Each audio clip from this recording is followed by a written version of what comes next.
Just text, I know it's a toss up, but I hate the fact that we lost touch. Ayy, the Uber pulling up on call. Tell me, is you trying to fall through? I'ma leave it up to you. What you wanna do? Look, I'm trying to spend this time with you. Know we overdue. What you doing right now? Baby, won't you swing my way? It's been a day and I've been thinking out loud. I know I want you. Long time since the last time. Got a tab, we could run up.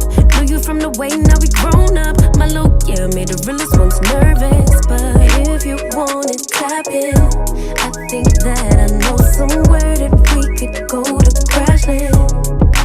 We could keep the pace on slow jam. Don't leave me on red. Can we go back where we first began? No plans, all we had was the moment. Just text, I know it's a toss-up.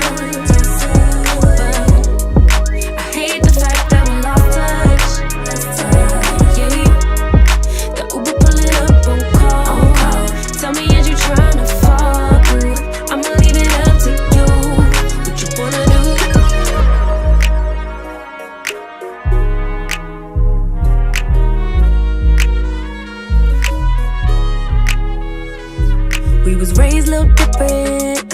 Used to be ashamed who I was, now I'm paid by the sentence. Taking my time with it. Baby, give me yours, so I could get them butterflies trapped in your rib cage. Let me know we on the same page. Give me with a text, voice note or an emoji. Waiting all day for your name on the ID. So if you want it, tap in. I think that I know somewhere that we could go to crash land. And we could keep the pace on slow jam. Don't leave me on red. Can we go back where we first began? No plans, all we had was the moment. Just text, I know it's a toss-up. But I hate the fact that we lost touch. Yeah. The Uber pulling up on call. Tell me, is you trying to fall through? I'ma leave it up to you. What you wanna do?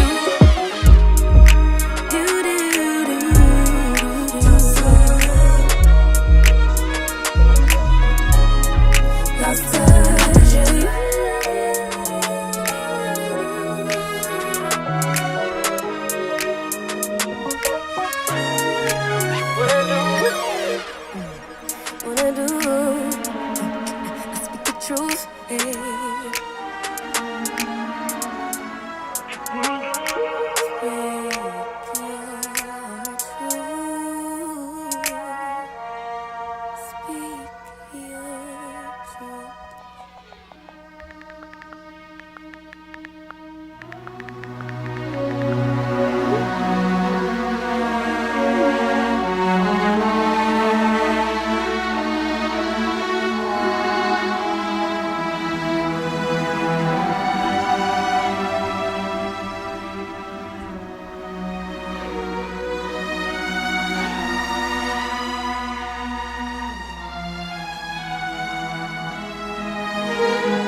attention, but I keep everybody at a distance.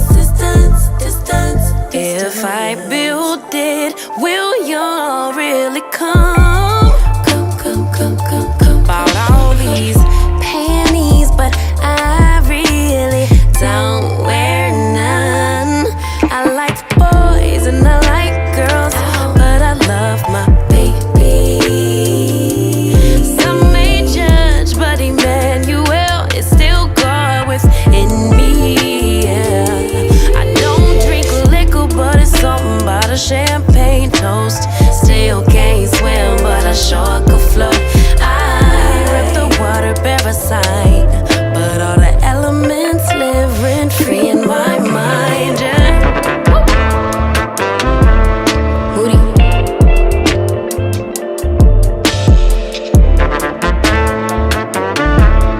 Moody.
It's the High Powered Podcast. Lit conversations, debates, and advice that keep you turned up. Yo, what's up? Good morning. This the first time that y'all done seen me go live so early in the morning. This is usually the time that I do my book club on Sundays. I enjoy my book club. When the next book opens, I think you should join the book club. It's a great place to be. All the ladies who haven't gotten the opportunity to see this, I'm going to show it to you, right? So I don't need to say a whole lot, but I do want to just revisit last night. Last night was a blast. I tore his ass up all the way. And I didn't press the brakes. That sucker come texting me. He texted my damn phone after the show. I would have stayed on longer, but when I ask people to call, they take forever to call. And so I just assume ain't nobody want to talk. So I just went on ahead and got off. And right after I got off, that's when a whole bunch of people started calling. And his ass didn't call, but he sure sent me a text message talking about some defamation of character, cause I don't want nobody saying that I touch little girls. Look, I didn't say nothing about you touching no little girls. Well, I know, I know, but these dumbass people could take it and run with it.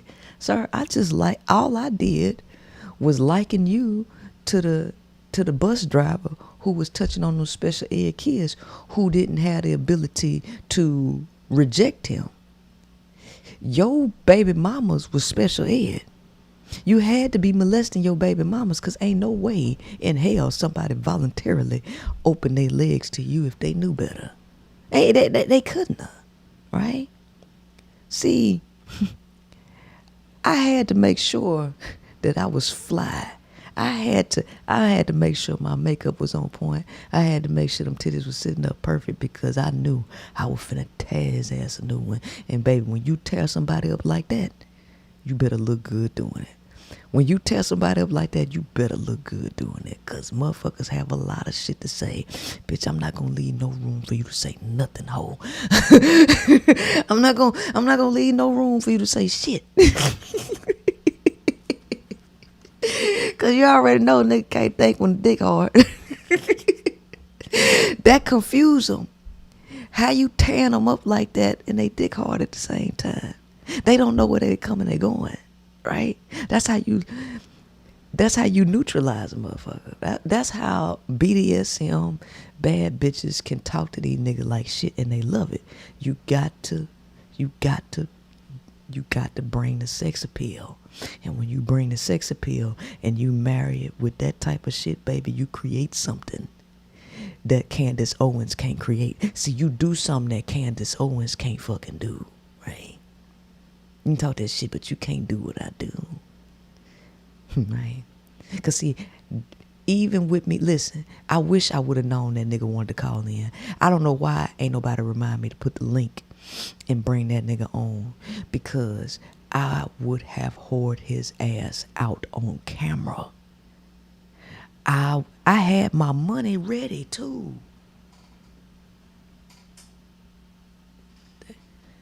Man, I made sure I had my money, because I was going to trick on that nigga. I was going to throw some ones at his ass to let him know that his motherfucking sperm was trash.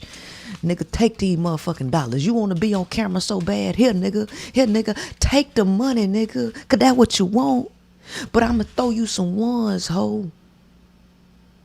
I'm going to throw you. See, I wish y'all would have reminded me to put the link, because that nigga would have came up there and I'd have drug his ass even further for filth. Right? And guess what? He was going to take it too. He was going to let me do it too. You know why he was going to let me do it? Because I was pretty than a motherfucker. You can't turn down pretty titties, nigga. Right? You can't turn down pretty titties, nigga. He was going to let me drag his ass too. I wish I would have put the motherfucking thing in the chat. Anyway.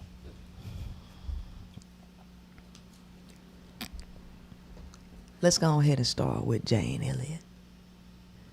I'm not going to have to say too much. Okay? Because I'm just going to replay the whole thing. Okay.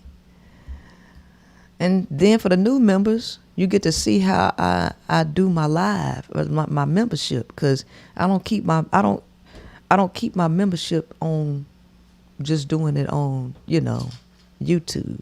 That's so impersonable. It's so impersonable, right? It's point is a reason for, community building, right?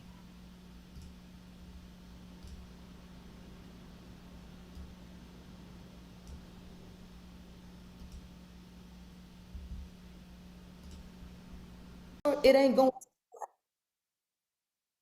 I don't even know if it's going to the cloud or not.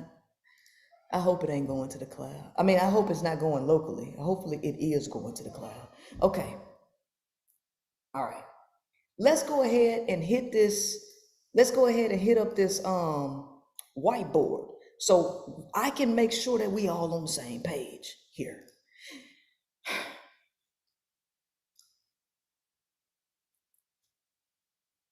Okay. Y'all see my whiteboard? Yes. Yeah. All right, cool. And y'all see me writing on the whiteboard? Yes. Yes. I got to make sure of that because sometimes it don't show for some people. Okay. Okay, I've talked about Maslow's hierarchy of human needs several times. Are y'all familiar with that? Yes. Yes. Yes. I don't know who this is calling me. No caller ID. Hold on.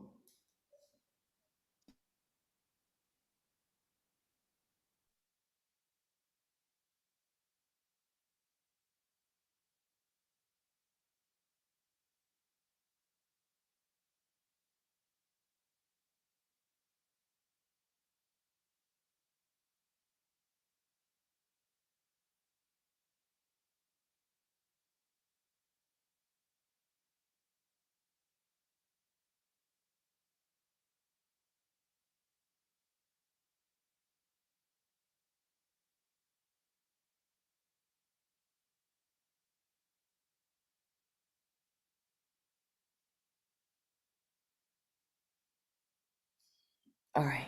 Okay. So Maslow's hierarchy of human needs is a pyramid, right? And at the top of this pyramid is what is called self-actualization.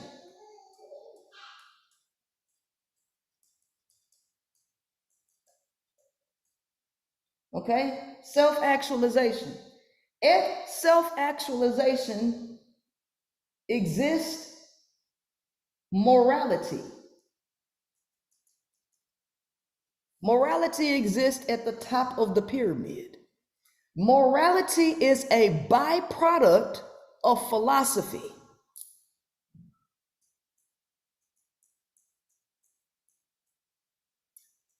Morality is about what is right and what is wrong for a person to do.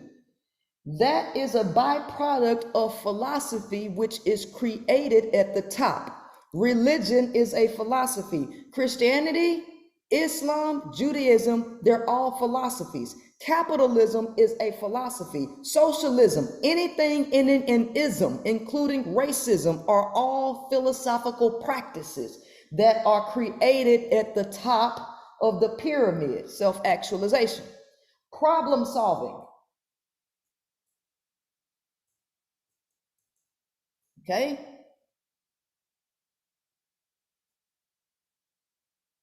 Lack of prejudice. These are the things that exist at the top of the pyramid. Do we all agree?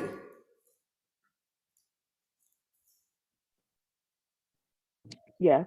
Yes. Okay. Yes. All right. So I'm gonna erase this. Hold on, because she do this every time I get on live, so she can get my attention. Come on, sit down and stop jumping, take the shoes off, and stop swinging. This is probably why my hands hurt. Take those shoes off. Now, hurry up, take them off. Take them off and give them to me, because I know you're gonna put them back on when I leave out of here. Give them to me. Sit down and watch the show. It's probably why my head hurt, because she's spraying all these chemicals in here. Just and sprayed up all my doggone air freshener.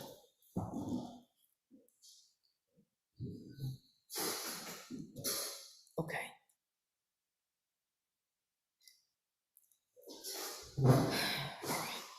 So I'm gonna erase this now.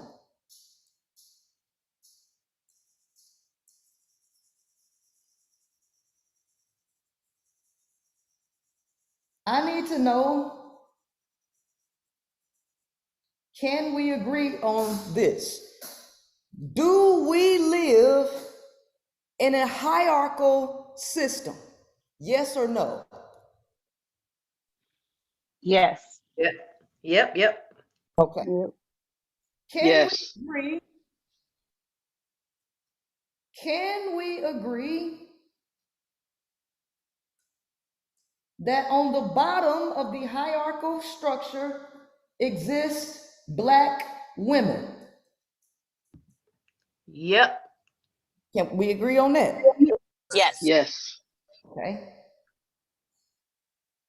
On top of the Black woman exists a Black male. Is that true? True. Yep. True. On top of the Black male exists the white female. Yes. Yes. Okay. And on top of her exists the white male. Yep. Yes. That is the pyramid.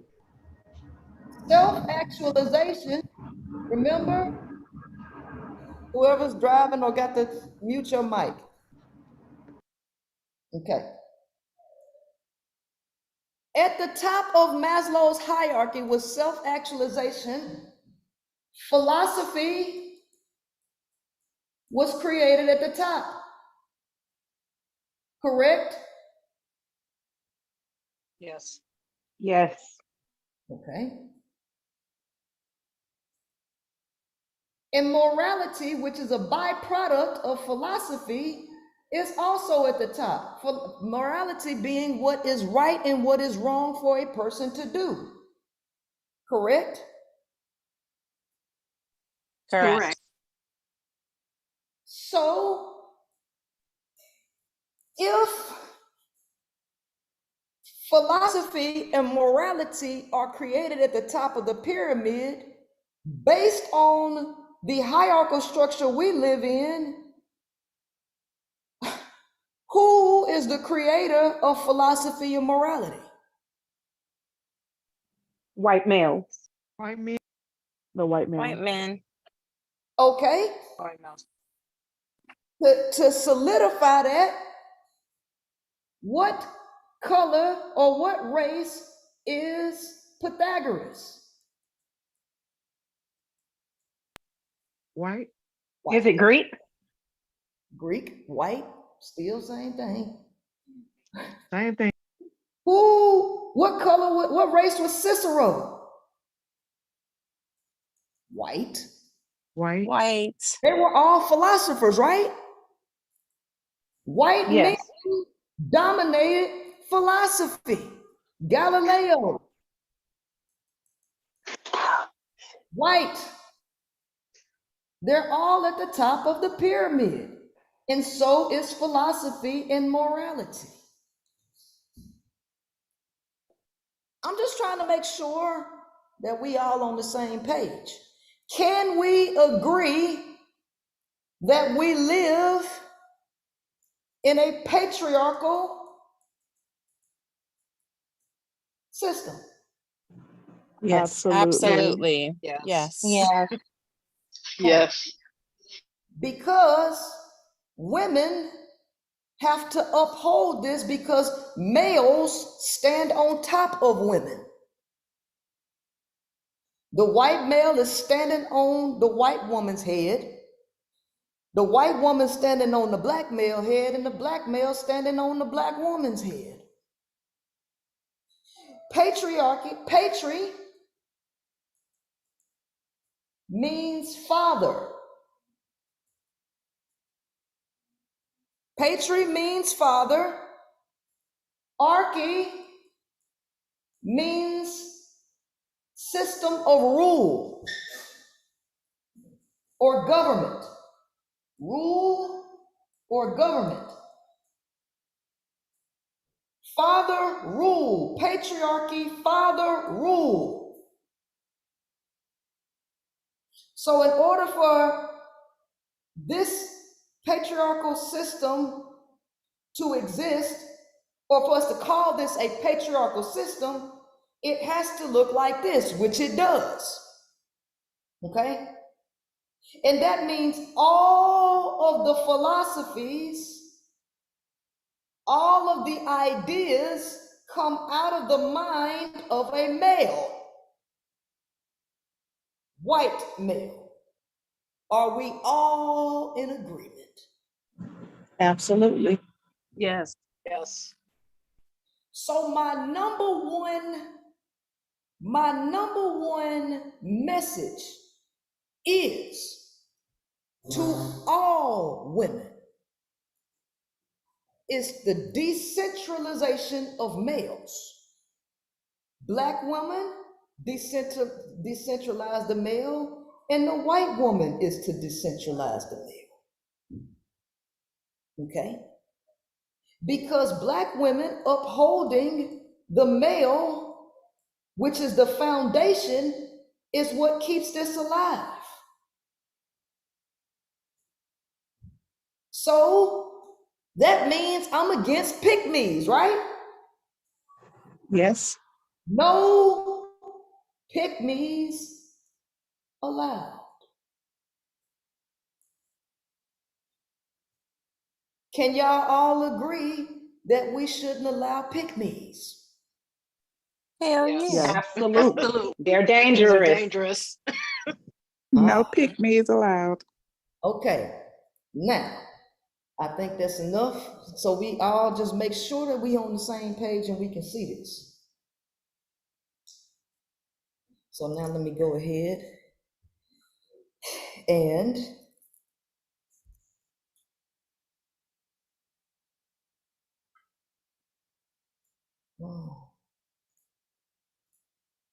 okay. Say for me to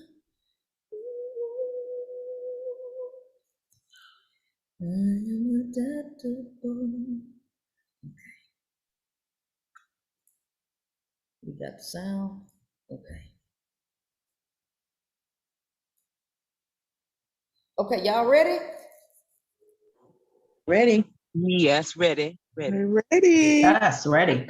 Okay, so what I'm gonna do is I'm gonna play it all the way through the first time, and then we gonna come back and we gonna reanalyze the video. Before I reanalyze it, I'm gonna let y'all talk for about 10 minutes, okay? Give your little opinions for 10 minutes, and then we gonna go back and reanalyze the video. Is that all fair and square? Okay, all right. Everybody mute your mics and enjoy. Yes. There you go. All right. Okay. So, Jane, for a long time, I had been wanting to have a discussion with you, and I reached out to Judith or Lottie, and I said, it came across my spirit. I said, we need to reach out to Jane to talk to her, because now is the perfect time for the message that you have been putting out to get to people who are really receptive. I have a following of about 26,000 people on my YouTube, but a lot of them are white women from all over the world. And I have gotten them to a point to where they are receptive. I don't push the ideology of race, black, white, or any of that. And I found that white women are more receptive to this because of a different way that we've approached it. What you have taught is true and holds true and will hold true forever. And I have found that women, regardless of race, are the biggest facilitators of all of the division in the world, but it doesn't originate with them. it originates with men. And so if Oh, wait a minute. You got a bunch of misconceptions running through there. mm-hmm.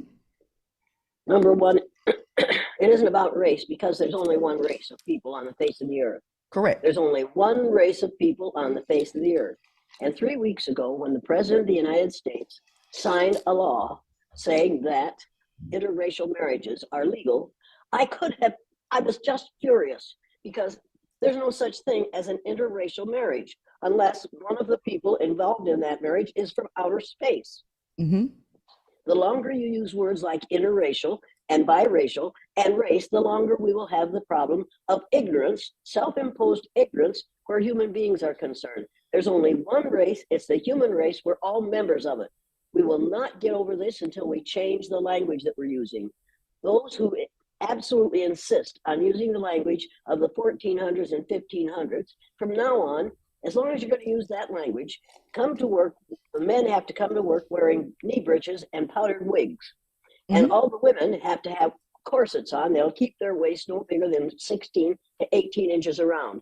If you're going to talk like the Middle Ages, then you need to go back to be the way they were in the 1400s and 1500s. It's time to give up the vocabulary of race. The word race, to mean a specific group of people, came out of France in 1580. And people constantly say to me, it's been around forever. No, it hasn't. That's only about 430 years. That's as long as we have used the word race to mean a specific group of people. I want anyone who listened to this, if anyone still is, and I'm sure you've lost a whole lot of your white listeners now, because white women don't want to hear these things, because we have been most fortunate in being able to attach ourselves to a significant pale, stale male and then have his power. It hasn't occurred to us yet that we don't have to have a man in our life to have power. That's Jane. That's the whole message that I'm pushing, right? And well, then we can quit now, right? I can say goodbye and have a cup of tea.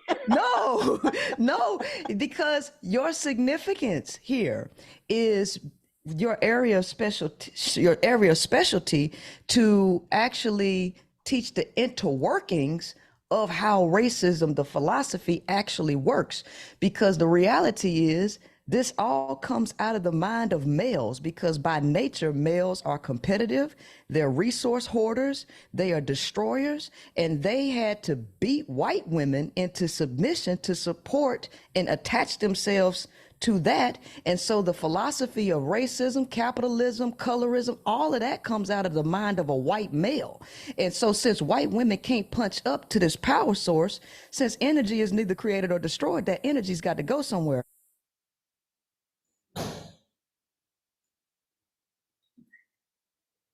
Let me make this clear. If you have been here to see this interview, do not speak anything about it. Act like this your first time, because the only reason that I'm doing this again is because there are people who ain't seen it. So be respectful and let people have their own opinions. No suggestions, please, and thank you.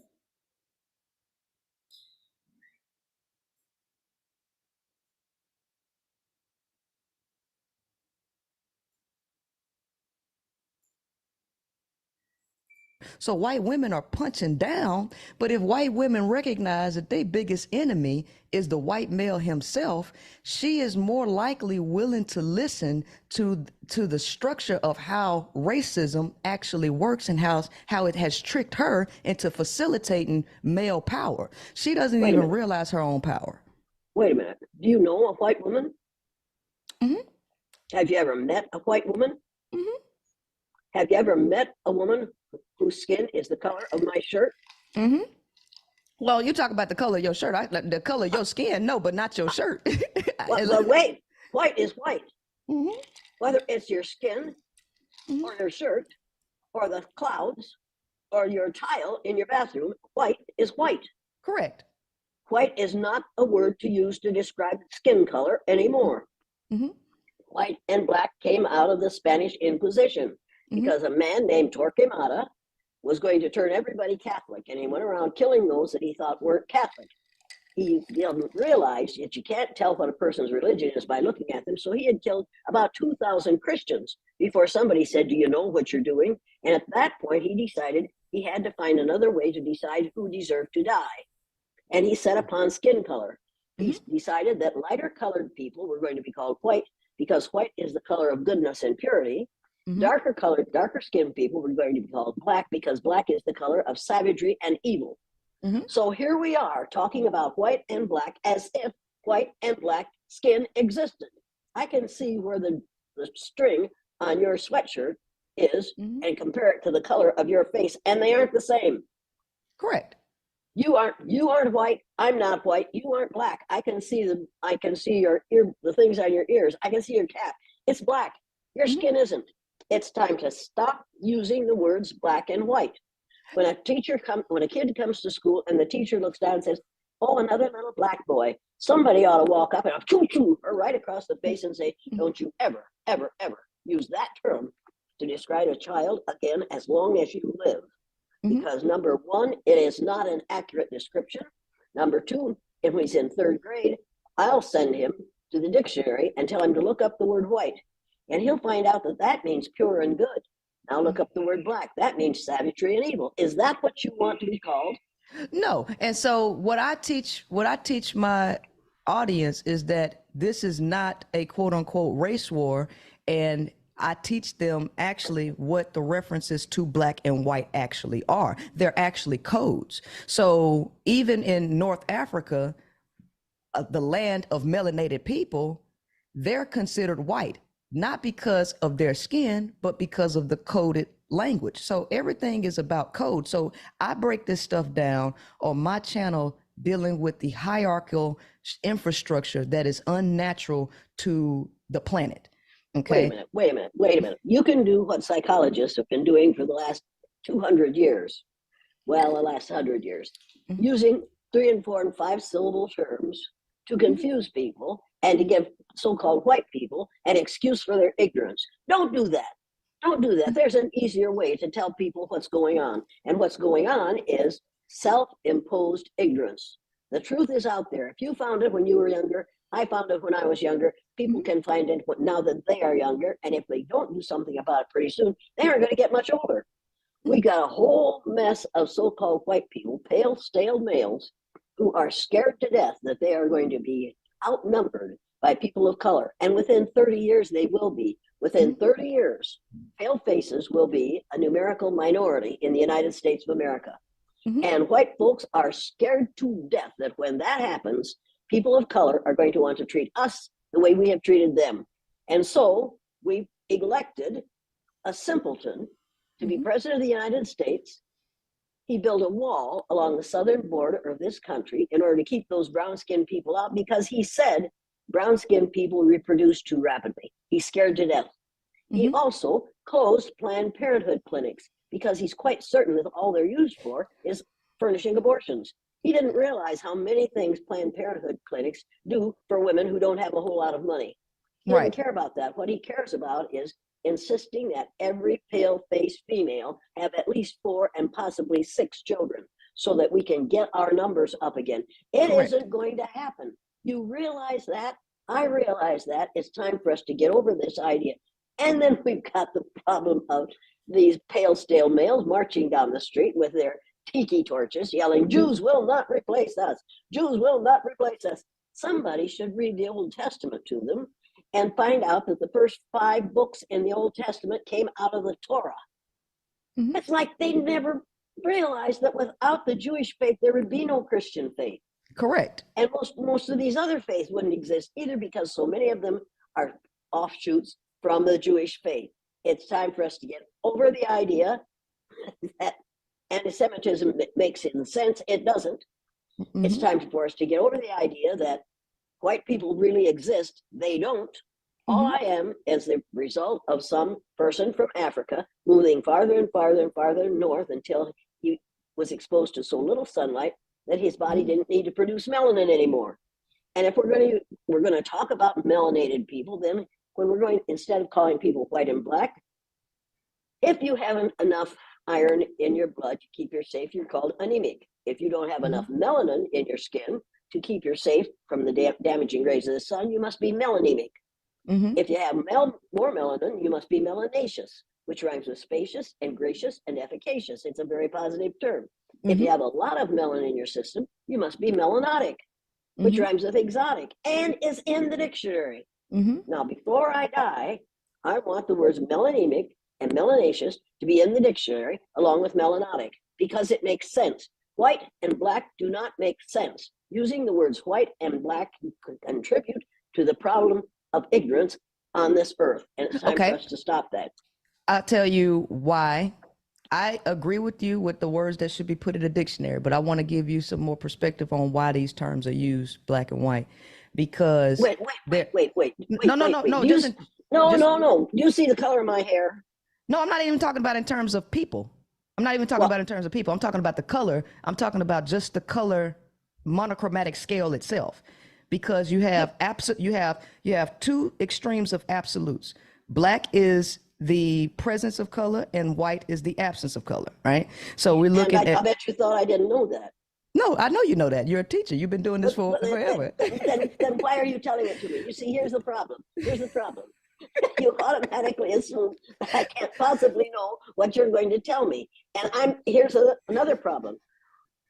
I think I know, except what you have as experienced about racism. I think I know all this stuff that we have to explain it to white folks so that they won't be so upset. It's time for us to stop explaining to white folks why they shouldn't be so upset. It's time to stop using words like, oh my God, unconscious bias and conscious bias, macro and microaggressions. Those are words that are used to make white people feel like it's not our fault. It is our fault. It is our fault because we perpetuate it, because it is good for us and bad for everybody else. Now, I don't know what you're on. I am not, you'll have to forgive me for being a little impatient, because most of what you're going to say, you have already said on this program to somebody else at another time. Most of what you're going to say, I have heard over and over and over. Are you sure? And most of what, yeah, I'm quite certain. I don't think so. I think I'm a little bit different. You may be thinking a little bit different, and I hope you do.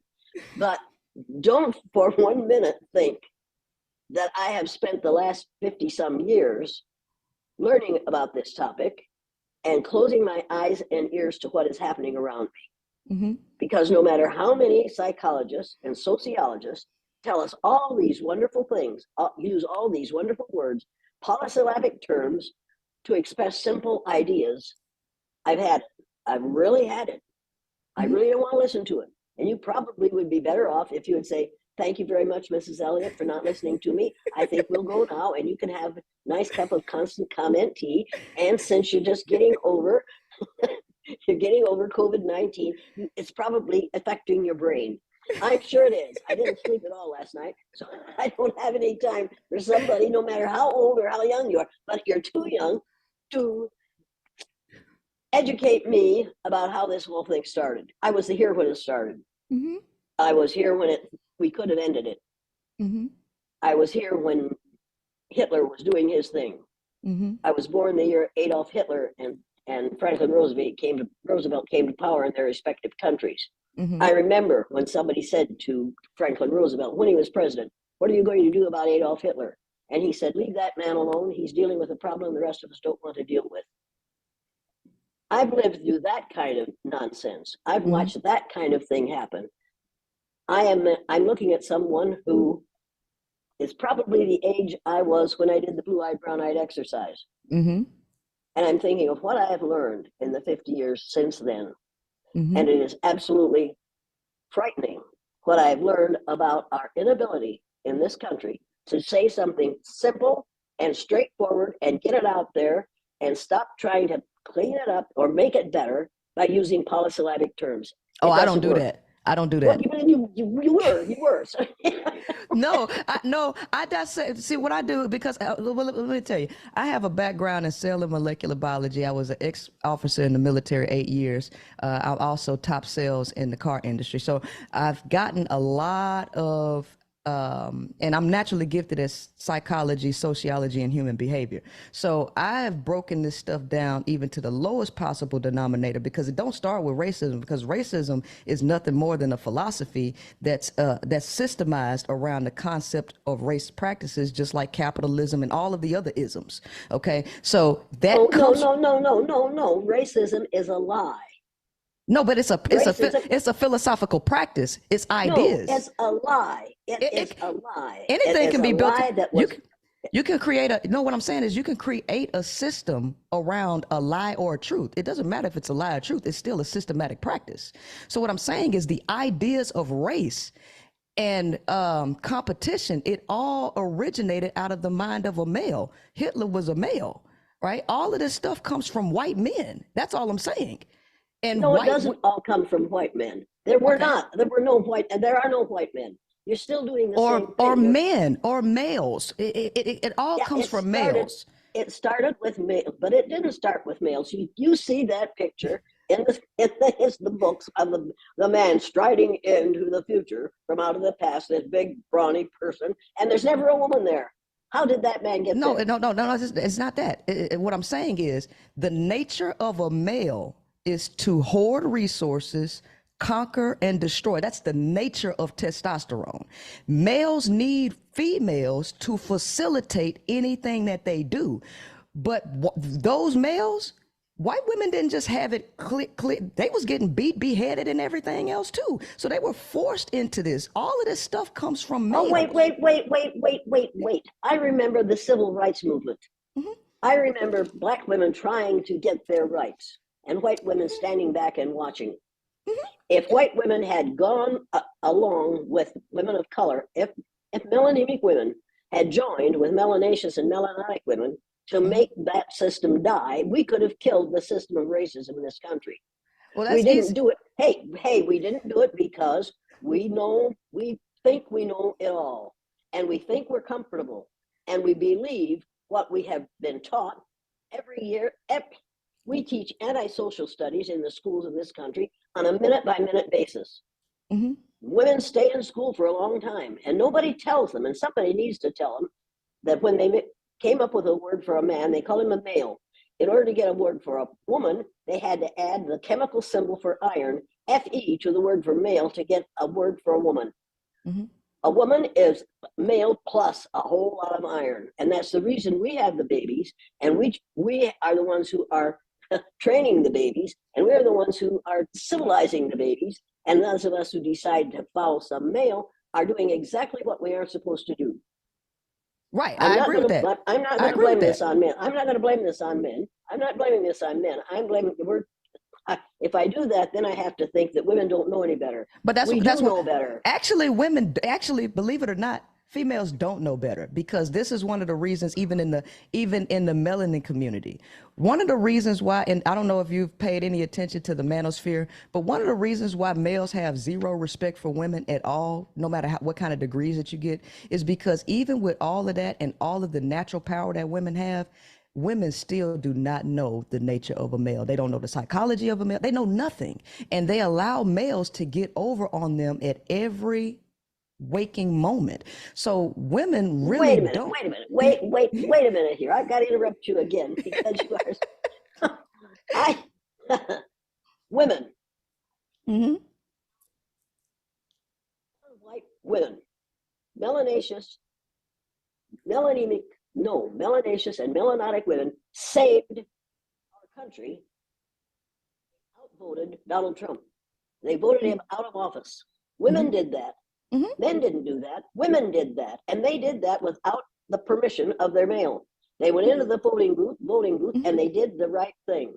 Mm-hmm. This country, and every country on the face of the earth, is only as great as it is because of the women in the country. I agree with that. I'm not in disagreement, but that doesn't mean that the woman knows the nature of a male, though.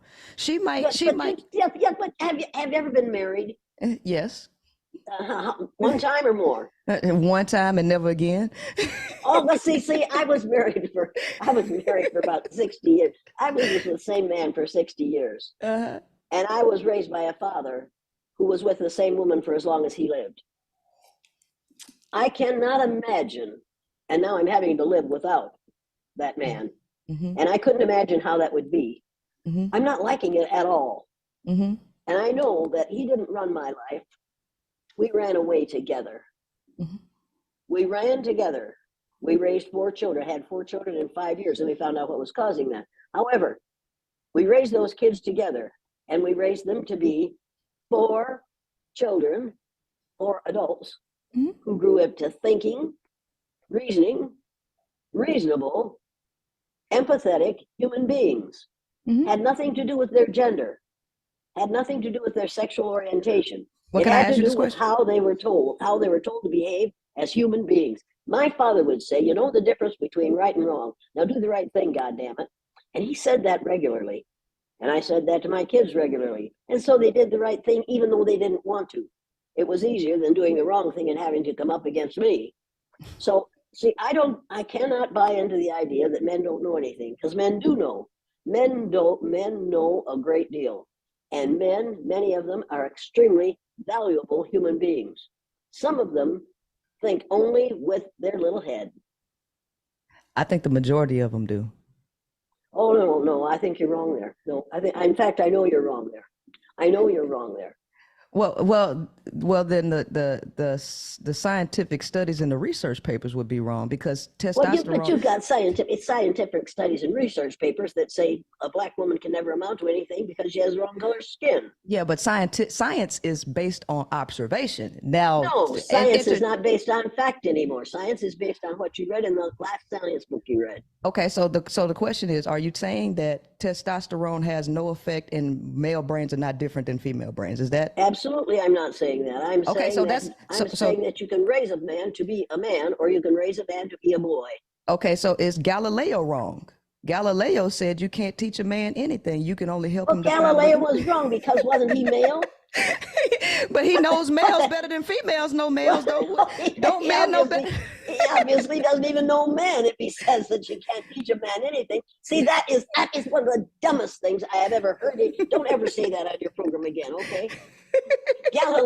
Galileo was wrong. It's too bad, but somewhere he's rolling over in his grave right now because we're discussing him.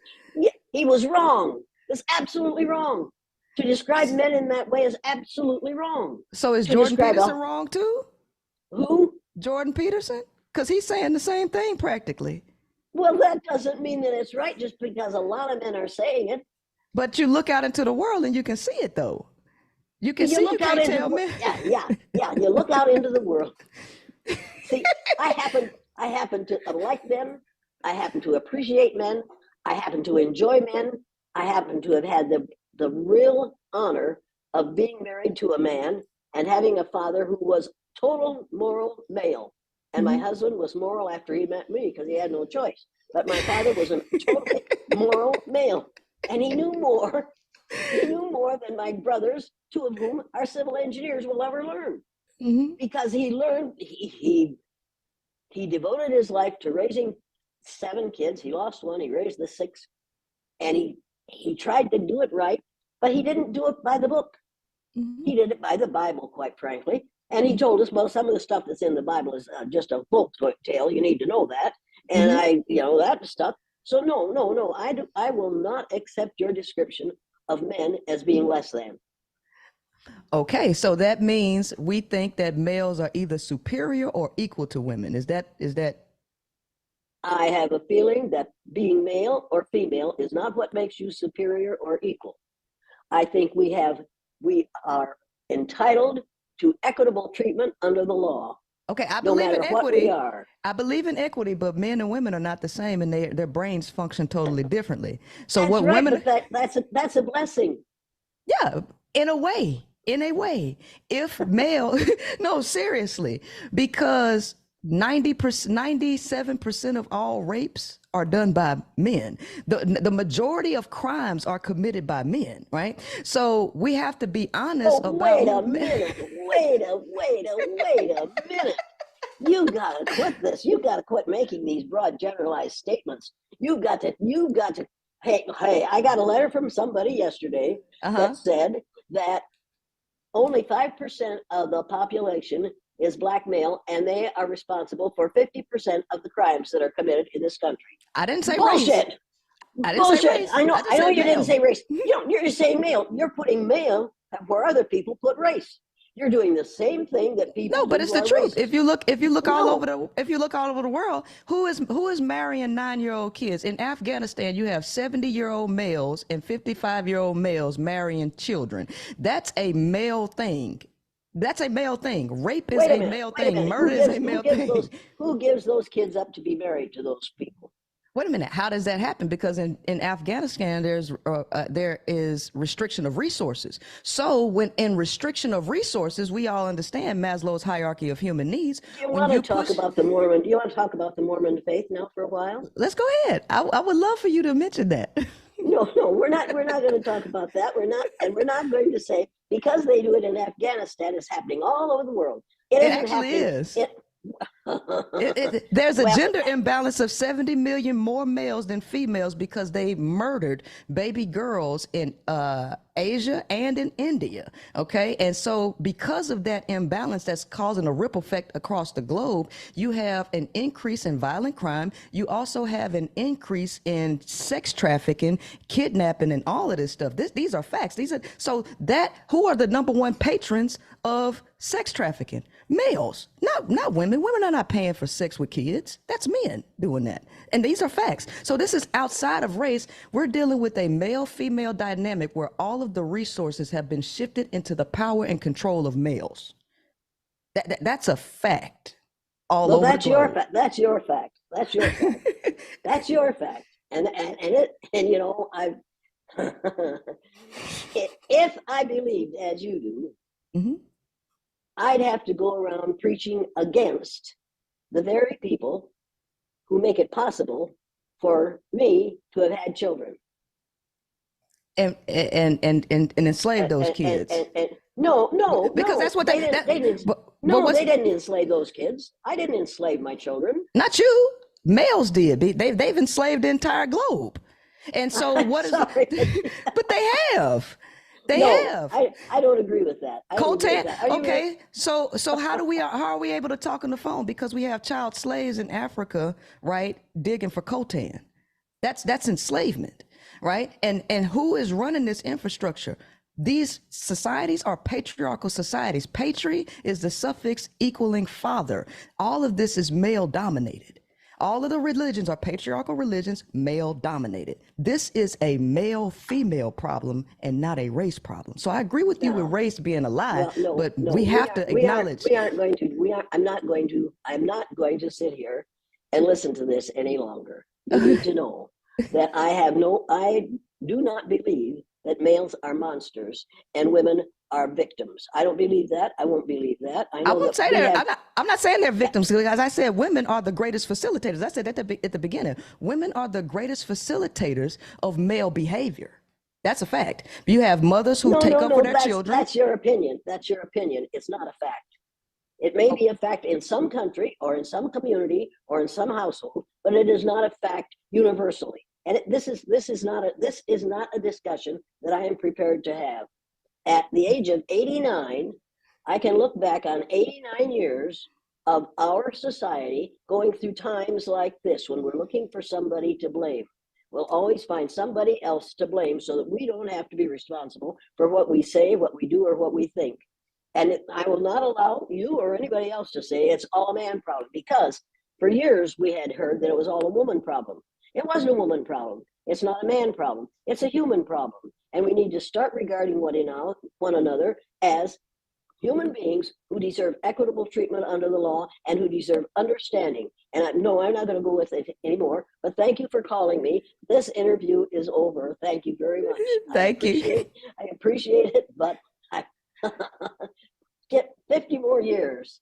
You save this for 50 years and then look at it in 50 years. Yes, and ma'am. See if maybe you might decide that, oh, wait a minute, men made a whole lot of good things happen and women made a whole lot of good men happen.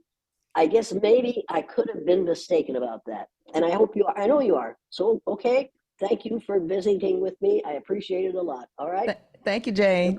Uh-huh.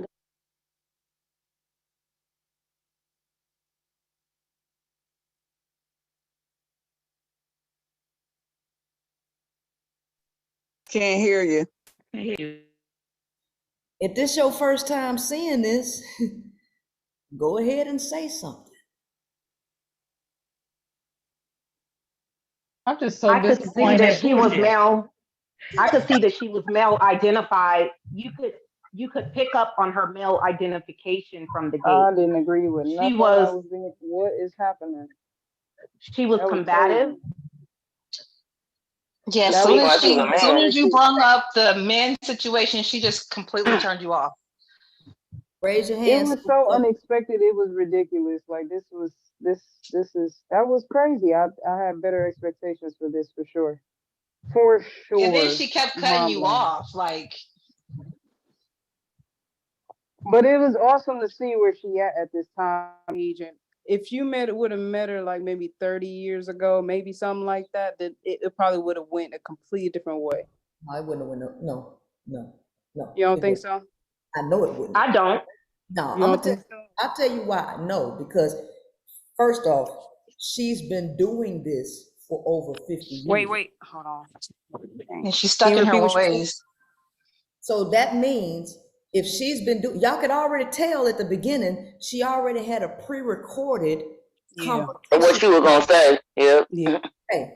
So that means she's always thought like this. Now, black folks have been deceived by this pandering motherfucker for all this time, right? Because, oh, I love me some Jane Elliott. Why? Because it make you feel good, because the illusion that she is after. But let's go back to my whiteboard. Because what did I tell you? See, a lot of people have an issue with me talking about women need to come together and get rid of the idea of race, because racism ain't your fucking problem.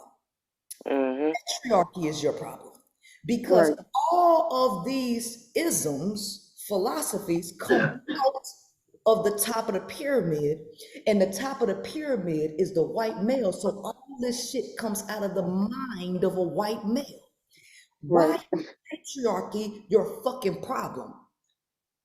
Black women, if you can't decenter the black male who is broke and who living off of you, who don't wipe dingleberries out of his ass, right? Who live with his mama. Disgusting. If you can't decenter him, tell me what make you think the white woman who is connected to the top of the pyramid, even though he got her by the fucking neck, and they got all the resources, what makes you think that the white woman is going to decenter? Y'all forget. Well, I got black sons. I got black fathers. You don't think these white women got white sons, white fathers? Jane didn't marry no motherfucking nigga. She didn't have no goddamn nigga kids. White kids. It's been white men that have let her run around the country for 50 motherfucking years talking this shit. So,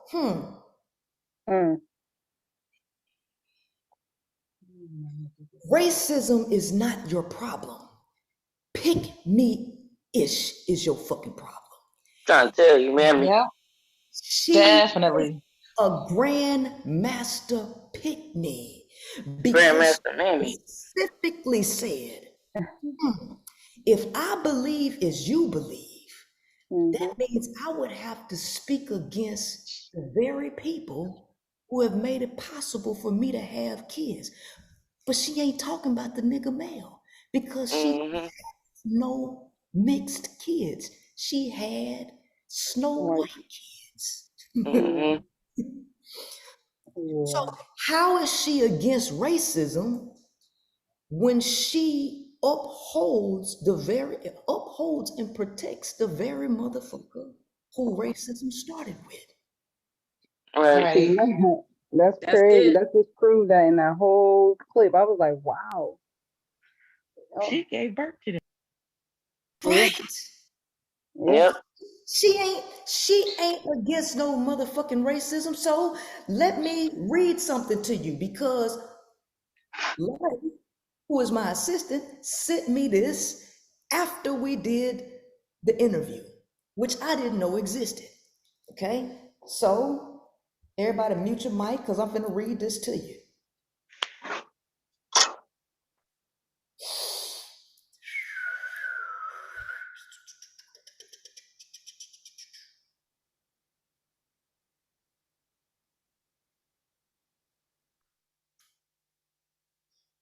Damn, how far is it? It ain't that far up, is it? Damn.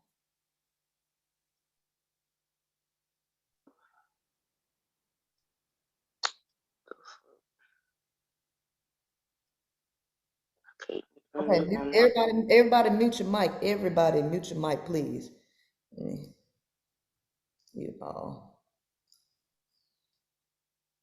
Okay, let me read this to y'all.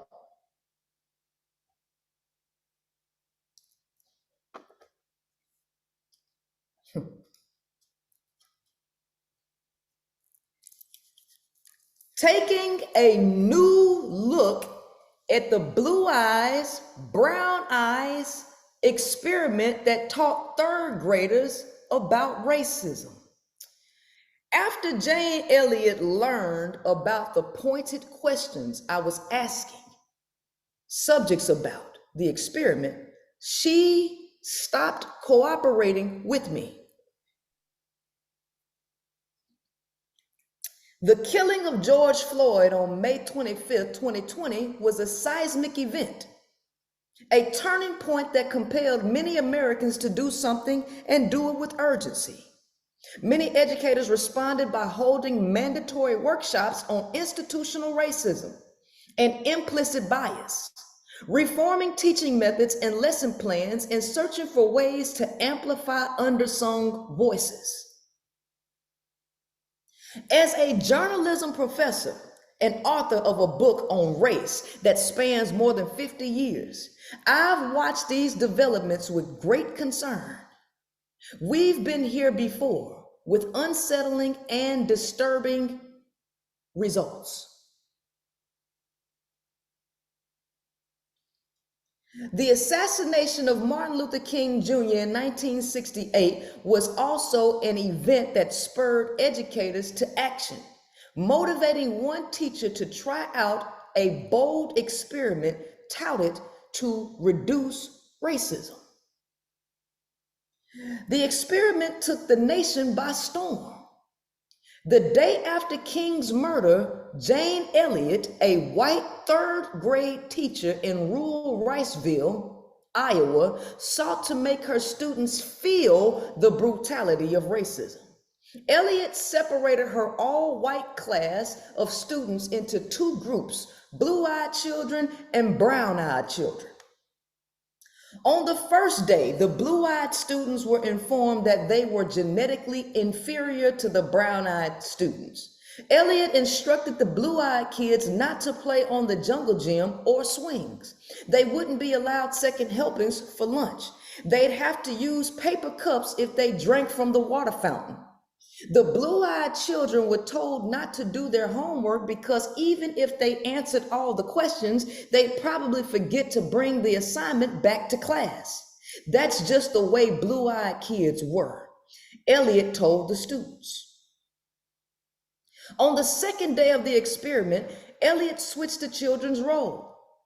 After the local newspaper published a story on Elliott and the experiment, she was flown to New York to appear on May 31st, 1968 on The Tonight Show with Johnny Carson, where she extolled the experiment's effectiveness, including her 8-year-old white students on what it was like to be Black in America.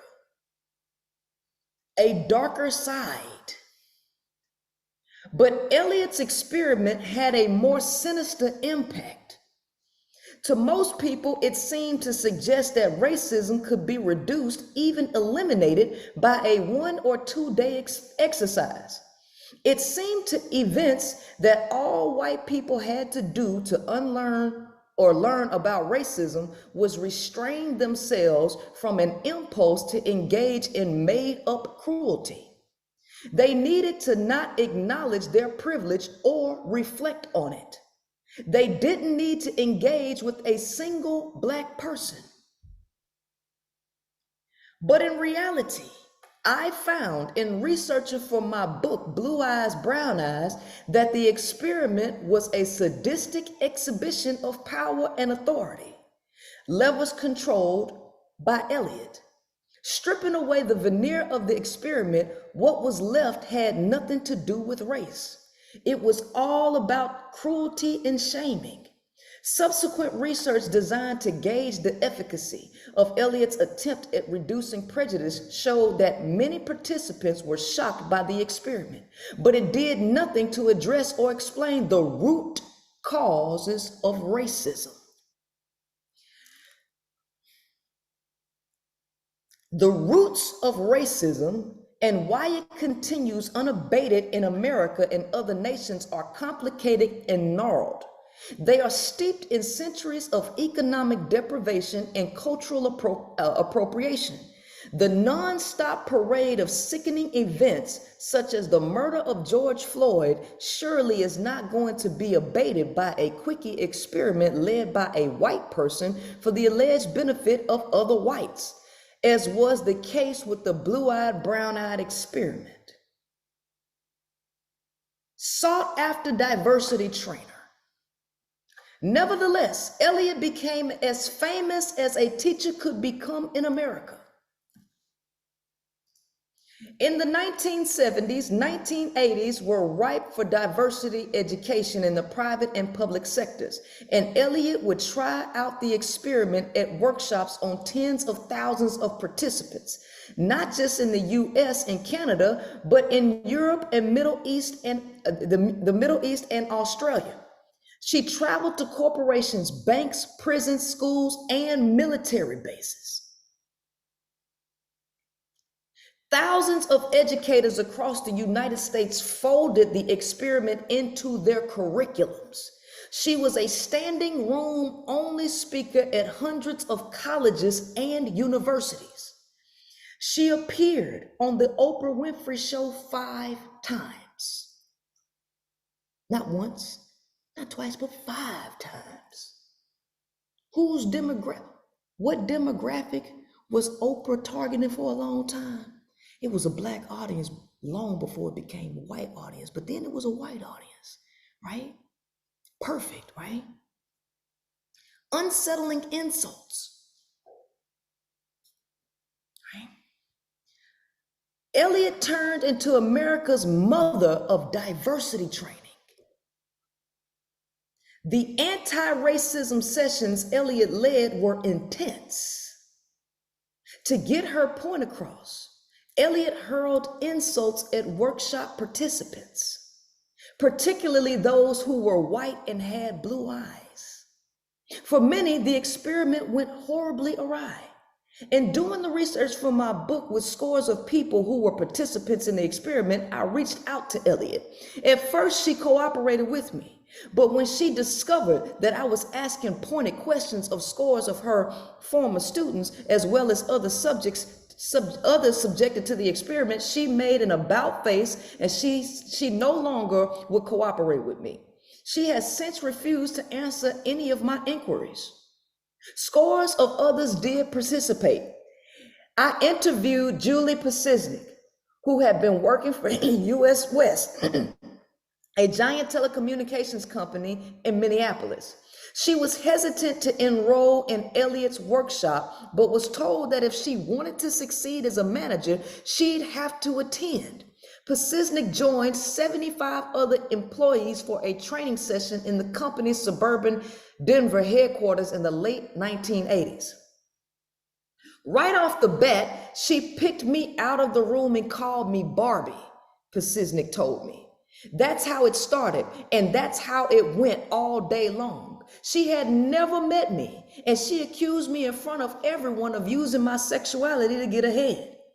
Barbie had to have a kin, so Elliott picked from the audience a tall, handsome man and accused him of doing the same things with his female subordinates. Pasiznik said, Elliott went after Ken and Barbie all day long, drilling, accusing, ridiculing them to make the point that whites make baseless judgments about blacks all the time, Pasiznik said. Elliott championed the experiment as an inoculation against racism, questioning authority. The mainstream media were complicit in advancing such a simplistic narrative. They embraced the experiment's reductive message as well as its promised potential, thereby keeping the implausible rationale of Elliott's crusade alive and well for decades, however flawed and racist it really was. Perhaps because the outcome seemed so optimistic and comforting, coverage of Elliott and the experiment's alleged curative powers cropped up everywhere. Elliott was featured on nearly every national news show in America for decades.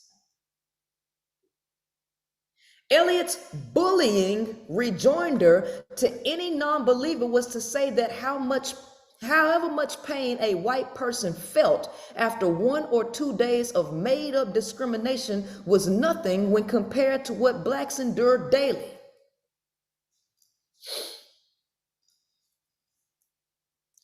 Back when she introduced the experiment to her Iowa students more than 5 decades ago, at least one student had the audacity to challenge Elliott's premise, according to those who were in the classroom at the time. When she separated the class by eye color and announced that blue-eyed children were superior, Paul Bodensteiner objected at every turn. It's not true, he challenged. Undeterred, Elliott tried to appeal to Paul's self-interest. You should be happy. You have the right color eyes. But Paul, one of 8 siblings and the son of a dairy farmer, didn't buy Elliott's mollification. It's not true and it's not fair no matter what you say, he responded. I often think about Paul Bodensteiner, how we can teach kids to be more like him. Is it even possible today? Now, I ain't the only one who done figured this shit out. But see, it's easier because the person that did this was a white male. He was a white male. So white folks will call her out on the shit. Why? Because she likes attacking white people's egos. It ain't about changing a motherfucking thing. She is a fucking bully. She is an egotistical bully that got lucky. She was a 3rd grade teacher with no actual intelligence or scholarship behind her. No actual scholarship. So right after Martin Luther King got killed, she got lucky and got news coverage and was sent to the fucking Tonight Show. And what happened is classical conditioning, known as positive reinforcement, the technique, because she was given all these public accolades and money, it rewarded her with the idea that she knew what the fuck she was talking about. She was rewarded with contracts to be the world's diversity trainer. People was bullied and forced to go to her programs, which only boosted her ego dramatically, even though she ain't got no goddamn scholarship behind her. So somebody had mentioned that on another show that she was against reparations. Why was she against reparations? Because she's actually a fucking racist. She been a racist, but how was she able to make her living real simple? Because it sound good to black folks. That's all black folks want to hear. They just want to hear white folks acknowledging it's the same thing with males. Women are so desperate for quote unquote love for males that all males got to do is pretend that they understand you. That's it. They get on here and make these videos like Derek Jackson and appeal to you and what the fuck you want to hear, and your panties come off. You go buy their books. That's all Jane had to do. That's all Hillary Clinton had to do. Hot sauce in my bag swag, dab on it. All y'all like to do is a motherfucker appeal to what the fuck you want to hear. But when it come down to actually addressing the real issue, they don't want to go that deep. They don't want to go that deep. She expected me, the little nigga gal. She expected the little nigga gal to be emotional and roll with every fucking thing she was saying. She wanted me to roll with everything she was saying because every other black person did. I know this little nigga gal, this little young chick ain't questioning me, right? Because I twisted her. She wasn't expecting that because she already had a pre-programmed conversation in her head. When she even started to hold it, she wasn't even talking to me. She was talking she was literally just replaying a motherfucking tape that she had been playing for fucking years that had been working. And I got her out of her comfort zone when she started talking to me. All the way out of the goddamn comfort zone, right? Y'all got to stop being so emotional because you just want to hear a white person say, it is our fault. Okay. Did y'all hear? Because we're finna go back over it. Did you hear after I done got her fucked up with the white male that she wanted to defend? Earlier, she said, it is our fault. But then she turned around and said, we looking for somebody to blame. She tell a little nigga gal that we looking for somebody to blame. Are you saying that I'm looking to blame the white male? Because see, you don't really mean that shit because you just up here talking. You just up here talking. Because when I say the same shit, oh, you can say y'all did it, but I can't say it.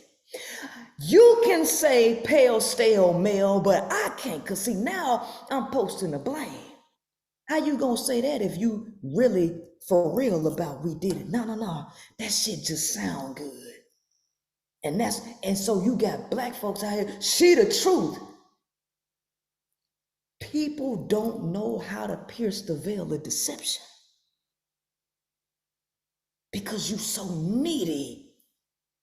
You so fucking needy. You just want a motherfucker to acknowledge you. You just want a motherfucker to validate you. And all they gotta do is say some shit to make you feel good. And you don't ask no goddamn questions. You don't put a motherfucker in the hot seat.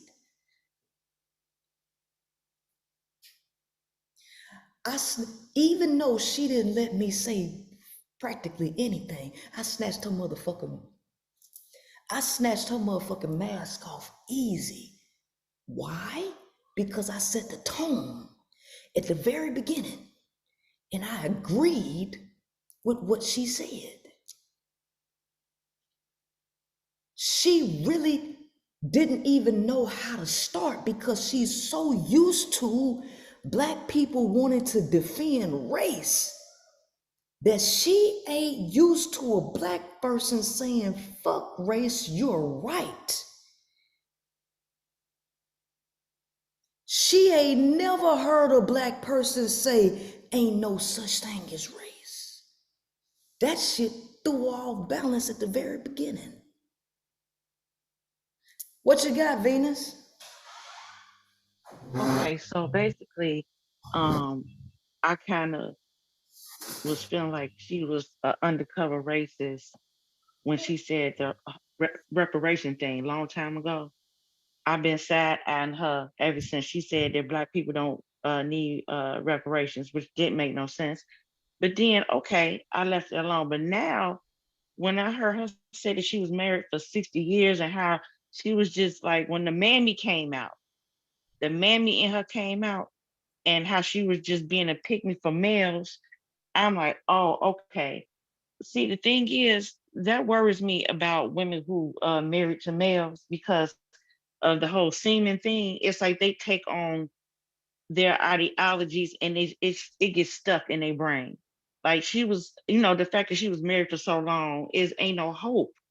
It's ain't no hope. She just stuck upholding the bullshit that they do. So as you can see, for the last time, your fight is not racism. Your fight is pick-me-ism. Because the root of the issue is the white male, because all this shit come out the white male mind. And as a Black woman, you don't have the right to tell nobody to say, fuck your son, fuck your boyfriend, fuck your daddy, fuck your husband if you caping for a nigga. White women have more of a reason to stick with white males than you have for sticking with nigga males. Nigga males don't own shit. They bringing you diseases. They knocking you up with kid after kid, right? They don't take care of their kids. They ain't got no fucking life insurance. They ain't got no trust funds. They ain't got no businesses or nothing. White males own motherfucking land. They control the fucking oil. They got everything that makes a white woman stay. And on top of that, he's having sex with her too. So she's affected by the same thing you affected by.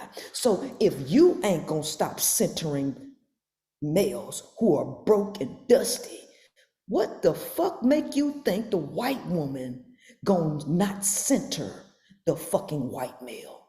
Can anybody tell me that? Give me a legitimate reason. Because some of y'all might think I'm just extreme by saying we need to get rid of race, right? And we need to come together as women. Priscilla, race is real. All right. Humble me. Humble me. Anybody, I don't give a fuck who raised their hand. Tell me a legitimate reason why you feel or you think that white women should say fuck their daddies, their uncles, their brothers, their sons, their nephews who have power, political power. They own the fucking media, or they at the top of the food chain and everything. And they're related to them and have them types of relationships. Give me a legitimate reason why the white woman supposed to easily get up and walk away when you can't get up and tell your son to get the fuck out my house and stop selling drugs in my house. It was a Black woman that went to the fucking courthouse when her son got convicted of raping a 4-year-old and said, free my son. If you can't descend to a degenerate motherfucker who you taking care of, give me a legitimate reason why white women should walk away and stop centering the males that have all the fucking power. There is no reason. It ain't one. It ain't one. And can't now Black woman give me a fucking legitimate reason. Katie, you can just go ahead and speak. I don't know where you're at on the thing, but you can speak.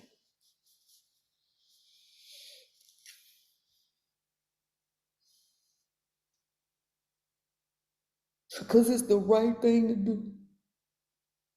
They should just do it because they should just do it. Right?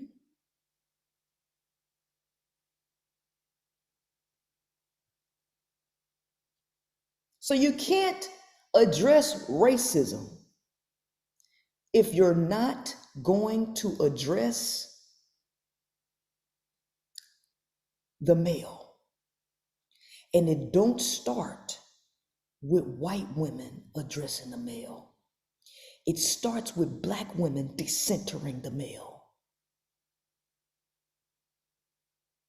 It starts with black women because no structure can exist on a cracked foundation. Black women are at the bottom. Y'all all agree with that, which means the black woman is the foundation. So it begins with black women decentering males. White women, they got a lot of motherfucking power holding them around their motherfucking neck. And believe it or not, if you show strong enough, baby, white women will support you. They might not get out there and support you loudly, baby. Baby, a lot of them will fund your causes, and they'll be silent contributors, right? Because you got to remember, they right underneath all the power. Black males ain't got no motherfucking power to hold you to nothing. You heard them. Y'all heard them on my fucking show the other day. We need to kill black women because there ain't no talking to. Let me play it again. Just so y'all, let me play it again to show you how little power black males have. You got the power to shake up this whole motherfucking thing by simply decentering men, but you can't because it ain't land, it ain't trust funds, it ain't insurance policies, it ain't wills, it ain't nothing holding you to the male but penis. Penis is enough to hold you to the black male. But you think trust funds, fucking insurance policies, the political power that white males hold, that ain't enough for white women to not just overthrow the white man. That ain't enough. Yet, dick is enough for you not to overthrow the black male who ain't got no power. Boy, y'all retarded. Woo, shit. This shit don't even make no goddamn sense when you hear it like that. It don't. Hold on. Let's play it again.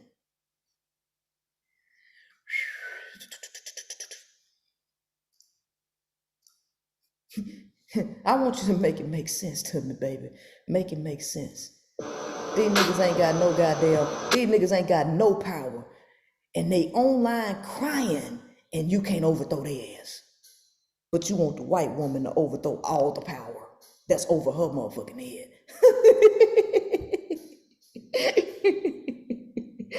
Ooh, this shit funny. That shit funny as hell.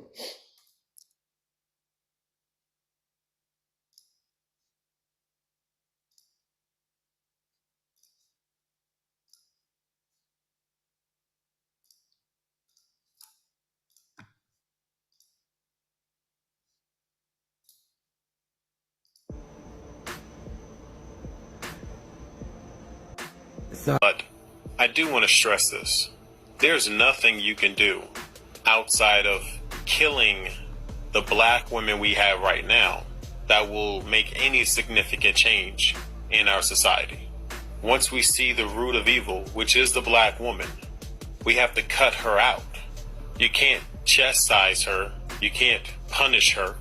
You can't discuss anything with her because she's made it blatantly clear that she does not care about you or your well-being or what's best for you. She does not care about the rightness or the wrongness of anything. She just wants to win. She just wants what she wants. If the system isn't going to change, and it's not, if the female isn't going to change, and she's not, who needs to change? Us, we do. If the system ain't gonna change, who run the system? The elites, the blue bloods, the white male. This is the nigga on the bottom saying the system won't change. So he ain't got no goddamn power.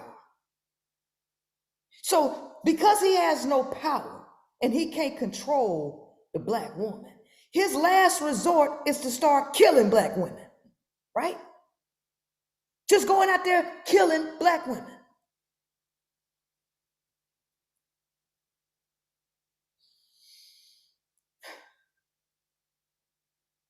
So if you can't overthrow the motherfucker at the bottom who ain't got no power and crying because the white male system ain't benefiting him,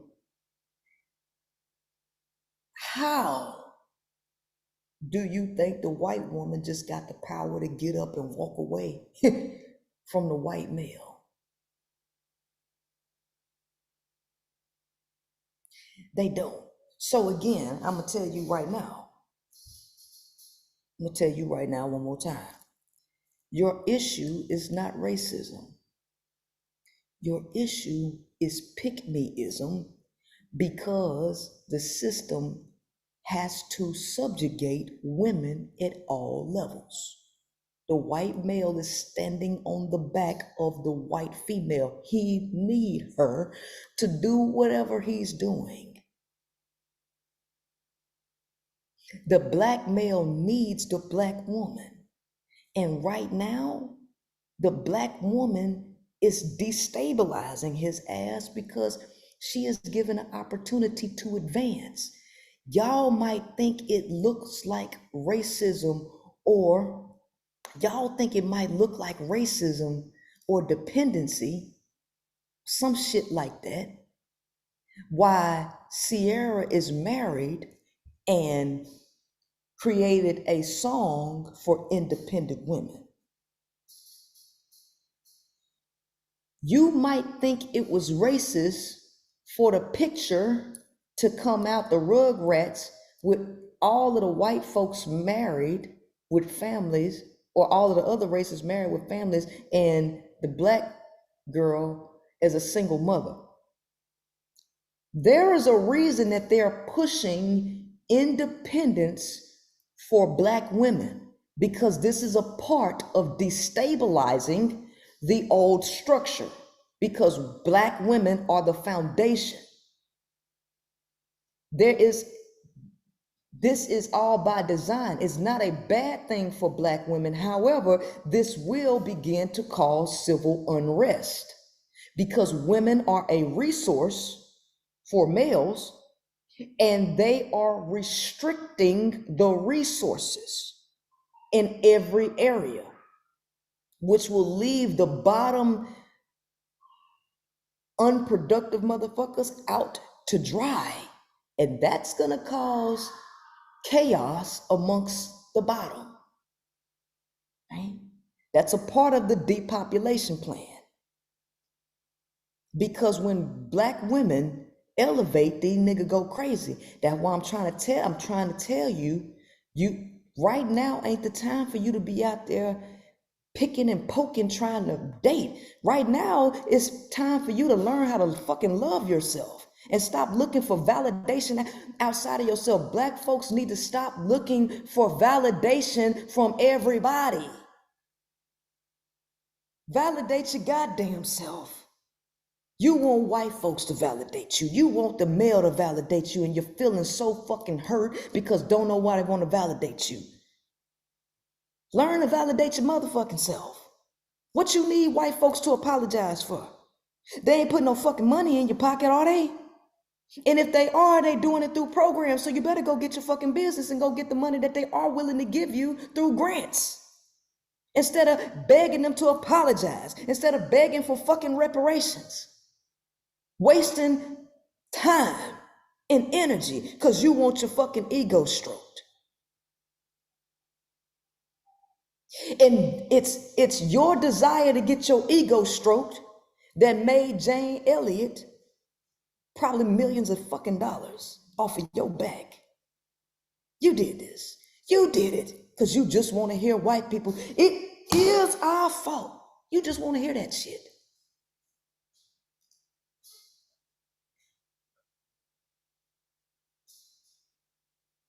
Okay? So, like I said, this is a patriarchal system. Patriarchy. Now, what we're finna do is we're about to go back over this shit, and I'm gonna stop it at every chance we get to break down the psychology behind this stupid ass interview that we did. Cause that's what it was. It was stupid. Before I do that, does anybody have anything to say? Make sure you raise your hand so everybody ain't talking at the same time.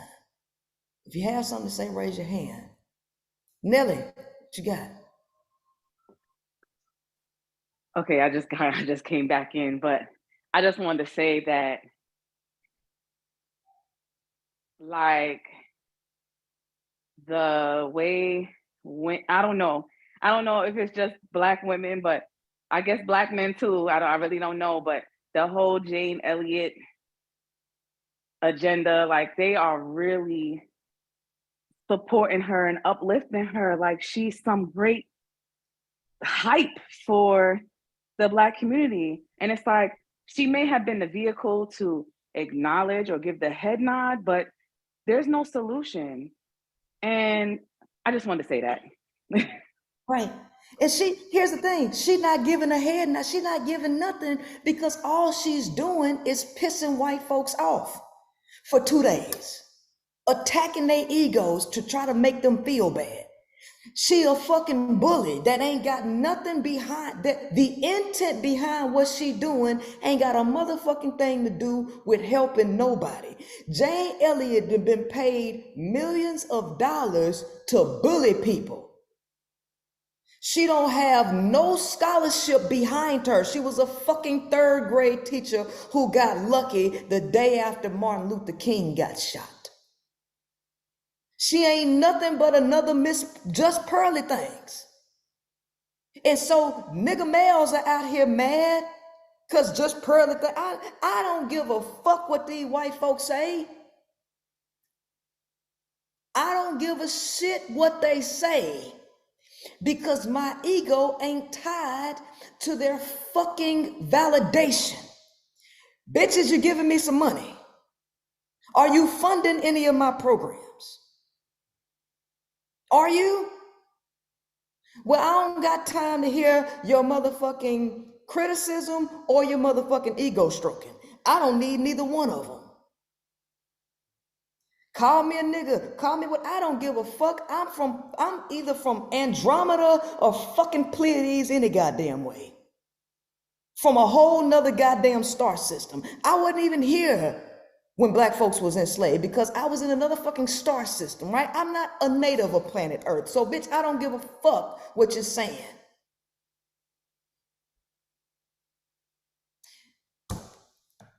Layla, what you got?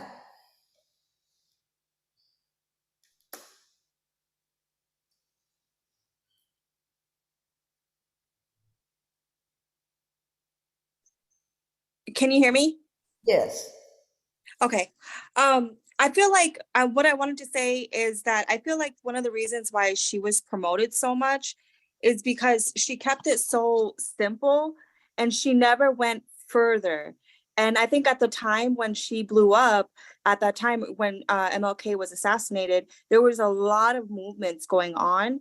And it was like a way to kind of like placate and get everybody kind of like smooth things out in like the workforce, for example, in the military, for example. So you don't have like the kind of racism that they had back then where it was very like in your face. They kind of like trained everybody how to like be around each other without being extra racist, basically, is what I'm, and that's why it was okay. And she was promoted because she never went past that. It was always like surface level. You never go into like, okay, so why, race, nothing like that. It was just this basic thing. That's it. That's all I wanted to say. That's why I feel like she was so successful, because she didn't really do anything. She just kind of made it so that we can all work in the same environment, or we can be in the military without, that outright racism that people. It was a pacifier. That's all. Exactly. A pacifier. It was a pacifier, right? Exactly. And the problem for Black folks is they don't ask enough goddamn questions. They just like to hear feel good speeches. That's it. That's the problem with my people. They like feel good speeches. And it ain't hard to pimp their ass. It ain't hard to get a bunch of money out of Black folks. It's not. It's real easy. That's why they got $1.3 trillion worth of buying power, and it all go into consumption. Because they're low in their souls, they destitute, And they need validation so bad, so they willing to pay any amount. They willing to live paycheck to buy some fucking Gucci. They'll spend all their money on bullshit just for validation. So you don't have to actually do nothing for Black folks. Politicians figured this out a long time ago. You don't got to do shit. Yeah. Yep. And so my whole thing here is to get Black women. I don't give a fuck about black males and what the fuck they do. I don't, right?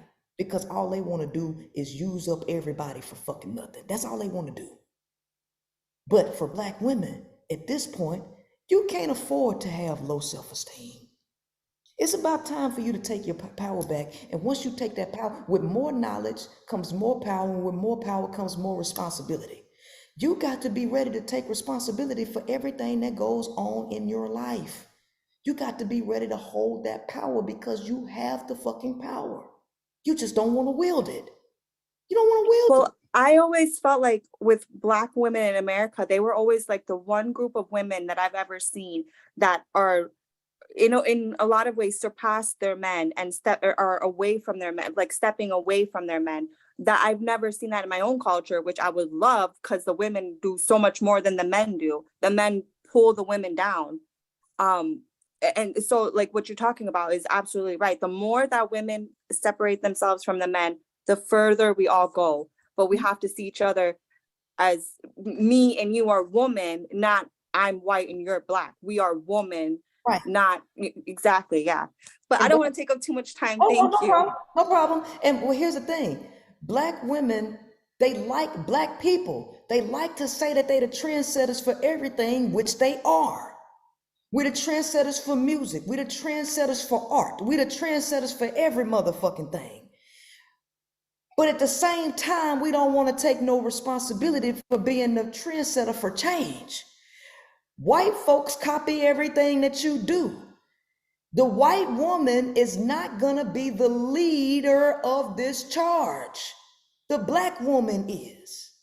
And when white women see you moving, they're more likely to get the aha and move to and speak up. But they gotta see you do it first. So if you sticking next to Dusty, all you doing is sending a message out to white women to stick next to they motherfucking millionaire Dusties, right? Because a lot of these white folks, they ain't got no motherfucking, a lot of these white men, let me tell you, males are dumb. I don't give a fuck what racial group, they are dumb. And it's the women that are fucking running the goddamn show. Them white males are dusty too. And they just got connections with other motherfucking dusty males who got power and they hand their buddies positions, even if they ain't fucking qualified, and the women pick up the goddamn slack. That's just the bottom line. That's how it is. So if you, Miss Trendsetter, which is the foundation to uphold the whole goddamn system, if you're not willing to be the trendsetter to walk away and decenter males, white women ain't never gonna copy that behavior. You can't sit up here and say Black folks created everything and white folks took it in cultural appropriation, and then when it comes to actually making fucking change, you don't want to be the leader of that charge. When white folks got a history of copying every fucking thing. Create something worth fucking copying besides a goddamn dance move and a fucking cornbread and neck bone ass. Create something that's worth fucking copying. Katie, what you got? Okay, can you hear me? I hardly ever talk on these things. I wanted to tell you, I was horrified watching her. I was horrified by how disrespectful she was. I was amazed actually at her arrogance. I don't follow her, but I was amazed. And I'm a white person and I would just want to apologize to your whole audience and to you that she was so incredibly arrogant It was very out of place. And I know you don't want ego strokes or validation, but I am funding your program. I paid to hop on here so I could see this, and I'm so glad I did because I'm just so sorry that that's what y'all saw and that's what she brought. So love to your audience. And I'm a big fan of you, Princella. You guys are beautiful. Your audience is beautiful. And I know that because I'm a regular listener and I appreciate everything you're doing. And I support you 1,000%. I'm so sorry that she was a bully. And actually, I can tell you that's part of the war between white people is a lot of narcissists talk big, but they're hypocrites. That's what I saw in her tonight. And I am just so sorry that that's what she brought. You deserved 1,000% better from her. So love to you guys. Thank you so much. I appreciate it. Definitely. Tiki. Hey, so I'm excited that I got this is my first time watching it. I missed the first time, but wow. Because I remember you telling me that she was going to interview her, and I was so excited and all the things. So I was definitely one of the people that were on the bandwagon with her. And so to see the interview and how it played out, I was just like, damn, Priscilla did it again, where you always pierce the veil to see like things that other people can't see. And it's so amazing. Like, I don't know, you're just the dopest. I'm so grateful that I was here and able to see it for what it is. And it's like not just her, but just the behavior, especially with males in general. Like it's that same overarching theme of like that deception and stuff like that. So that's all I want to add to it. Thank you so much. I appreciate it. Definitely. Let's see. And Dominique. Hello, ma'am. I just wanted to second what was being said, specifically by the person who commented just a little bit ago, that Jane Elliott definitely is showing herself to be a bully and a hypocrite. Like, one of the first things that she said, like not even 2 minutes into the interview, was, oh, I bet the white women that was listening ain't listening now. Like, she purposefully is trying to piss white people off so they aren't in the room. It's like, what is that about, you know? Mm-hmm. Absolutely. But yeah, like, why do you think what does bullying white people get her? Is it just the attention of Black people? No, it's both. She gets to appease Black folks and keep them from causing ruckus because it's great to have a white person running around who seemingly understands, that keeps Black people from going haywire about shit. It's good for white folks because you have an apologist running around, and how many people do you affect? Not that many. You just bully a couple white folks for a couple days, and boom, it's over, right? So that it works out for both parties, right? So it's a genius fucking thing. It's a genius thing because you never have to address racism, because apparently you have somebody out here that's on par with supposed world change, but it's just not the case. Most people can't pierce the veil of deception. They just can't. And that's why I'm here, because the more you listen to me, the more you should be questioning what the fuck you really believe. Because so far, I have shown you that everything that you thought was the truth is a damn lie. Right. Which means you should be questioning your own identity, because your identity was built on those lies. Mm-hmm. Yes, ma'am. I definitely agree. And I would like to appreciate you because, yes, you do be kicking our ass, ma'am. You do be beating the hell out of us, but we need it. We really need it. It's what makes us stronger. And without that, we're just going to be coddling ourselves to destruction. Mm-hmm. So keep being hard on us, ma'am. Keep waking us up. Keep exposing this lie. And, you know, we just going to have to roll with the punches or be left behind. That's it. Because there's a lot of people finna get left behind, and that's on them. Yeah. Candace. Yes, I just want to add real quick before you start again. You're so right. It's the pick-me's, because And you're right, it does start with us Black women because so many of us want to say, well, I just want to rest in my femininity. And they have no clue that femininity is not about resting. It's about taking care of your business, being busy, taking care of your business, providing for yourself, loving yourself, taking care of yourself. That's resting in your femininity, being about your business, not sitting up on a man and trusting him to do for you what you can do for yourself. Mm-hmm. Absolutely. Mm-hmm. Absolutely. Thank you so much. All right. Let's go ahead and get into this psychological breakdown. This gonna be fun. Yeah. Okay, let's start over. Miss Jane, start over. Yes. There you go. All right. Okay. So, Jane, for a long time, I had been wanting to have a discussion with you, and I reached out to Judith or Lottie, and I said it came across my spirit. I said we need to reach out to Jane to talk to her because now is the perfect time for the message that you have been putting out to get to people who are really receptive. I have a following of about 26,000 people on my YouTube, but a lot of them are white women from all over the world. And I have gotten them to a point to where they are receptive. I don't push the ideology of race, black, white, or any of that.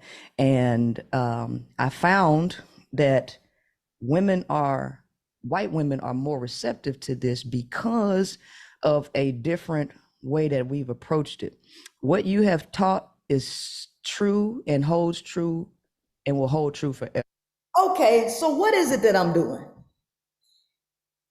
I am intentionally bringing down any barriers that she might have, right? I have agreed with her that I don't push race, not black or white. I have admitted that women are the biggest facilitators, which you're gonna hear. I don't know if I had just said that or it's coming up, but women are the biggest facilitators of all of the issues that go on within society. I said that, right? And I agreed that everything she teaches is true. Okay. So the question was she listening? The answer is no. No, she just being quiet. She didn't hear a word I said. And I have found that women, regardless of race, are the biggest facilitators of all of the division in the world, but it doesn't originate with them. Okay. I also said that I have white women willing to listen to you. They ready to hear what you have to say, right? Which means it's an open floor, right? And you can teach the interworkings of how racism actually works to people who are ready to hear it. That should have been motivation enough for you to talk if your true intent was to deliver a message rooted in education, right? And women are the biggest facilitators. That's important. So this is at the 1 minute and 21 second mark that women are the biggest facilitators. Make sure you write that down in your notebook. Women are the biggest facilitators at 1 minute and 21 seconds. It originates with men. It don't originate with women, it originates with men. And so if wait a minute. You got a bunch of misconceptions running. Whoa. This was the first indication. This right here was the first indication at 1 minute and 29 seconds that we dealing with a pick-me. The interview ain't even started and it's evident she a pick-me. Because out of all that shit I said, she did not stop me when I said women are the biggest facilitators. it don't start with women, it starts with men. The moment I said it starts with men, she say, whoa, whoa, whoa, whoa, whoa, whoa, whoa, wait a minute. It triggered her because she deep down worship the ground that males walk on, and you ain't finna sit up here and put the blame on no male.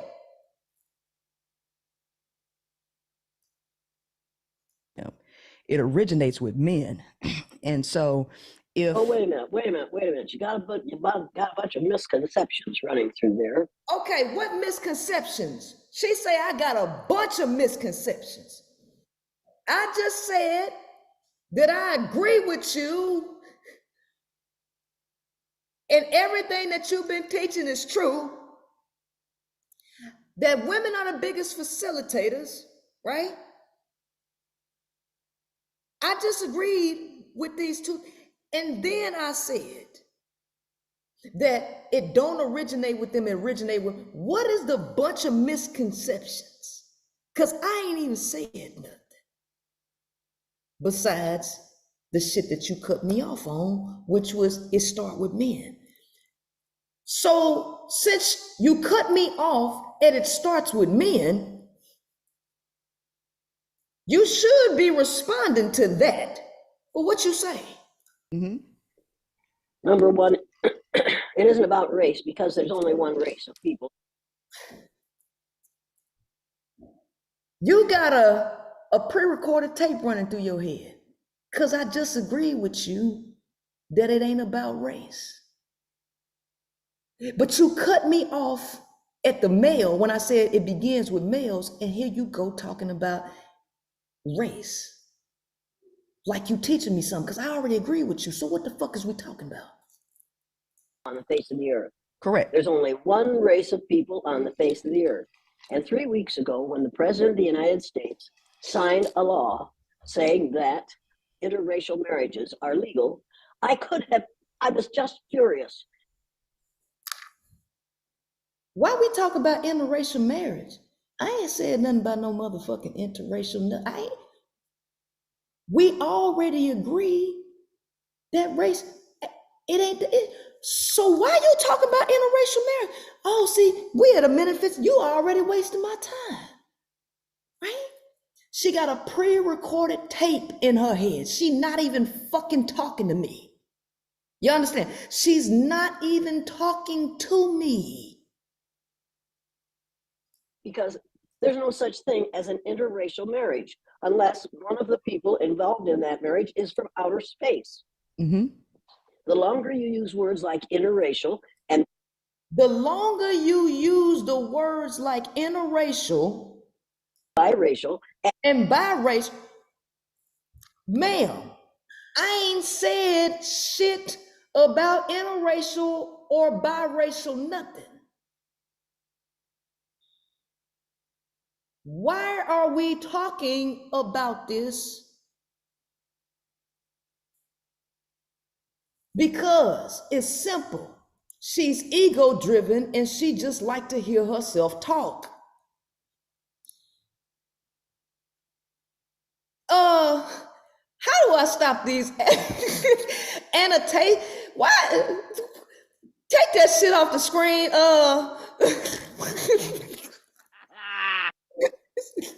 Take that shit off the screen. What is that? The system do that to everyone. She put penis worship up there. Y'all stop annotating the screen. My bad. I didn't even know you could see that. Yes, I can see all that shit. Race, the longer we will have the problem of ignorance, self-imposed ignorance, where human beings are concerned. There's only one race. It's the human race. We're all members of it.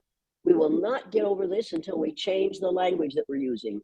Those who absolutely insist on using the language of the 1400s and 1500s, from now on, as long as you're going to use that language, come to work.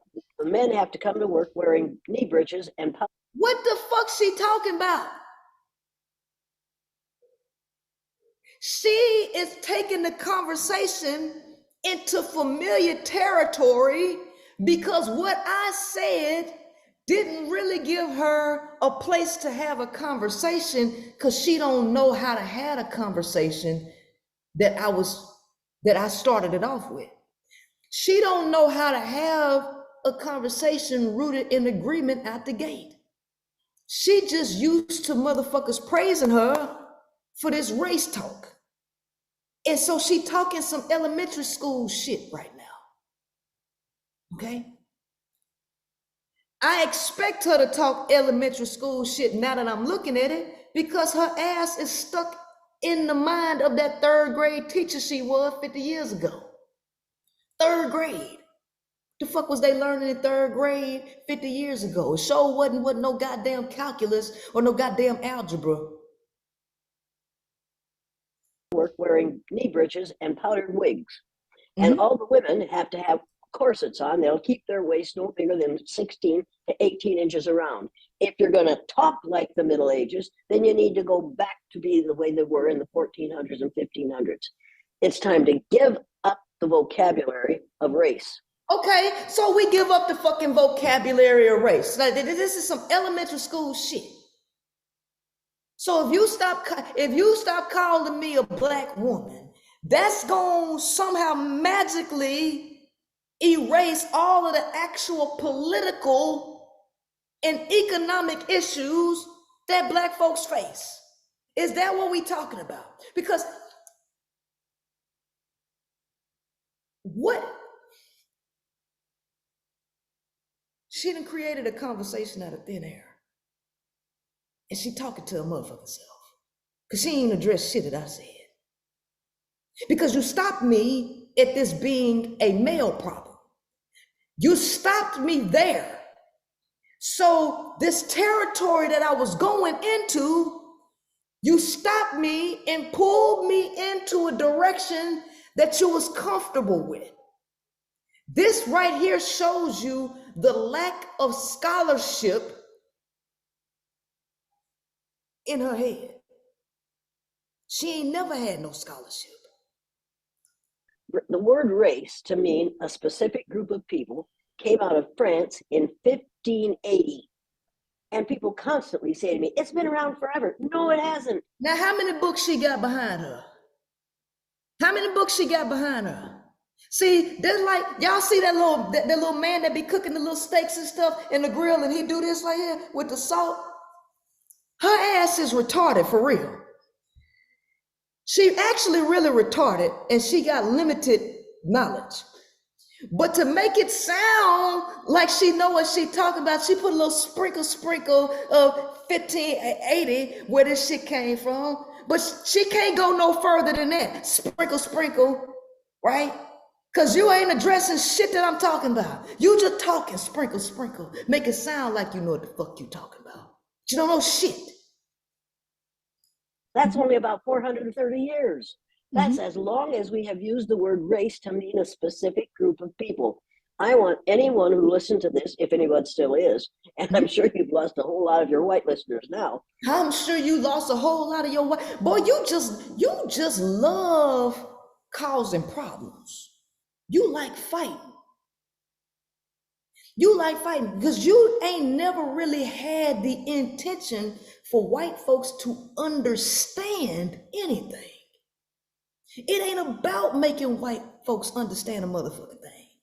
It's about pissing people off. It's just about making people mad. Because what have you said besides some elementary school bullshit that'll make white women stop listening to me? You don't even know why they fucking listen to me. Oh, but you think you telling them something.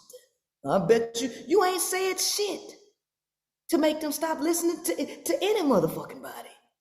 Cause right now, I think they think you retarded. I think she fucking senile now though. Look at her, she looks senile. Every time I pause it at a fucked up place, don't it? Every time I pause it, she look crazy. Cause that's what she really is. Because white women don't want to hear these things. What did you say that they ain't want to hear? Because this shit sound like comedy to me. You ain't said nothing yet that made them antsy. Because we have been most fortunate in being able to attach ourselves to a significant pale, stale male and then have. We've been able to attach ourselves to a pale, stale male. That's 3 minutes and 25 seconds. If y'all writing this shit down, at 3 minutes and 25 seconds, she said we can attach ourselves to a significant pale, stale male. Now, she cut me off at 1 minute and 20 something seconds, right? 1 minute and 21 seconds, or 25 seconds. 1 minute and 25 seconds, she cut me off when I said it originate with the male. Hold on, you got a bunch of misconceptions here. At 3 minutes and 25 seconds, she said we've been able to attach ourselves to a significant pale, stale male. Is power. It hasn't occurred to us yet that we don't have to have a man in our life to have power. We don't have, it ain't occurred to us yet. To us, listen to the language. To us, which means that she's directing her message to white women. That her message on racism is not directed to the white male, but it's directed to the white woman. Us. That we don't have to have a male in our lives to have power. Me being the intelligent person that I am, scan to find where you can agree with a person at. Bam, here's another area I can agree with you on. But she don't give a fuck about agreement because she came with the intent to box. She came with the intent to fight, to debate. She didn't come here to teach a motherfucking thing. Okay? We don't have to have a man in our life to have power. Jane, that's the whole message that I'm pushing, right? Oh, well, then we can quit now, right? I can say goodbye and have a cup of tea. No, because your significance here is your area of specialty to actually teach the interworkings of how racism, the philosophy, actually works. So I say it again. The reason that I'm talking to you is because of your expertise in the area of racism and how it works. You a teacher, right? You a motherfucking teacher, right? This supposed to be what you studied, right? So you're supposed to know how this motherfucking shit works. And since you a teacher and I say I got students that's ready to hear you, you should be all open for that, right? But no, you done already said, I bet white women ain't listening to you. So your whole energy is to fight white women by throwing words at them to make them feel bad.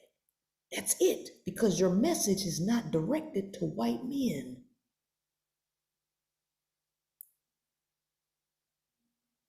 Because the reality is, this all comes out of the mind of males, because by nature, males are competitive, they're resource hoarders, they are destroyers, and they had to beat white women into submission to support and attach themselves. Now that is a fact.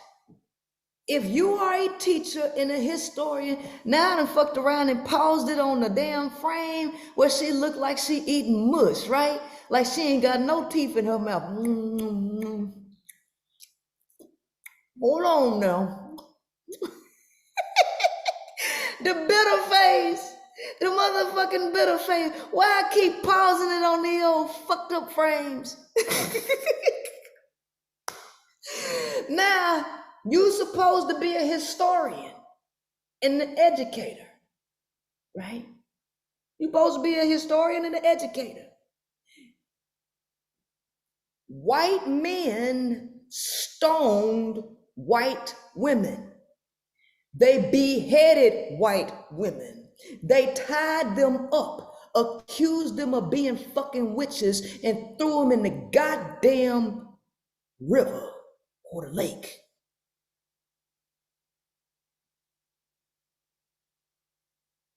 To get white women to submit to them, they had to use brutality first before they actually hoarded the resources and made white women operate in survival mode on a different echelon.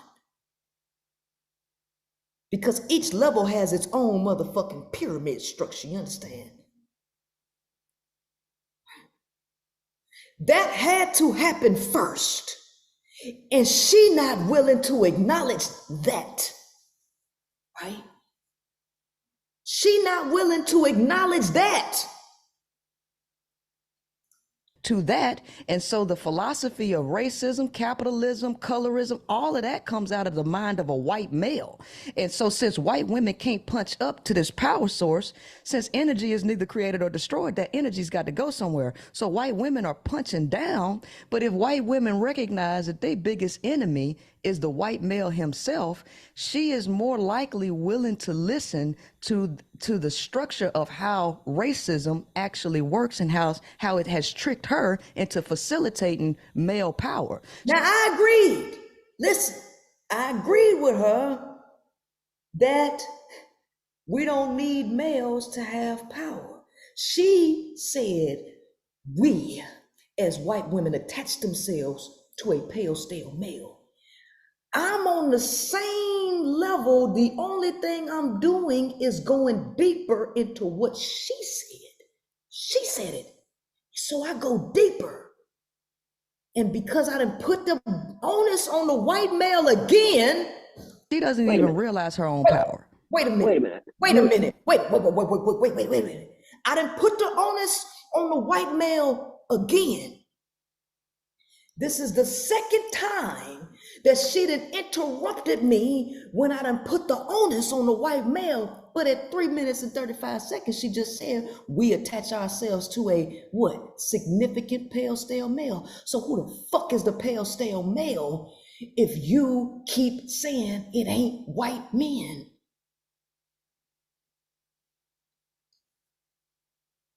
Is it a fucking unicorn? No, a white woman? Mm-hmm. Wait a minute. Listen to me. This the second time that I done went into the territory of the white male, and she pulled a conversation back to this race shit. Now listen to the elementary shit she finna go into. Listen to the elementary shit she taking me, this the second time she took me from the white male and put me back into this elementary school fucking conversation about words. Have you ever met a white woman? Mm-hmm. Have you ever met a woman whose skin is the color of my shirt? Mm-hmm. Well, you talk about the color of your shirt. The color of your skin, no, but not your shirt. Well, wait, white is white. Mm-hmm. Whether it's your skin or your shirt or the clouds or your tile in your bathroom, white is white. Correct. White is not a word to use to describe skin color anymore. You hear this shit? Do you hear the fucking deception? Baby, this the second time I didn't put the onus on the male, and she pulls me back to an area that she comfortable with talking about, because she ain't comfortable talking about the white male, even though she said the pale, stale male. She ain't talking about him. She talking about the white woman. She's protecting the white male who is the creator of racism, who is the creator of competition, who is the creator of motherfucking materialism and capitalism and all the other isms. That shit comes out the mind of a male, the white male. But she wants to stay on this bullshit word and put the onus on white women. She say it is our fault. Who is our? Because you are a white woman and you said we attach ourselves to a pale, stale male, baby. You are focusing on blaming white women for this shit.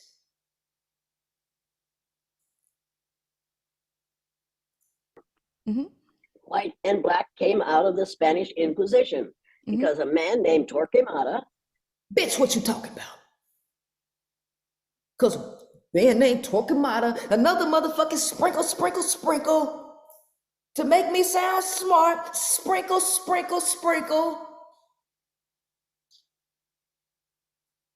Let me make it sound like I got some education. Now, listen. She said another male name at the beginning. Now she's saying another male. Bitch, you keep talking about men. Men did this, men did that, but when I say a man, you pull a conversation back into, you know what, you ever met a woman the color of my shirt? You ever met a woman the color of my shirt? Bitch, what is we talking about? The fuck is we talking about? Was going to turn everybody Catholic, and he went around killing those that he thought weren't Catholic. He went around killing those people who thought he was Catholic. Now I just said this shit came out of the mind of a fucking male. You disagreed, and here you go talk about a male killing everybody to force them into some shit. You ain't mentioned no fucking woman. He realized that you can't tell what a person's religion is by looking at them, so he had killed about 2,000 Christians before somebody said, do you know what you're doing? And at that point, he decided he had to find another way to decide who deserved to die. And he set upon skin color. Bitch, didn't I just say this shit came out the mind of a fucking male? Huh? Didn't I just say that shit? He decided that lighter colored people were going to be called white because white is the color of goodness and purity. Darker skinned people were going to be called black because black is the color of savagery and evil. So here we are talking about white and black as if white and black skin existed. I can see where the string on your sweatshirt is and compare it to the color of your face. Bitch, why are we talking about the damn string on my sweatshirt? Why in the hell are we talking about the string on my damn sweatshirt? Why did you use the string on my sweatshirt to pull the conversation from the male back to this old elementary school ass shit? Right? And they aren't the same. Correct. You aren't white. I'm not white. You aren't black. I can see your ear, the things on your ears. I can see your cap. It's black. Baby, Jane, you need a new prescription. I know you got dementia, Alzheimer's, and you're senile all at the same time, but I didn't know you had motherfucking cataracts too. Jane, my cap is not black, it's blue. It's dark blue, Jane. Anybody with eyes that can see that shit is dark blue, Jane. You got them big ass glasses on, and you just said my cap was black. No, you can't see. Talking about I can see. She said I can see. Since when? Your skin isn't. It's time to stop using the words black and white. When a kid comes to school and the teacher looks down and says, "Oh, another little black boy," somebody ought to walk up and choo her right across the face and say, "Don't you ever, ever, ever use that term to describe a child again as long as you live." Because number one, it is not an accurate description. Number two, if he's in third grade, I'll send him to the dictionary and tell him to look up the word white. And he'll find out that that means pure and good. Now look up the word black. That means savagery and evil. Is that what you want to be called? No. And so what I teach my audience is that this is not a quote unquote race war. And I teach them actually what the references to black and white actually are. They're actually codes. So even in North Africa, the land of melanated people, they're considered white, not because of their skin, but because of the coded language. So everything is about code. So I break this stuff down on my channel, dealing with the hierarchical infrastructure that is unnatural to the planet. Okay. Wait a minute. Wait a minute. What's this dumb shit you finna say now? What's the dumbass shit you finna say now, Jane? You can do what psychologists have been doing for the last 200 years. Wait a minute. Hold on, Jane. Did you just disrespect psychology? So that because you disrespecting psychology, I'm gonna assume that you don't have no skill or no background in psychology. That's right, you was a fucking third grade teacher. You was a third grade teacher. What kind of exercises you did in third grade, huh, Jane? You was playing 7-Up in third grade, wasn't you? You know, when you got to put your head down and not speak, right? And whoever don't say nothing win the game. That's the type of shit you was doing in the third grade, huh? Because for you to disrespect the practice of psychology tells me that you don't have no scholarship behind the science of fucking psychology. So I can do what psychologists has been doing for fucking 200 years. Well, what the fuck is you doing, Jane? Well, the last 100 years. Using 3 and 4 and 5 syllable terms. Using 3 and 4 and 5 syllable terms because I said hierarchical infrastructure. Because I said hierarchical infrastructure, you stop me and say I'm speaking too intelligently. I'm using words that's too big. Are you saying that this nigga gal should be using 1 and 2 syllable words? Right? Like cook and crook, Jane Elliott? Like crook, Jane Elliott? Huh? That's right.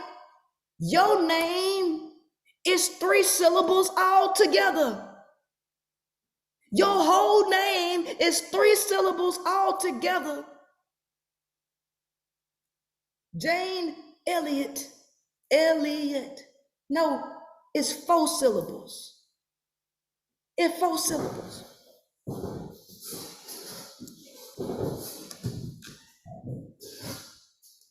To confuse people and to give so-called white people an excuse for their ignorance. Don't do that. Don't do that. There's an easier way to tell people what's going on. And what's going on is self-imposed ignorance. The truth is out there. If you found it when you were younger, I found it when I was younger. People can find it now that they are younger. And if they don't do something about it pretty soon, they aren't going to get much older. We got a whole mess of so-called white people, pale, stale males. At 8 minutes and 15 seconds, she say pale, stale males again. At 8 minutes and 15 seconds, she say pale, stale males again. We got a bunch of white people, pale, stale males, who are scared to death that they are going to be outnumbered by people of color. And with the male is scared that they're going to be outlived or outproduced by people of color. She put that on the male, right? in 30 years, they will be. Within 30 years, pale faces will be a numerical minority in the United States of America. And white folks are scared to death that when— Now listen, she done said white folks again. Listen to me. It's important that y'all, she done said white folks, pale, stale, male, and white folks again within a matter of 5 to 7 seconds, right? White folks. It came off her tongue real easy. that happens, people of color are going to want to treat us the way we have treated them. And so we elected a simpleton to be president of the United States. He built a wall along the southern border of this country in order to keep those brown-skinned people out, because he said brown-skinned people reproduce too rapidly. He's scared to death. He also— Okay, you saying he again. He.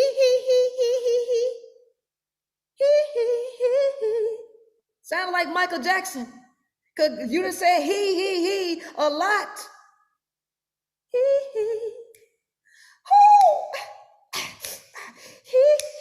You keep saying he. But when I say he, you stop me. Wait a minute.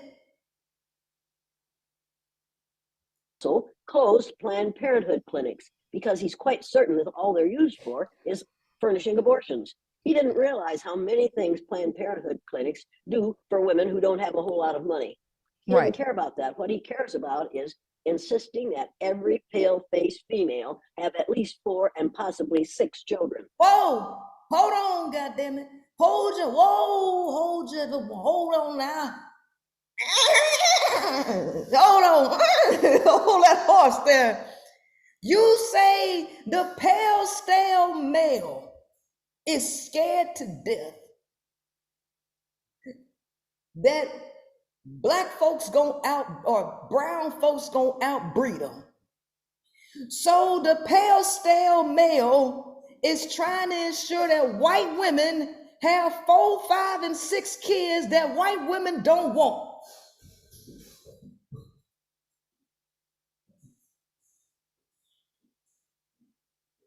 The white woman don't want to be barefoot and pregnant, Jane. The white woman don't want to be coerced into being a fucking birthing machine.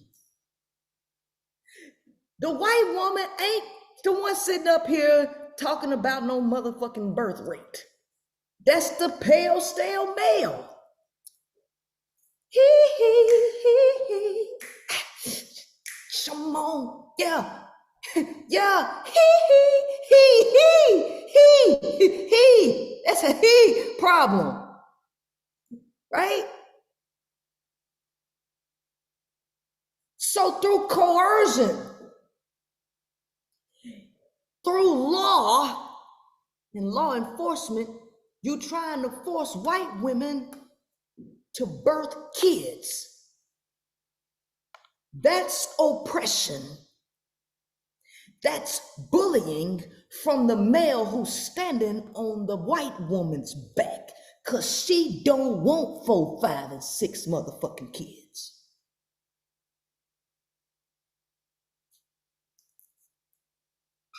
But every time I say this shit come out the mind of a male, you stop me and pull me back by the white strings hanging off my motherfucking sweater to back over here. I keep telling you, y'all issue ain't racism, it's pick-me-ism. So that we can get our numbers up again. It Correct. isn't going to happen. You realize that? I realize that. It's time for us to get over this idea. And then we've got the problem of these pale, stale males. This motherfucker is talking to herself. She say pale, stale male again at 9 minutes and 26 seconds. At 9 minutes and 26 seconds, she say pale stale male again. Why is this important?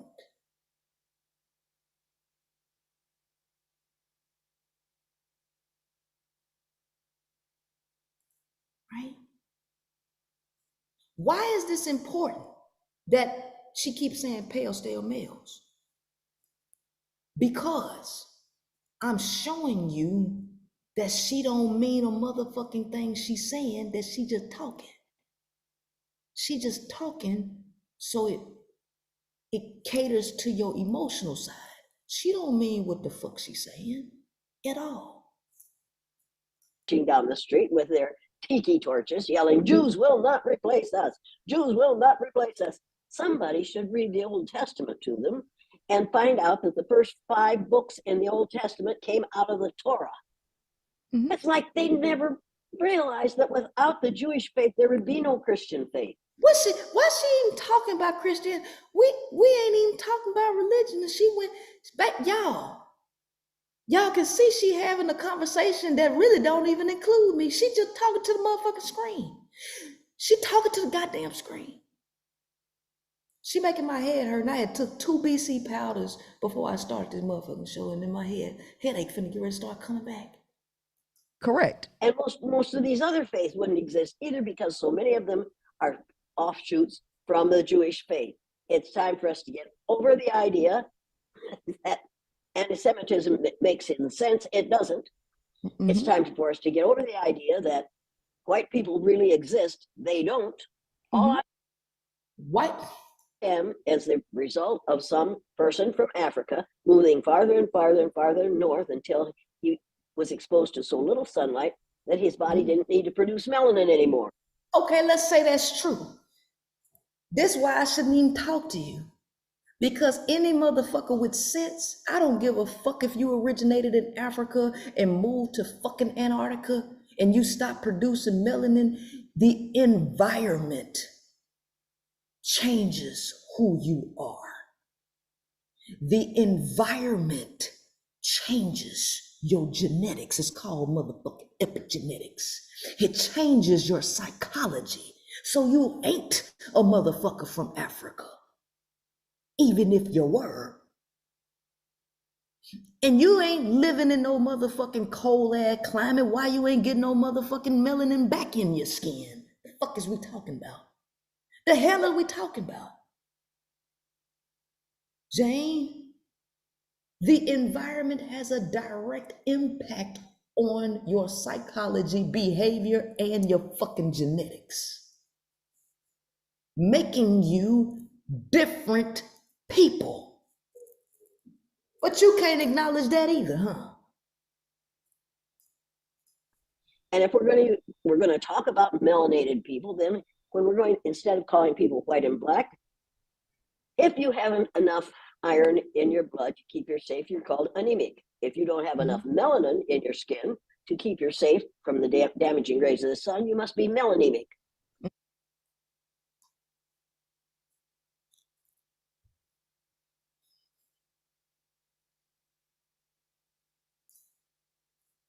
If you have more melanin, you must be melanaceous, which rhymes with spacious and gracious and efficacious. It's a very positive term. 1 fish, 2 fish, red fish, blue fish. 1 fish, 2 fish, red fish, blue fish. You can tell she's a 3rd grade teacher. We sitting up here rhyming motherfucking words, and we ain't talking with no sense. No sense at all. You anemic, you ain't got enough iron in your blood. And if you ain't got enough melanin, you melanemic. Melanaceous, spacious, and efficacious. 1 fish, 2 fish, red fish, blue fish. God damn it. And we really sitting up here listening to this shit. If you have a lot of melanin in your system, you must be melanotic. which rhymes with exotic and is in the dictionary. You can't tell me that her ass ain't still a third grade goddamn teacher.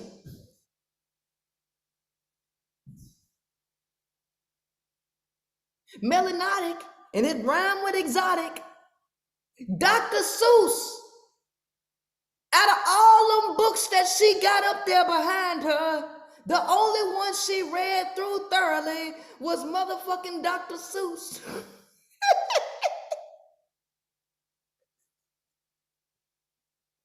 Sam, I do not like green eggs and ham.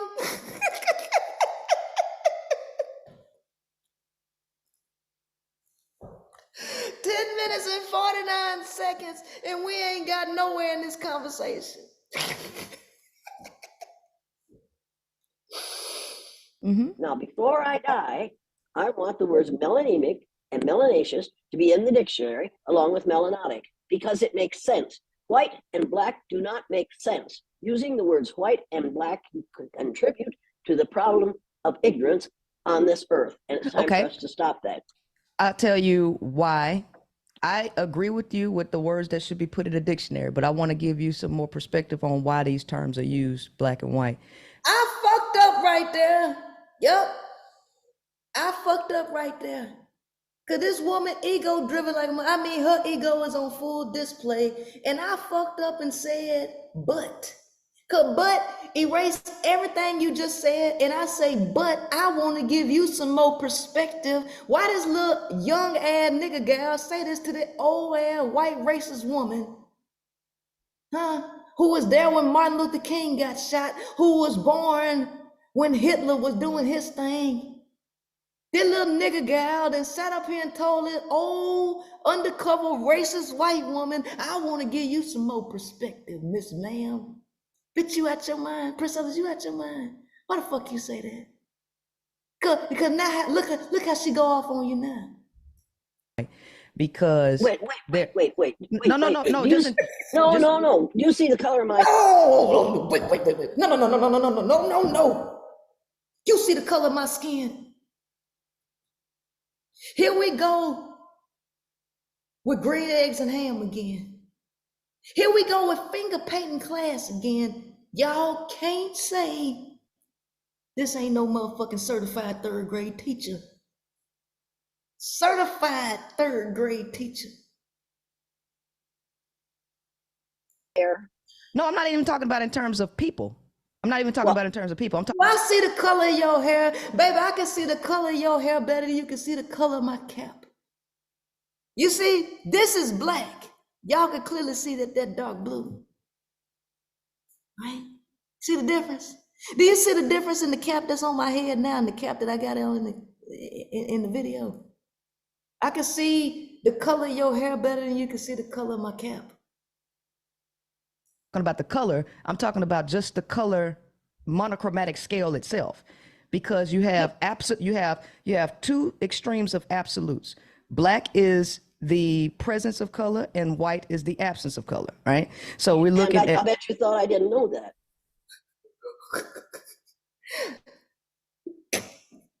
You little nigga gal, I've been in this shit for. I bet you thought I ain't know that. I bet you thought I didn't know that.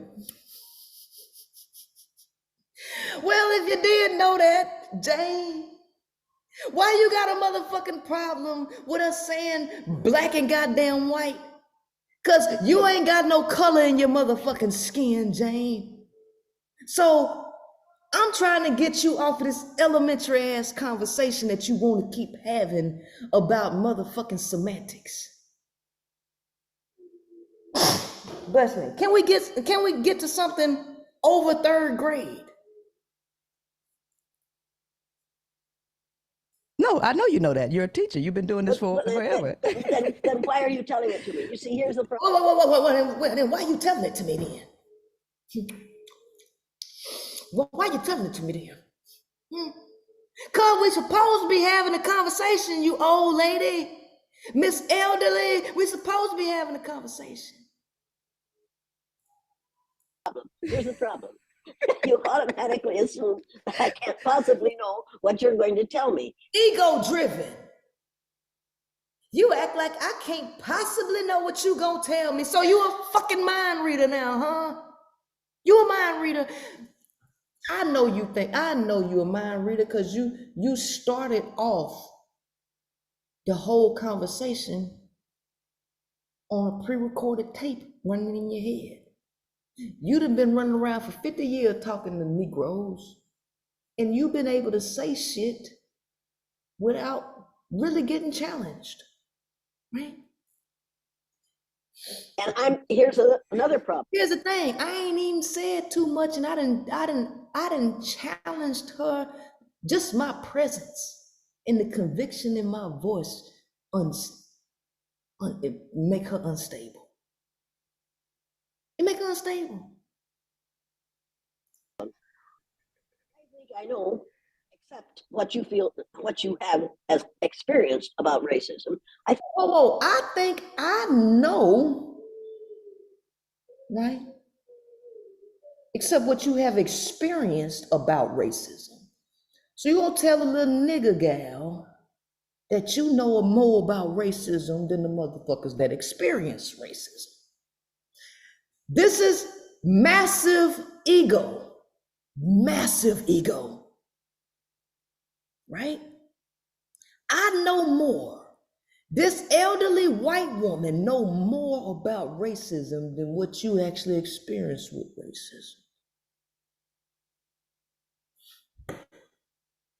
But y'all sitting up here championing this motherfucker, right? She don't even respect your experience. She just running around here making money off of feel good and nullification talk. I think I know all this stuff that we have to explain it to white folks so that they won't be so upset. Mm-hmm. It's time. Who trying to make white folks less upset? Because I'm not. I'm not trying to make white people upset, though. First of all, my message ain't even directed at white males. It's directed at women. And white women who come here, I'm not trying to upset them. I'm not trying to upset them. I'm not trying to bully nobody. I'm trying to make people understand what world we live in and why things are the way that they are, and what they can do to stop fueling the collective unconsciousness. That's what I do. It ain't about making motherfuckers mad for no reason. For us to stop explaining to white folks why they shouldn't be so upset. It's time to stop using words like, oh my God, unconscious bias and conscious bias. Macro and micro aggressions. Those are words. She just pulling shit out the sky at this point. She just pulling stuff out the sky to keep this conversation from going into territory that she's uncomfortable with. This is what she's doing because she can't have no other conversation outside of what she already talking about. That are used to make white people feel like it's not our fault. It is our fault. It is our fault because we perpetuate it, because it is good for us and bad for everybody else. Okay, if that's the case, then what you do? What you supposed to do about it now that you done admitted that it's your fault? What's the next step? Since you say it's your fault, what's the next step? Now I don't know what I am not. You'll have to forgive me for being a little impatient, because most of what you're going to say, you have already said on this program. Most of what I'm gonna say, I already said on this program to somebody. What? Somebody else at another time. I done already said to somebody else at another time, but what is that? What is that? Tell me exactly what I'm gonna say. Most of what you're going to say, I have heard over and over and over. Are you sure? And most of what, yeah, I'm quite certain. Now, listen to me. She say she done heard what I'm gonna say over and over and over. But at the end, this at 12 minutes and 59 seconds. She say she already know what I'm gonna say. But then at the end, she say, I'm not prepared for this discussion. How the fuck you ain't gonna be prepared for a discussion that you already know what's gonna be said in? Because you done had this discussion over and over and over again. How do you not be prepared for it? I mean, you have been talking about the pale stale male several times, so how you ain't prepared to talk about the pale stale male? The motherfucker that I put this shit off on. I think I'm a little bit different. You may be thinking a little bit different, and I hope you do. But don't for 1 minute think that I have spent the last 50 some years. Ego. Don't you for 1 minute think that I done spent the last 50 some years. Ego. Inflated sense of self. And how did her ego get inflated this high? Because she has been on Oprah Winfrey Show 5 motherfucking times. Fucking billionaire show. She done been on the Tonight Show. She done been on Red Table Talk. She done been paid thousands and thousands of dollars to go all around the world and have her bullshit curriculum a part of colleges and motherfucking corporations. That's how her raggedy ass elementary school teaching ass ego got so dang on inflated. That's how. Learning about this topic and closing my eyes and ears to what is happening around me. Mm-hmm. Because no matter how many psychologists and sociologists tell us all these wonderful things, use all these wonderful words, polysyllabic terms to... At 13 minutes and 44 seconds, she say, use all these big syllable words, polysyllabic terms. First of all, it's pronounced polysyllabic, right? But you use this big ass word that I had never heard of before you said the motherfucker incorrectly. You say that shit after I said hierarchical infrastructure. As a school teacher who's supposed to be educated and scholarly, why can't you have a scholarly conversation instead of trying to get me to talk on the elementary school level? Why I can't say hierarchical infrastructure, but you can say polysyllabic? Huh? And since you're just getting over, you're getting over COVID-19, it's probably affecting your brain. I'm sure it is. I didn't sleep at all last night, so I don't have any time for somebody, no matter how old or how young you are, but you're too young to educate me about how this whole thing started. I'm too young to educate you about this, how this whole thing started. I'm too young to tell you, you can learn from a fucking baby. So for you to be a wise person knows they know nothing at all, then they can learn from anybody and anywhere. So for you to be this motherfucking old and say, I can't teach you shit, that tells me you an old fool, because you can't tell a fool nothing, right? So we got a fool running around here loose, being praised as a scholar when she is limited in her understanding on anything. A fucking third grade teacher that got lucky, right? I was here when it started. Mm-hmm. I was here when we could have ended it. Mm-hmm. I was here when Hitler was doing his thing. Mm-hmm. I was born the year Adolf Hitler and Franklin Roosevelt came to power in their respective countries. Mm-hmm. I remember when somebody said to Franklin Roosevelt when he was president, "What are you going to do about Adolf Hitler?" And he said, "Leave that man alone. He's dealing with a problem the rest of us don't want to deal with." I've lived through that kind of nonsense. I've watched that kind of thing happen. I'm looking at someone who is probably the age I was when I did the blue-eyed, brown-eyed exercise. Mm-hmm. And what the fuck that got to do with the price of tea in China?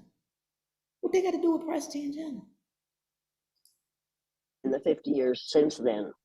You think you really think that old bullshit experiment was worth anything? Yeah, you do, because you've been paid millions of dollars over the course of 50 years to perpetuate this stupid shit. And it is absolutely frightening what I've learned about our inability in this country to say something simple and straightforward and get it out there and stop trying to clean it up or make it better by using polysyllabic terms. Oh, I don't do that. I don't do that. Well, you were. So. What you mean I were? What you mean I were? Oh, because you don't know what hierarchical infrastructure mean? That's right, because those books that you got behind your head, either they motherfucking coloring books, they motherfucking big ass word books with a bunch of pictures in them, or they just up there for decoration and somebody gave them to you because they was finna throw them away at half price books. But actually reading them motherfuckers and you bought them, shit. You can miss me with that. No, I dissect. See what I do, because let me tell you, I have a background in cell and molecular biology. I was an ex-officer in the military 8 years. I'm also top sales in the car industry. So I've gotten a lot of, and I'm naturally gifted as psychology, sociology, and human behavior. So I have broken this stuff down even to the lowest possible denominator, because it don't start with racism, because racism is nothing more than a philosophy that's systemized around the concept of race practices, just like capitalism and all of the other isms. Okay, so that No. Racism is a lie. What? I said it's a practice. It's a philosophy. It don't matter if it's a truth or it's a fucking lie. You can create a system around a truth or a lie. Don't fucking matter. I said it's a practice. It's an idea, because philosophies are ideas and theories, and you can build a system around ideas and fucking theories, and they don't have to be fucking real. Right? So what are you arguing about, lady? No, but it's a philosophical practice. It's ideas. No, it's a lie. It is a lie. Anything can be built. You can create what I'm saying is you can create a system around a lie or a truth. It doesn't matter if it's a lie or truth. It's still a systematic practice. So what I'm saying is the ideas of race and competition, it all originated out of the mind of a male. Hitler was a male, right? All of this stuff comes from white men. That's all I'm saying. And no, it doesn't all come from white men. No, it doesn't all come from white men. Listen to it. Have y'all been writing down the motherfucking names of the men that all she mentioned was motherfucking males, right? Didn't she talk about the Spanish Inquisition, Torquemada? That's a fucking male, right? Then she say, no, it don't come out the mind of a white male. Hold on. And then what she say? There were no white men. There are no white men. So who the fuck are the pale stale males? She's so caught up on words. She trying to confuse the people because she don't want to point the finger at white men. Who the fuck is the pale stale male then? Is it a fucking unicorn? Who is the pale stale male? Still doing the same thing. Or men or males. It all comes from males. It started with males, but it didn't start with males. Y'all listen? I got a baby. Y'all see this? This woman don't know if she coming or going. It did start but it didn't start with males. She don't know if she coming or going.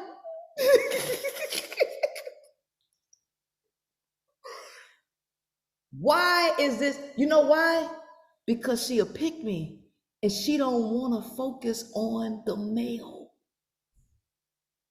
Let's play that again. Is it 1631? Let's go to 1620. And No, it white doesn't all come from white men. There were no white, and there are no white men. You're still doing the same thing. or men or males. It all comes from males. It started with males, but it didn't start with males.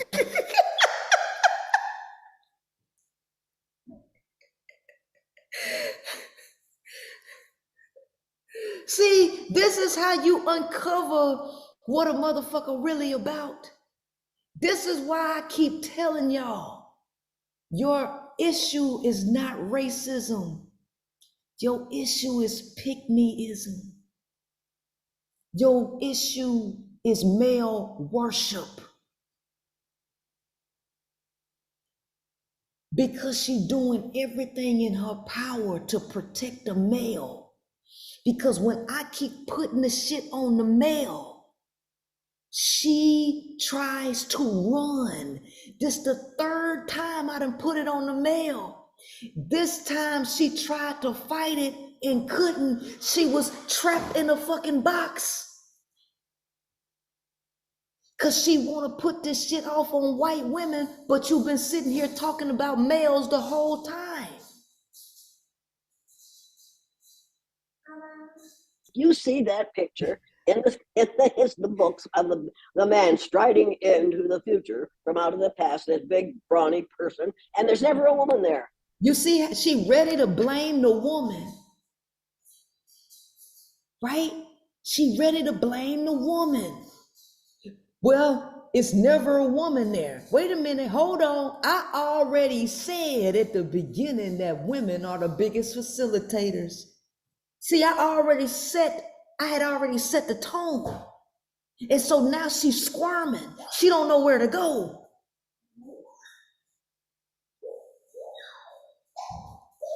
Who in the household, when the children get raped and molested, who get blamed? Who gets protected? The male gets protected. The male gets protected. And the woman gets blamed. The child, the little girl gets blamed. Your fucking issue is not racism, it's male worship.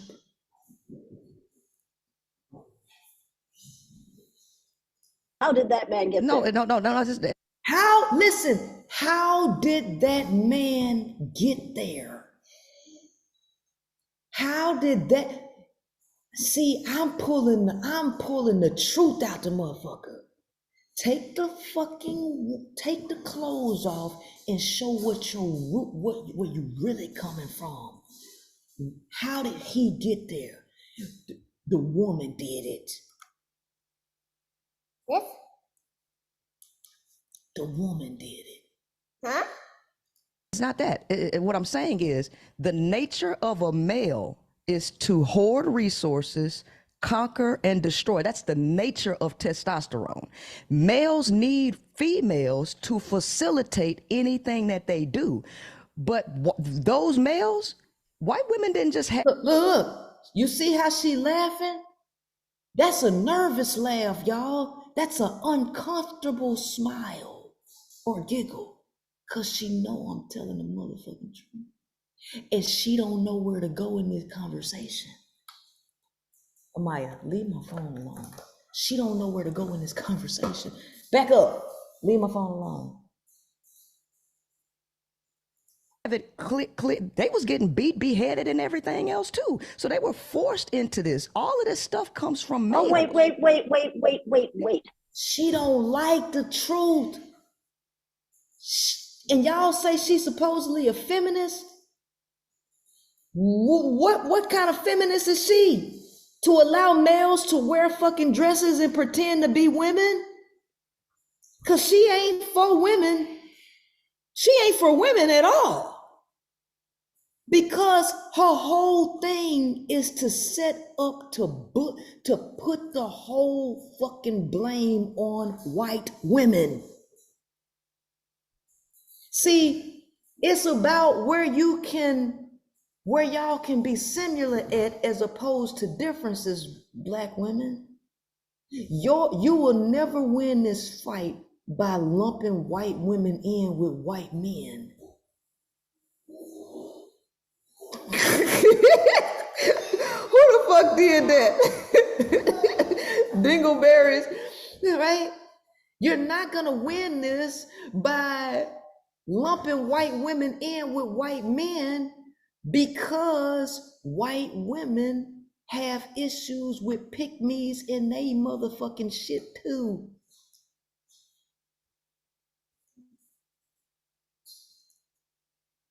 Right? I want y'all to see that y'all have the same problems.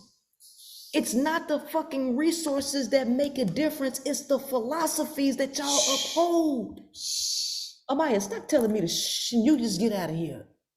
I remember the civil rights movement. I remember Black women trying to get their rights. This right here is trying to draw a wedge. This is the second time throughout this conversation that she has tried to draw a wedge between Black women and white women, right here.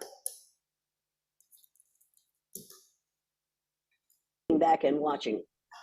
If white women had gone along with women of color, if melanemic women had joined with melanaceous and melanotic women to make that system die, we could have killed the system of racism in this country. That sounds like fairy taleism because it leaves out the power that white males have over motherfucking white women, as if white women can just get up and just overthrow shit like that with ease like that. Right? You already sitting up here talking about they motherfucking forcing white women to have kids that they don't want to fucking have. Right?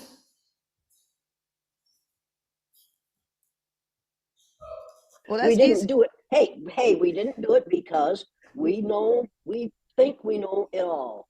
And we think we're comfortable. We think we're comfortable. See, you've been caping for the white male, so this we don't even include the white male. You talking about white women, and you trying to put the onus off on her. The same way Black women try to put the onus off on other Black women for males doing dirt to them. It's the same fucking thing. And we believe what we have been taught every year. We teach antisocial studies in the schools of this country on a minute-by-minute basis. Women stay in school for a long time, and nobody tells them, and somebody needs to tell them, that when they came up with a word for a man, they call him a male. In order to get a word for a woman, they had to add the chemical symbol for iron, Fe, to the word for male to get a word for a woman. A woman is male plus a whole lot of iron. And now I want y'all to hear how retarded this third grade teacher is, why her ass don't need to be teaching nobody. She say a woman is a male with a whole bunch of iron.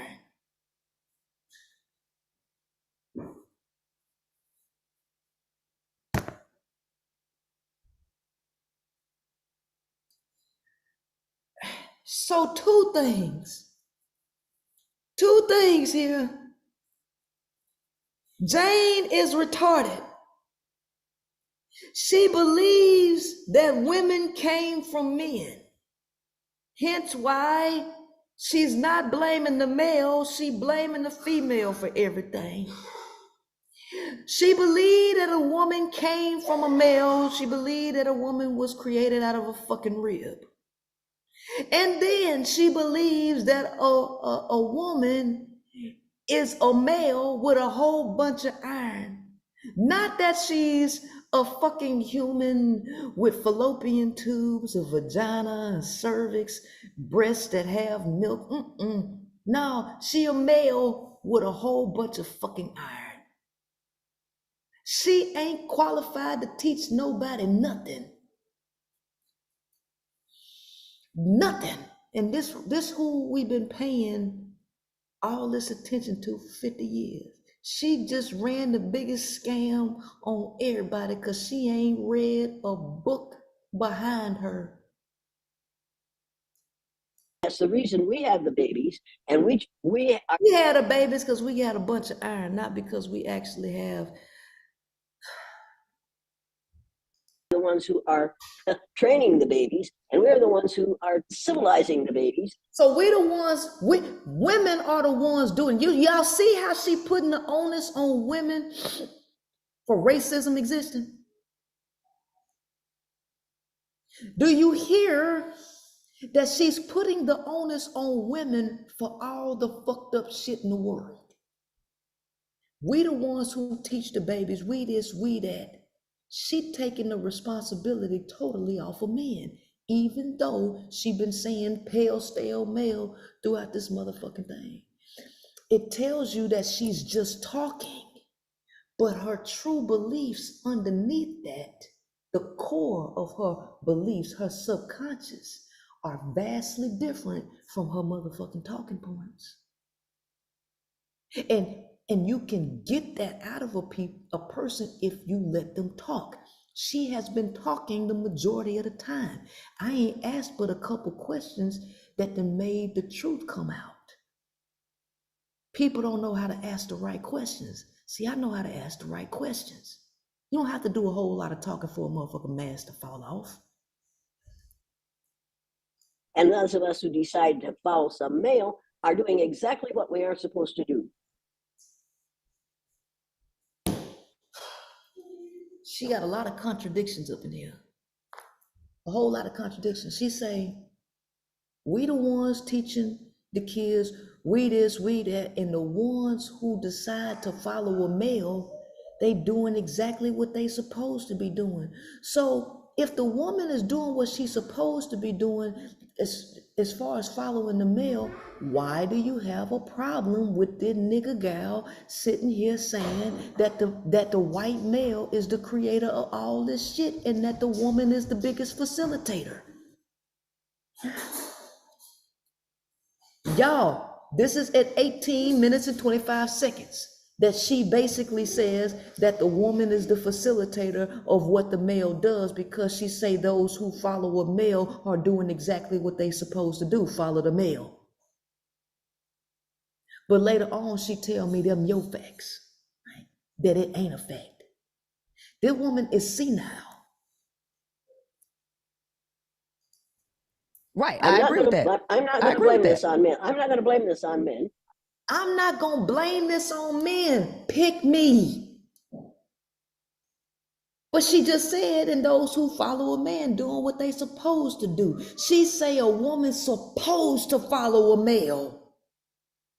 But I'm not going to blame this on men. Her whole game is to go around bullying white women. But she started off bullying third graders. She started off bullying kids, 8-year-olds. And she got paid to go bully motherfuckers. I'm not blaming this on men. I'm blaming the word. If I do that, then I have to think that women don't know any better. But that's we what do know better. Well, if I blame this on men, then I gotta think that women don't know better. Right? Forget the fact that 2/3 of the 960 million illiterate people in the world are women, right?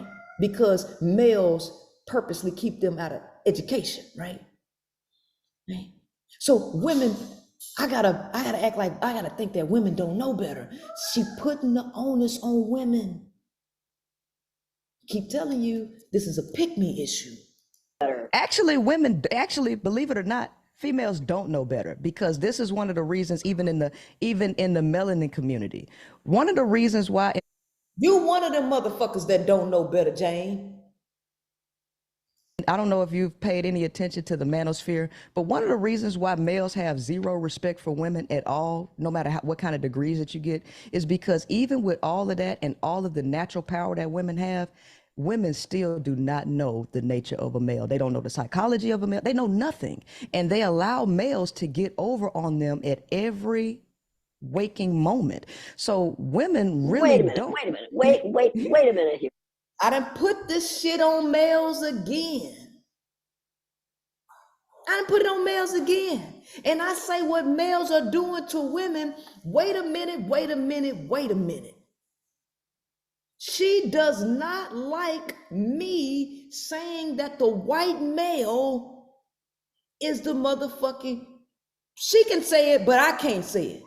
Because she knows she don't mean it, but she know I mean it. Right?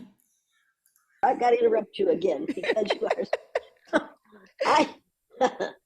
Women. Mm-hmm. White women.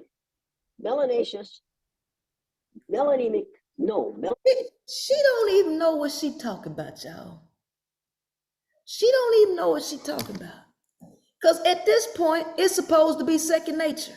At this point, this shit's supposed to be second nature for you to be talking about calling melanaceous and melanotic women. But you don't even use these terms on the regular yourself. You use black and white regularly too, because you wouldn't be getting so confused with your words if you've been saying melanotic and melanaceous for 50 motherfucking years. It would just flow off your motherfucking tongue. But now you got to sit up here and think about what to call black and white women with these old made up ass words, right? But you want me to call them that, and you can't even think to call them that. Crazy? Because you be calling them black and white on a regular motherfucking basis. Melanaceous and melanotic women saved our country, outvoted Donald Trump. They voted him out of office. Women did that. Why did women do that? Because Donald Trump said grab them by the pussy. Because Donald Trump said grab him by the pussy, right? You ain't gonna acknowledge that misogynistic brutality? They sure did, and they voted another cracker male in there. That's what they did. They voted another cracker male in there. Fuck's you talking about? And this cracker male doing worse things than him.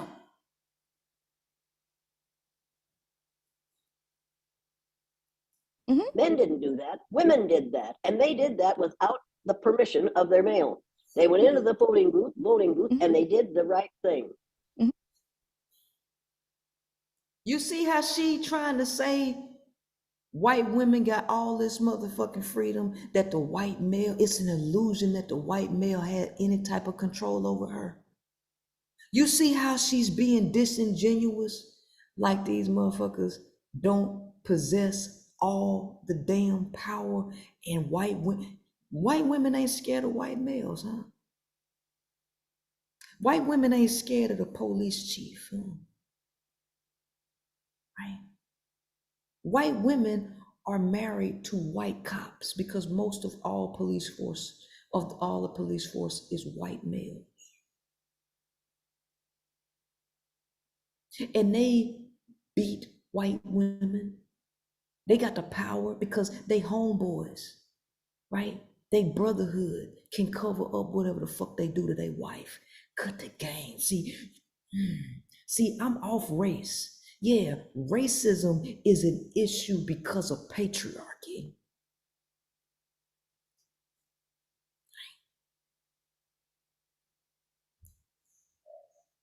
This country and every country on the face of the earth is only as great as it is because of the women in the country. I agree with that. I'm not in disagreement, but that doesn't mean that the woman knows the nature of a male, though. She might. But have you ever been married? So you looking for a personal attack? You looking for a way to attack me on a marital status? Because what the fuck they got to do with the price of tea in China? But yeah, I was married and Yes. One time or more. What that got to do? Relevance. Relevance. Tell me the relevance. Ain't no relevance. But yeah, one time, ma'am. And one time and never again. Oh, let's see. I was married for. You got to change the subject because the shit getting too hot. It's getting too hot. And who were you married to? You wasn't married to no black man. You wasn't married to no nigga. You wasn't married to no Mexican. 60 years. I was with the same man for 60 years. Oh, I've been married to the same man. So here, only pick-me's use their marital status as a badge of honor. Only pick-me's use the length of time they've been married as a badge of honor. I keep telling you, this ain't no fucking race war. It's a pick-me goddamn war. If this was transcripted, you would swear this was a black female talking. See, my man is different. See, I've been married to him for 60 years. It's just the men you know. She grandmaster pick me. And I was raised by a father who was with the same woman for as long as he lived. My daddy. I was raised by a father because you niggas, you niggers, you nigglets be raised in single mother households, right? Is that what you really want to say, Jane? Is that what you really want to say? I'm surprised you ain't asked me with my daddy in my life. That would have been too overt racist. That's why you ain't asked that shit. Huh? You stayed away from that.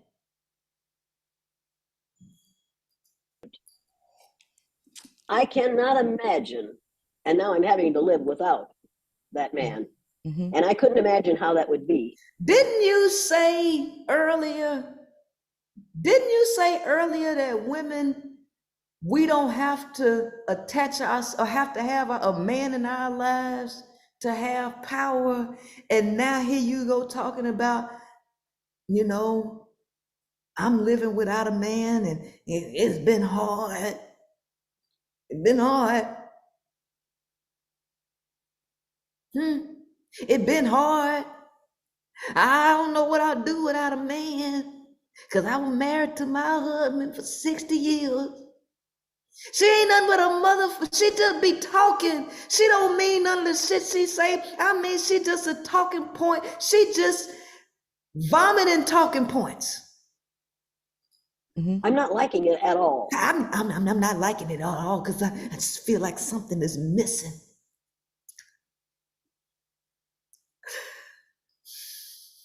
My man was good. He was a cracker male, you ladies. He was a cracker, right? He wasn't a nigga. He was a cracker. So how the fuck she gonna be against racism when all the men in her life were white males? And I know that he didn't run my life.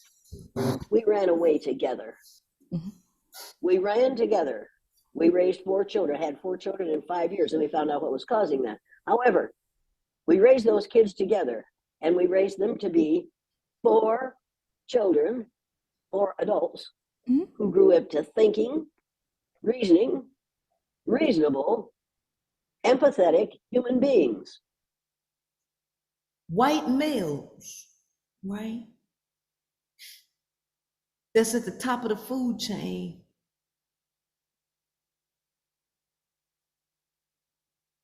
In this whole fucking idea of racism, right? Had nothing to do with their gender, had nothing to do with their sexual orientation. Well, it had to do with how they were told. That's why you always gotta ask a question. All right, Jane, can I ask you this question then? Because I can see I ain't gonna be able to get a word in edgewise, so let me just ask questions. Told to behave as human beings. My father was. Y'all heard that? I typed it in the comment section. But did you hear what she said? She said we had 4 kids in 5 years, and we found out what was causing that. Bitch, constant dick riding over and over and over again. It was what caused 4 kids in 5 goddamn years.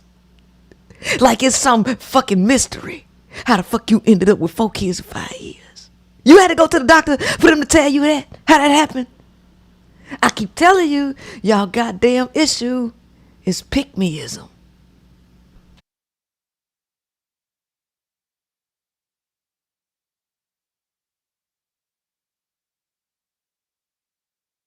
Say, you know the difference between right and wrong. Now do the right thing, goddammit. And he said that regularly. And I said that to my kids regularly. And so they did the right thing even though they didn't want to. It was easier than doing the wrong thing and having to come up against me. Okay, so now that they ain't up again, now that they don't live with you, since they didn't want to do the right thing when now that they ain't around you, what they doing, Jane? What they doing now, Jane, since they didn't want to do it then? Now that you ain't over their head, what the fuck they doing now?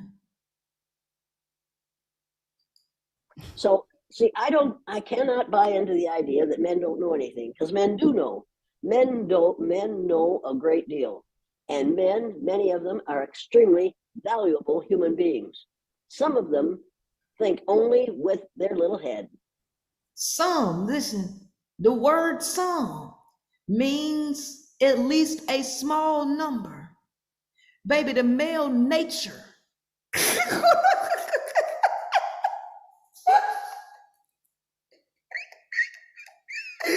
Oh shit, that was funny. Oh gosh. The male nature. I'm sorry, that shit is funny in the comment section. I lost my motherfucking point. Hold on. Damn, what she was finna say? Let me show y'all what they had did in the comment section. That shit was funny. Let's see. Who put that shit in the damn comment section? Oh, they don't show pictures? Oh, damn, this shit wasn't. Damn, that's. I was. They ain't put that shit. They don't got pictures in the comment section. That's fucked up. Cause boy, they had me rolling. They had me rolling. They put. They was y'all. They was screen shooting Jane. And putting capes and penises floating around her. She was looking like Superman with shades in the comments. That shit was funny as hell. She said, Men know a great deal. And men, many of them, are extremely valuable human beings. oh, some of them think with their small head, baby. Some means at least a small number. The male nature is to think with their motherfucking small head. That's the core of their nature. Because the whole thing is to pass their genes along. So the majority of them. And then when I say that, what she say? Some of them think only with their little head. I think the majority of them do. Oh, no, I think you're wrong there. No, in fact, I know you're wrong there. I think you're wrong there. No, in fact, I know you're wrong. But that's literally the biological wiring of the fucking male. So how could it not be the majority of them? I know you're wrong there. No, some of them don't think with their little heads. Some of them, at least a small number. Well. Then the scientific studies and the research papers would be wrong because testosterone. Well, but you've got scientific studies and research papers that say a black woman can never amount to anything because she has the wrong color skin. That wasn't scientific. That was just pseudoscientific bullshit that's opinion based. And then, not only that, she was trying to appeal to me because, see, she been protecting males this whole time. She tried to appeal to my self-interest to say, well, the science say a black woman, baby, you cannot attack my ego. I ain't got no ego. I don't give a fuck what pseudoscience say. Right? Well, so you're trying to make me denounce science by throwing an attack at me to say that science pushed black women being inferior. Baby, I got your goddamn number, Jane. I got your goddamn number. You can't play me like that. I'm too smart for that.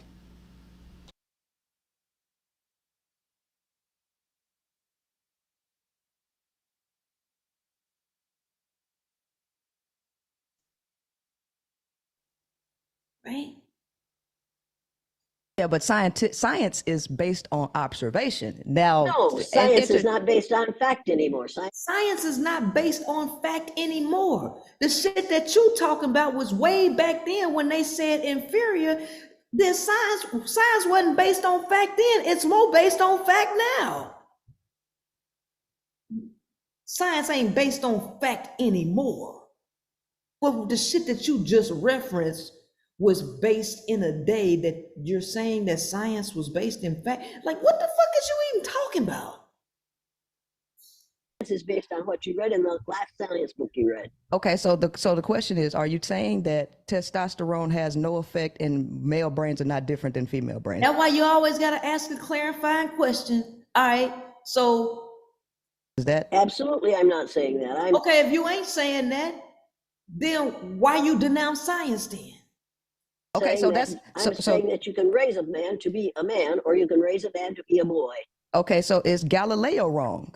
Galileo said you can't teach a man anything. You can only help him. Galileo was wrong because the only person that know anything is Jane Elliott. Galileo wrong. The Greek astronomer, also philosopher, is wrong about male nature. The third grade teacher is the only right motherfucker, right? Ain't nothing I'ma tell her. Ain't nothing Galileo gonna tell her. Ain't nothing Jordan Peterson gonna tell her. He male? Isn't he male? Yeah. Don't he know males better than fucking females since he was one? But he knows males better than females know males, though. Don't men know better? He obviously doesn't even know men if he says that you can't teach a man anything. See, that is one of the dumbest things I have ever heard. Don't ever say that on your program again. Okay? See how she caping for males? See, I pulled it out. I pulled the true her, what the true motivation was. Right? She caping hard for males. Okay. Galileo was wrong. It's too bad, but somewhere he's rolling over in his grave right now because we're discussing him. Yeah, he was wrong. I want y'all to know that this is the root. What Jane Elliott is doing, the psychosis of Jane Elliott to support white supremacy patriarchy. This is the reason why black males are attacking black women even harder, because they expect black women to uphold them in order for them to compete with white men.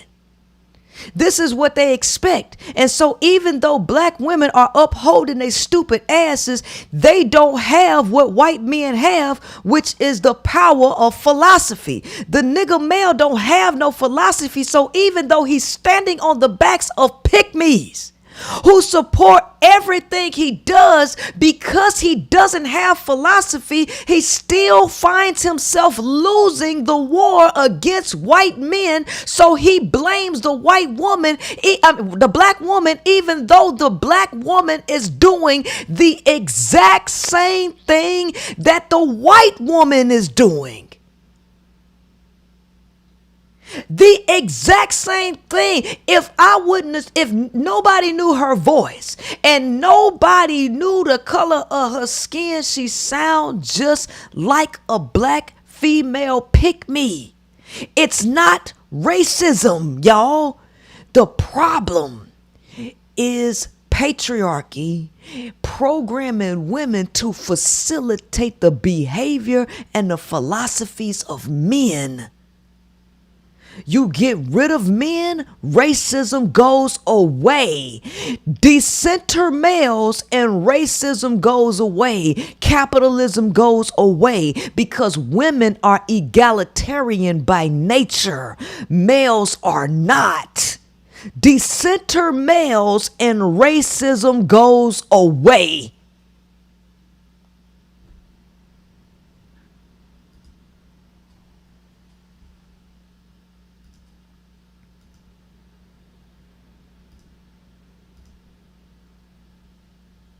Absolutely wrong. To describe men in that way is absolutely wrong. So is To Jordan describe Peterson wrong too? Who? Jordan Peterson? Because he's saying the same thing practically. Well, that doesn't mean that it's right just because a lot of men are saying it. But you look out into the world and you can see it though. You can see, you can't tell me. Yeah. You look out into the world. See, that's why you see how she smiled right there, cause she know I got her motherfucking ass stumped. And listen, I ain't have to raise my voice at all. White women did not voluntarily submit to white men though. Y'all got to remember white men beheaded white women. You can't forget the Salem witch trials. White women did not voluntarily, quote unquote, submit to white men. White women was killed by white men. They were hung. They were beheaded. They were brutalized. You can't push the ideology that this was voluntary. White women couldn't even get a bank account at one point. This was not voluntary. But over the years of conditioning and fear and the hoarding of resources, white women went into survival mode the same way black women have been in survival mode. Y'all just at different echelons. This is not voluntary. This is programmed. Social engineering. Black women and white women are operating the exact same way, just at different levels. Period. This is not voluntary. This is conditioned responses.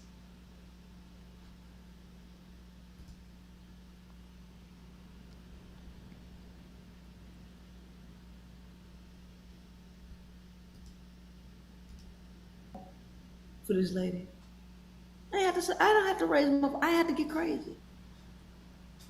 I happen to like men. I happen to appreciate men. I happen to enjoy men. I happen to like men, appreciate men, and enjoy men. She got dick on her brain. At 89 years old, she still got dick in her brain, or dick on her brain. That's a damn shame. I happen to like men. I happen to enjoy men. Right? I have to appreciate men. I keep telling you, your fucking issue is pick-meism. I happen to have had the real honor of being married to a man and having a father who was total moral male. And who the hell snoring?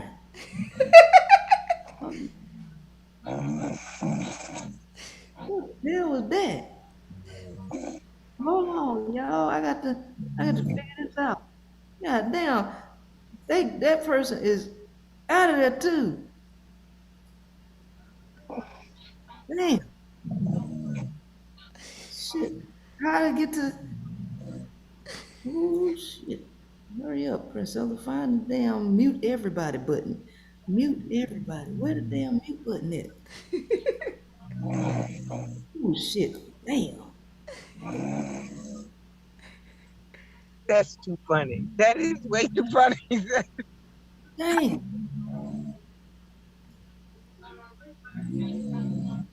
Somebody typed earlier that they had took their medicine and they was trying to fight their sleep. Yeah. Damn. That motherfucker was, boy, that sounded like a monster on the phone. That sounded like Snuffleupagus went to sleep. Snuffleupagus, or the goddamn Cookie Monster. Somebody went to sleep on it.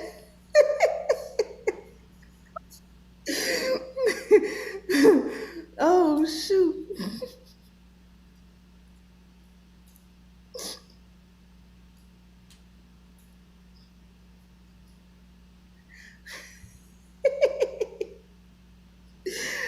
Oh man, that was so wrong. Okay. My husband was moral after he met me because he had no choice. But my husband was moral after he met her. So what was he before he met you? He was a fucking savage, wasn't he? Like males are by nature. father was a totally moral male, and he knew more. He knew more than my brothers, two of whom are civil engineers, will ever learn. Because he learned, he devoted his life to raising 7 kids. He lost one, he raised the 6, and he tried to do it right, but he didn't do it by the book. He did it by the Bible, quite frankly. And he told us, well, some of the stuff that's in the Bible is just a folk tale. You need to know that. And that stuff. So no, I will not accept your description of men as being less than. Now, I never said that they was less than, did I? I said that they was the creators of this shit. Right? But you caping so hard because that's what's on your mind. But you okay with saying that women are less than. You okay with that? Okay, so that means we think that males are either superior or equal to women. Is right? You ask a clarifying question. So, okay, based on it, you think males are superior or equal? What's your real shit?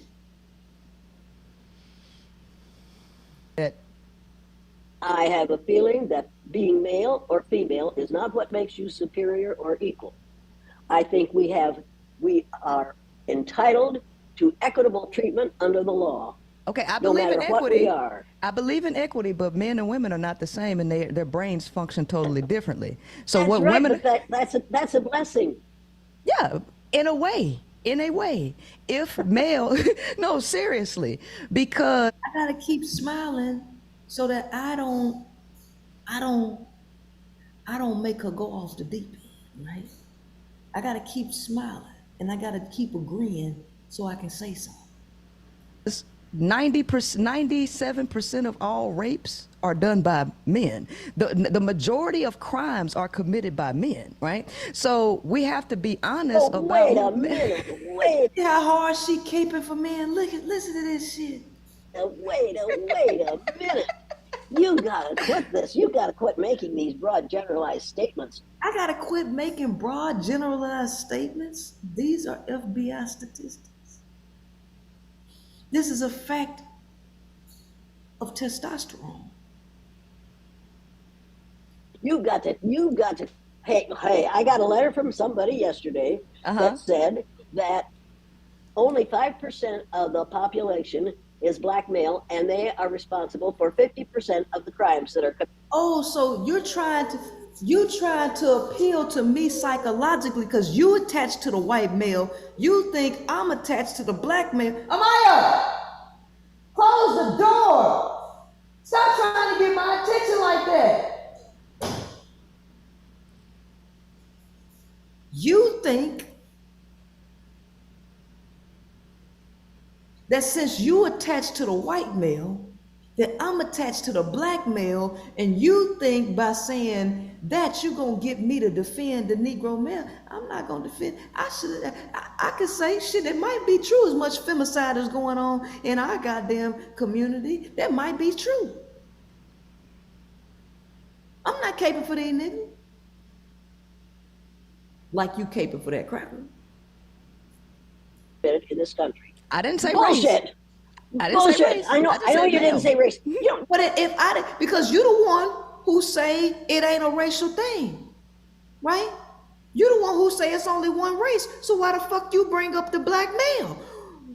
Which side of the fence are you on? Because I didn't say nothing about race. I said males. Well, I know you ain't saying nothing about race. Then why the fuck you bringing it up? Because you supposed to be talking about it's only one race, right? Right. I got her twisted. I got her so fucking twisted. She ain't see this shit coming. You're saying male. You're putting male where other people put race. You're doing the same thing that people No, but do it's who the are truth. racist.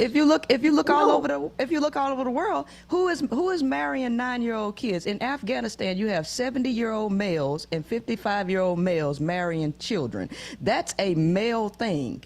That's a male thing. You know that she know that's the truth. I got her motherfucking ass rattled. Cause she like that dick so good. Rape is a male thing. Murder is a male thing. Who gives those kids up to be married to those people? Men, their fucking fathers. They fathers give them up. Did you know that? Jane, did you know that? But she asked that question to throw it off on women. She's trying to blame women, right? That's what I'm trying to tell. This is a pick-me issue. If women do not dissent to males, none of the world's problems are going away. Racism ain't going away. Rape ain't going away. The lack of resources ain't going away. None of this shit going away if you don't dissent to males. Period. Wait a minute. How does that happen? Because in Afghanistan, there is restriction of resources. So when in restriction of resources, we all understand. And not only is it the father selling the kids, who is over the politics? Men. Men even got it that way to force other males to sell their motherfucking daughters. And Maslow's hierarchy of human needs. Do you want to talk about the Mormon? Do you want to talk about the Mormon faith now, bro? Listen, she don't like that shit, so she gonna say you want to talk about the Mormon faith. Then I agree and say yeah, but now she don't want to talk about it. I got her so uncomfortable. Layla, what you got?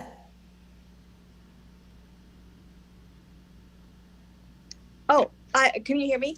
Yes. Okay, I just wanted to say, like, when she said who gave those children away, the same person who gave them their last name, that's why we have our father's last name, we're their property. Right. That's how it was set up.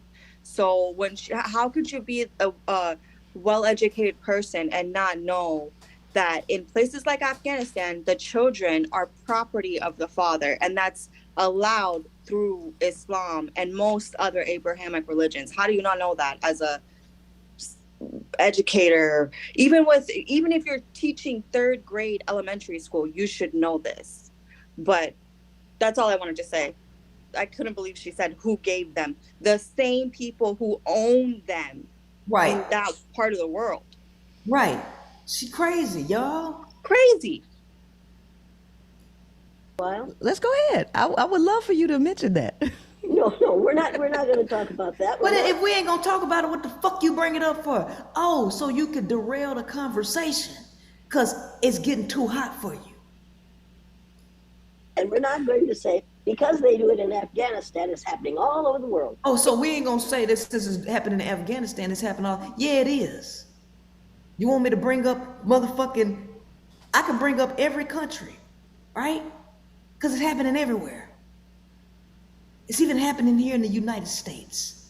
You still have fucking child marriage that's legal. What the fuck you talking about? It actually is. There's a gender imbalance of 70 million more males than females because they murdered baby girls in Asia and in India. Okay, and so because of that imbalance that's causing a ripple effect across the globe, you have an increase in violent crime. You also have an increase in sex trafficking, kidnapping, and all of this stuff. These are facts. Who are the #1 patrons of sex trafficking? Males, not women. Women are not paying for sex with kids. That's men doing that. And these are facts. So this is outside of And these are facts. So this is outside of race. We're dealing with a male-female dynamic where all of the resources have been shifted into the power and control of males. That's a Didn't fact. she say women? Listen, didn't she say women attach themselves to a significant pale stale male in the beginning? Didn't she say that? And when I just said it again, what'd she say? All Well, over the that's your globe. fact. That's your fact. That's your fact. But you said at the beginning that women attach themselves to a significant pale stale male. Now it's my fact. Your fact. That's your Her fact. ego is bruised because her identity is wrapped up in a male. Male identified women are dangerous because they are not women. They are males in the mind. Their ego, their personal identity is intertwined in the male. This is why pick-me-ism is your biggest issue. That's the number one issue in the world because everything stems from that. Racism, lack of resources, the destruction of the planet, pollution, all of it stems out of male worship. So you won't get rid of any of the world's problems until you decenter males. Period.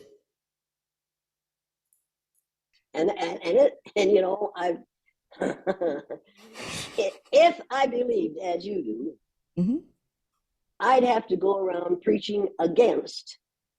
If I believe as you do, I would have to go around preaching against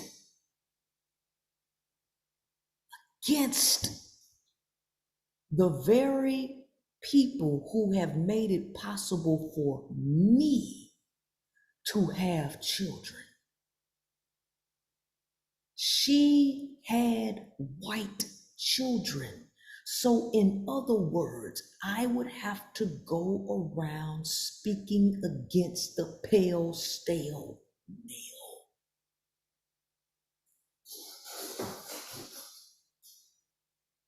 She been talking bullshit game to black folks and bullying white women the whole motherfucking time and getting paid on it. Against the very people who make it possible for me to have had children. And you said the very people who have made it possible for me to have had children. So you got more than one baby daddy. That's what I want to say. Did you cheat on your husband of 60 years and have an outside kid that he ain't know nothing about? Because you said people. How many motherfucking dicks you done let run in you, Jane? You ran through, wasn't you, Jane? Hell yeah, you ran through. You was on that motherfucking cock carousel. That's why they created motherfucking MGTOW, because your ass. Enslave those kids. No, because that's what they didn't enslave those kids. I didn't enslave my children. Not you. Males did. They've enslaved the entire globe. And so what is but they have. They have. I don't agree with that. Okay. So how are we able to talk on the phone? Because we have child slaves in Africa, right, digging for coltan. That's enslavement, right? And who is running this infrastructure? These societies are patriarchal societies. Patri is the suffix equaling father. All of this is male dominated.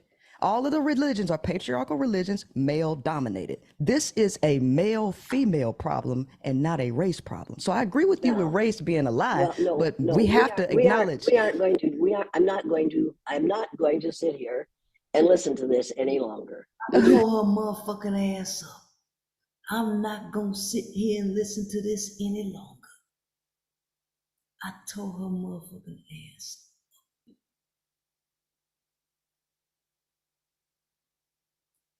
You know that I do not believe that males are monsters and I women. do not believe that males are monsters.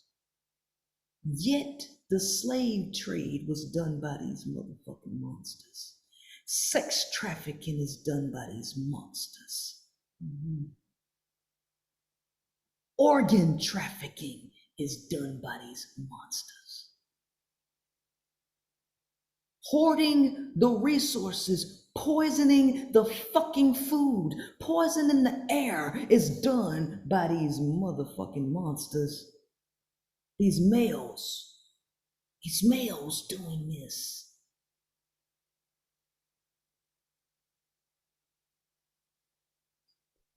Are victims. I don't believe that. I won't believe that. I I know wouldn't that say we that. have. I'm I not, say women were victims. I said that they facilitate the whole shit that males do. I'm not saying they're victims, because I said women are the greatest facilitators. I said at the beginning, women are the greatest facilitators of male behavior. That's a fact. You have mothers who take up for their children. That's your opinion. That's my opinion. Then she don't even know what she talk about. She just want to be disagreeable. She didn't agree with me on nothing, but agreed with me on everything. Because she just wanted a fight. And I wasn't really giving her one. She ended up fighting her motherfucking self as opposed to fighting me. Opinion. It's not a fact. It may be a fact in some country or in some community or in some household, but it is not a fact universally. And this is not a discussion that I am prepared to have. This is not a discussion that I'm prepared to have. But earlier on, she said, I already know what you gonna say because I done heard it over and over and over again. But now you ain't prepared to have a conversation. And so you got to fucking run. She has been a contradiction for the entire fucking 30 minutes. The entire 30 minutes. At the age of 89, I can look back on 89 years of our society going through times like this when we're looking for somebody to blame. Oh, so now I'm looking for somebody to blame because I done pointed it at the pale, stale male this whole time that you've been defending. So it's okay for you to say, it is our fault, but I can't say it's your motherfucking cracker male fault, huh? I can't say it's the cracker male fault. Blame. We'll always find somebody else to blame so that we don't have to be responsible for what we say, what we do, or what we think. And I will not allow you or anybody else to say it's all a man problem, because. So to confirm, she meant it was me that was blaming. She back it up with, I'm not gonna let you or nobody say it's all a man problem. Pick-meism is the world's problem. Male worship, phallic worship is the world's problem. Racism is a symptom of phallic worship. So this is why I am not attacking racism, because it ain't no motherfucking issue. Phallic worship is the issue, because all of the ism stems out of motherfucking phallic worship. Period. For years, we had heard that it was all a woman problem. It wasn't a woman problem. It's not a man problem. It's a human problem. It's a human problem. So who is the motherfucking human to start this shit? You see how we want to stay in a gray area and not actually attack the fucking problem? Ain't no such thing as equality. But we can cover up the world's issues through this idea and bullshit of equality. Fuck equality. Ain't no such thing as no goddamn equality. Ain't no goddamn such thing as equality. Men and women are not equal and they don't think the motherfucking same. So since we are under a patriarchal motherfucking system that's run by males, we got to examine fucking males. And women need to check their motherfucking self, all women. Black, white, Hispanic, Asian, every fucking woman needs to check their damn self with worshiping penis. And we need to start regarding one another as human beings who deserve equitable treatment under the law and who deserve understanding. And no, I'm not going to go with it anymore, but thank you for calling me. This interview is over. Thank you very much. Thank you. I appreciate it, but I get 50 more years. You save this for 50 years and then look at it in 50 years. Yes, and see if ma'am. maybe you might decide that, oh, wait a minute, men made a whole lot of good things happen. Men made a whole lot of good things happen, and women made a whole lot of good men happen. And women made a whole lot of good men happen. So she not even giving women credit for making a whole lot of good shit happen. She done put the woman behind the fucking male. And not only did she do that, she confirmed the infrastructure that women are what men stand on to facilitate their goddamn behavior. She just said it. Men made a whole lot of good things happen, and women made a whole lot of good men happen. Definitely showing you that men are standing on the necks of women. So if women decenter males, this whole motherfucking thing come crumbling down. Simple as that. Phallic worship. Get to the root of the motherfucking problem. Phallic worship. Period.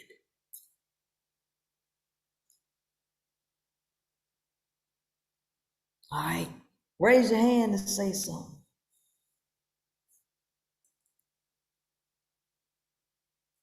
Who in here was a Jane Elliott fan before they saw this shit?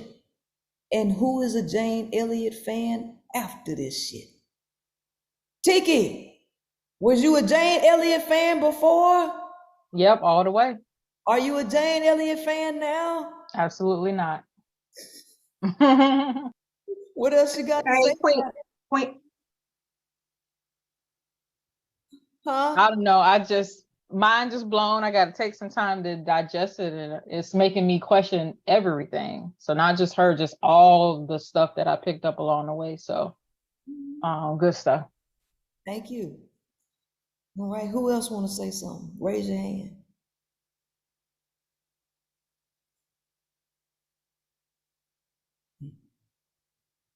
Don't be shy.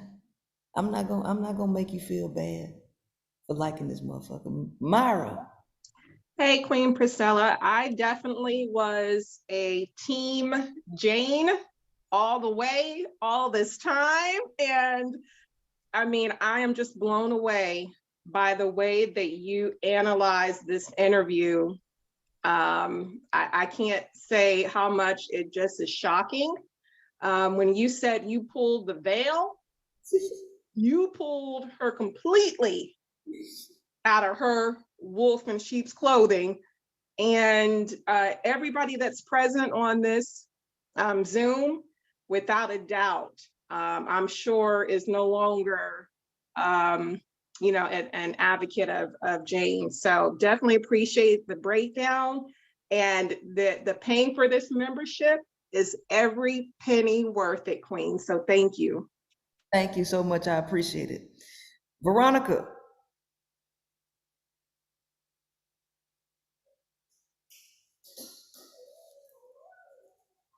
You got to unmute your mic.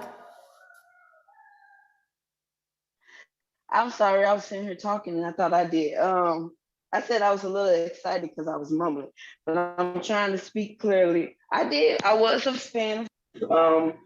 I watched her videos long ago. I understood what she was trying to do. But it was so crazy because I just want to tell you, as you was talking to her, you can notice like it just felt like demons were coming out of her, and you weren't even really saying much. It didn't take much. She wouldn't let you get a word in, really. But the little stuff that you managed to say, she obviously had these demons just coming up out of her because the anger, and she was trying to control herself, but she wasn't doing a very good job hiding her emotions. But other than that, it was sad because, she's old, and, she only know what she know. And to get to the age that she is, thinking she know everything she know, the ego, like you said. But um, can you hear me? I can. Oh, yeah. I didn't know if you wanted to respond to anything I said about those things, but I was going to say the Christian Bible basically preach everything you preach. That's why I don't understand. I mean, if you're non-Christian, I'm not trying to convince you to be Christian. I'm just saying it aligns with the things that you say. Like, don't get married. Being married is a hindrance. Men are evil. All those things. Well, everything got a little bit of truth. The best lie to tell is a lie mixed with a little truth. So this the reason why people can't peep through muddy water and spot dry land, because they get so attached to what they think they know that they just qualify it all. They hear an ounce of truth. Let me get my 48 laws of power. This is why this shit is so important, because it's easy to deceive y'all with a little bit of truth, because that little bit of truth make you look over all the lies. Like, it's just it's so funny how that shit works.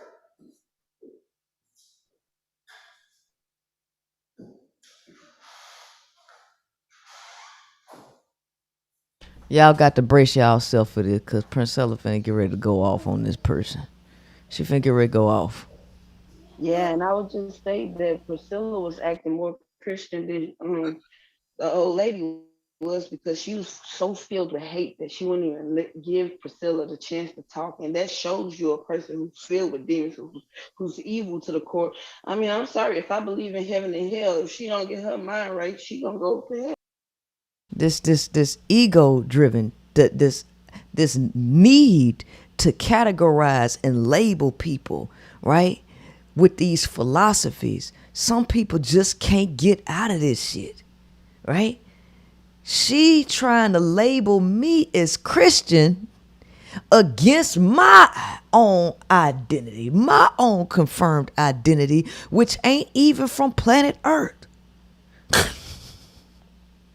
She just gonna make me a Christian, right? I'm more Christian than her, than Jane Elliott, because, man, my righteousness, my intelligence, my reason ain't got a goddamn thing to do with no philosophical ideal of Christianity. This is the reason why the world is in shambles, because of ego-driven people.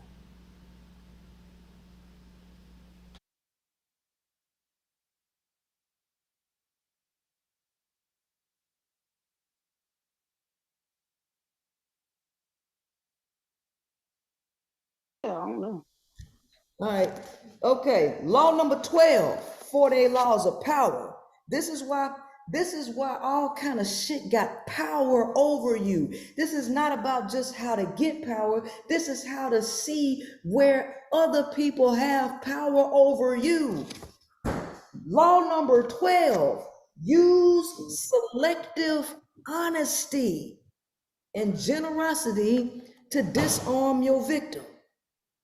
1, not 2, not 5, but 1 sincere and honest move will cover over dozens of dishonest ones. But the Bible is never dishonest. That's a lie. I've been studying this shit forever. If you can prove one thing in the Bible is dishonest, I'll believe. I'm gonna say this, listen, because I'm not gonna argue with you. You can believe what you I ain't want. arguing. I just said prove one thing that's dishonest. One thing. Listen, stop. The whole fact that you think that the Bible is literal, right? It is literal, yeah. Listen, what I'm not gonna do is argue with you. It is literal. So what the fuck I'm gonna argue with a person who is closed? Don't address me argumentatively to try to debate me on some shit because you want to protect your ego. This damn Jane Elliott shit wasn't about no damn religion. But you got a religious nutcase up here trying to debate me to protect her own identity, which is wrapped up and rooted in Christianity so hard that she wants to label me something that I don't even label myself because of my righteous and logical disposition.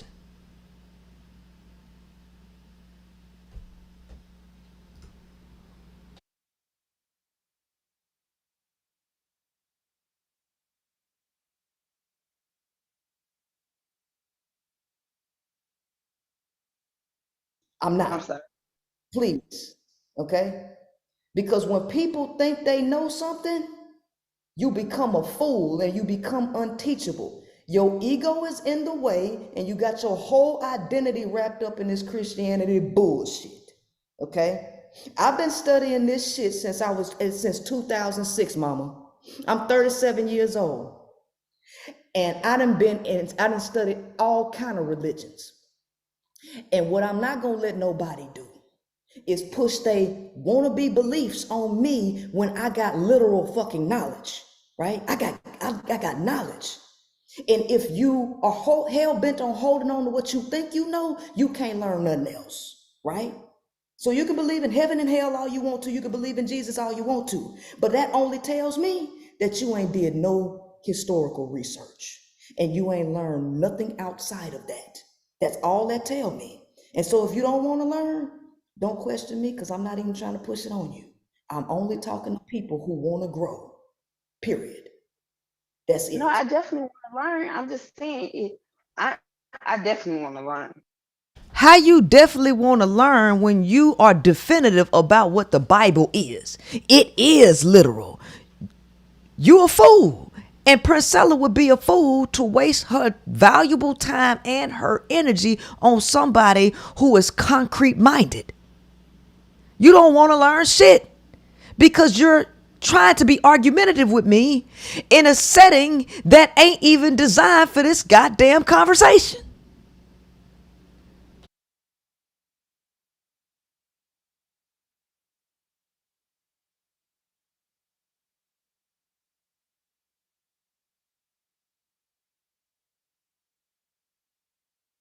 Okay. I just don't understand why you bring up. Because it's all a fucking lie. All of it is.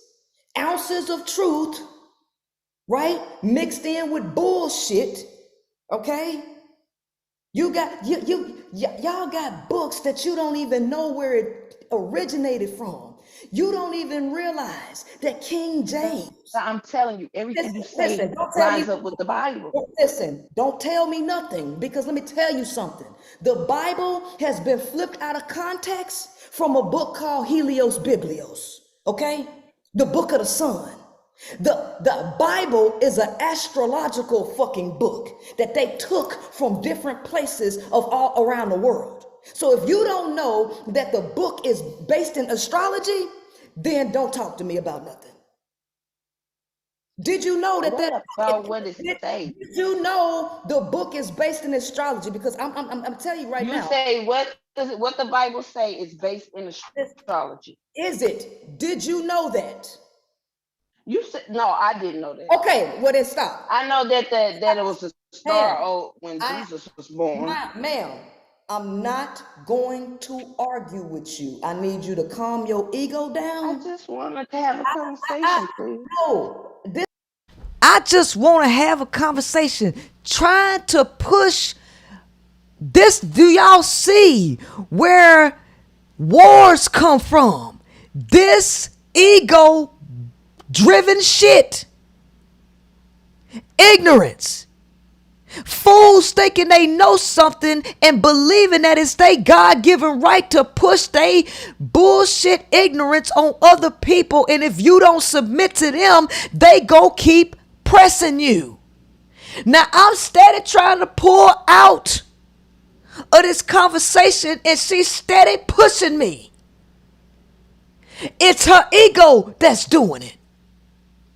Because she want to be right. She wants her ego validated. She wants her ego validated by me though. It ain't just anybody. She want me to validate it. I'm not going to validate it, sister. And since I refuse to validate it, she getting up in arms. Why does she want me to validate it? Because she does value the shit that I say. She does look up to me. She is a member of the damn community. So it is important that I validate her beliefs, and I refuse to. That's why she doing that. Codependency. Why do you need Princella to validate what you want to believe? Why do you need me to validate what you hell bent on believing for yourself?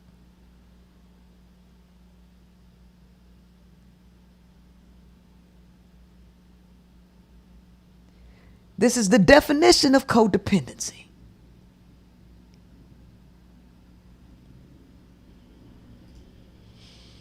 This ain't no religious conversation.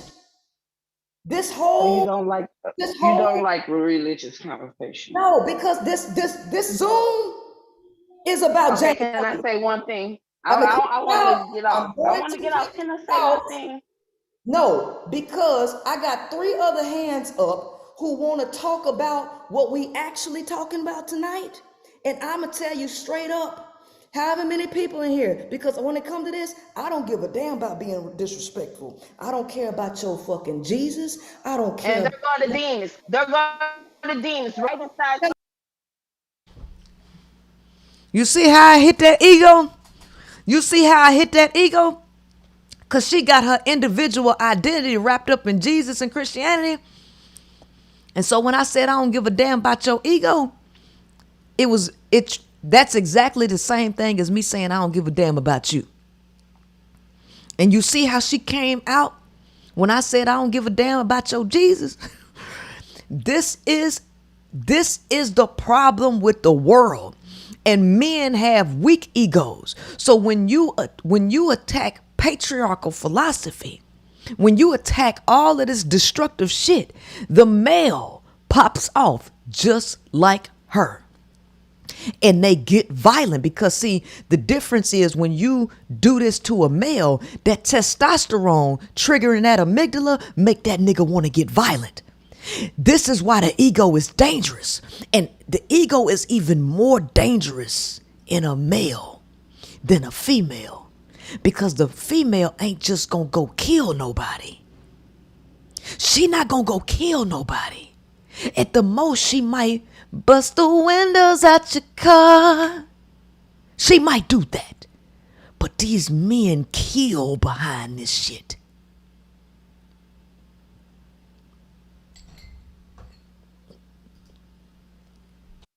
Right now, I'm telling you right now, you got demons. I'm sorry. Listen, you sit here.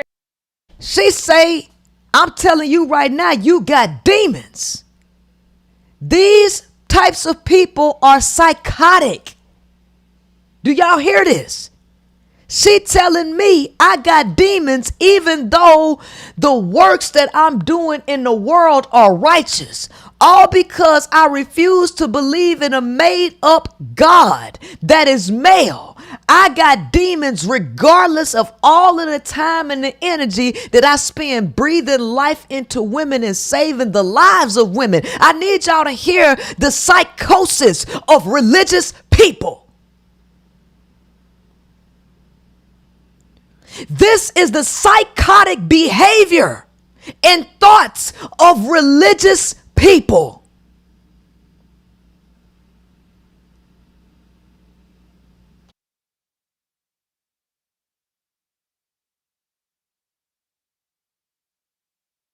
And you speak on the Bible, but when somebody bring it to you, you don't never want to Get out of here. I don't owe you shit. Wow. I don't owe you shit if you don't want to hear it, right? This lady paid to troll. Because the demons were jumping out of her. Right. I think that's the same lady that called in your show one other time talking about this same thing because her voice sounds familiar. She done paid to troll you. Right. Ooh, Paid to It's troll. crazy. wow. That's crazy. But this is a high power member tier only, which means that I have a video that's only for high power tier members where we went into the satanic temple. Clearly she didn't watch that motherfucker, right? She didn't watch that motherfucker, right? I don't owe nobody no explanation because I make it real motherfucking clear. Fuck religion. Fuck your Islam, fuck your Christianity, fuck all this patriarchal bullshit. If you ain't studied that shit, then you got a problem with what I say, baby, I'm gonna make it real uncomfortable for you because I'm not gonna change what the fuck I say. I stand on it. I've been in this shit since 2006. I was raised as a Christian and I got the fuck out that shit, right? In the book of Proverbs, it lets you know that a woman is unclean, that adultery is her problem. I don't give, if you believe that cockamamie bullshit out of my damn space, I don't worship no motherfucking male. God is not a goddamn male, and I can prove that it's a fucking woman. And if you got a problem with that, right now, you should get out of here because your little $30 ain't gonna mean shit to me because I don't do this for money, baby. I do this to free people. And if you don't wanna be free, this ain't the place for you because I'm gonna knock all that shit you think is true down. All of it. I'm serious about this and I'm breaking every motherfucking belief that you have because it's all based in a fucking lie. All of it is. And I got to take you slow to get there.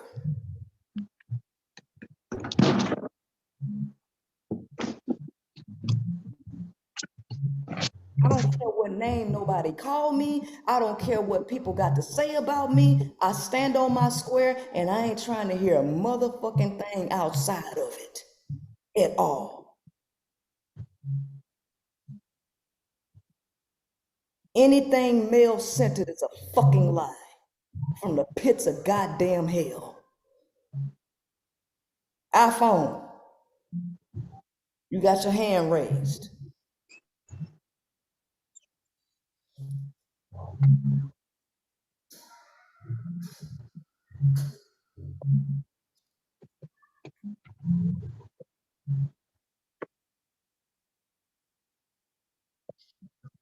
Didi. Hi, Princella. Hi, everybody. Well, as to Jane Elliott, I want to say that I was never what I would call a hardcore fan. I did at one point think that her methods kind of had merit. However, I wasn't following close enough, and I did not know that she said what she said about reparations. So that would have been it for me if I had known. Yes, ma'am. I ain't follow her that much. I ain't know what she was talking because I pretty much I'm gonna be honest. I don't really care about none of the shit that's going on in the world in terms of philosophy and because I know everything fake. I know everything is fake, and I know it's exhausting to be even a part of the shit. Amaya, it's too late for you to be making all that noise. All right, Dominique. I'm here. Can you hear me? Yes, ma'am. Hello. I just wanted to say she kind of reminded me of that poetry dude, Jane Elliott, the dude that you had that discussion with at one time. Oh, bitch ass was nigga. like, yes, bitch ass niggas. Him. She reminded me of the white female version of him because of the fact that when you were doing the interview with him, he had like this pre-recorded script in his head. Right. And the moment you took it out of that pre-recorded script, he just started talking about a whole bunch of random stuff that wasn't even being discussed. Like she went straight to like biracials and multiracials, and it's like, who said anything about a biracial? Who said anything about that? So she just gave me that kind of vibe where it was like she thought she was better than the little black girl that she was talking to, and it just really emphasized that she was a hypocrite. She was totally against everything that she had been claiming since she started. About the religion thing, I don't know if you want me to bring that up, but I thought that was something. Yeah, no, like the Bible itself does not support evolution. And most of the facts that you talk about are not only supporting evolution, it's proving it, because the fact that the males, if they were actually a divine being, they would not be behaving like animals. But if Right. they were actually from animals, then they would behave more so like an animal. So that just, yeah, anything related to any of these religions is total and utter bullshit. And, I support you standing up against it, because too many people coddle that kind of mentality. Exactly. Exactly. Thank you. You welcome, man. Oh, and Jade Elliott is Pearly Things' great grandma. Okay, that's it. See y'all later. Absolutely. Thank you. All right. All right. iPhone.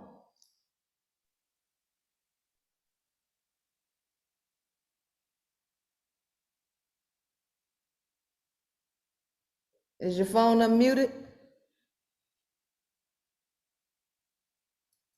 Because we can't hear you if you're talking.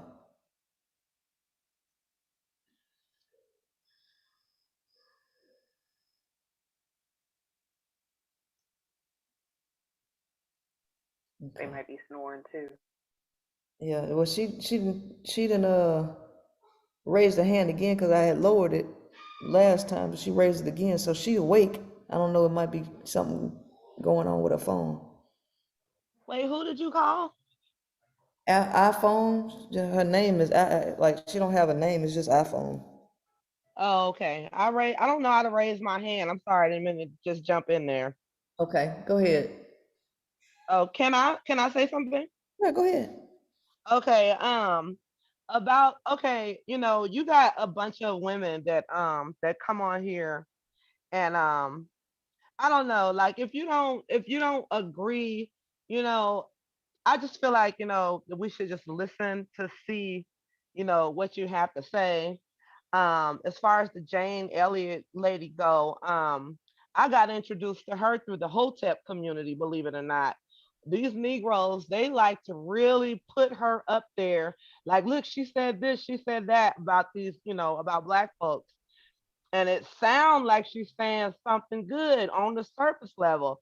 And I just want to just take my hat off to you. Like, I never looked that deep into her. And now that I looked that deep into her, I'm like, whoa, I am no longer a Jane Elliott fan. How did you do that to me? I'm surprised. So I'm like, go ahead, girl, do your thing. I'm over here supporting you. So yeah, you did that. Let me tell you something. Everything in life is that deep.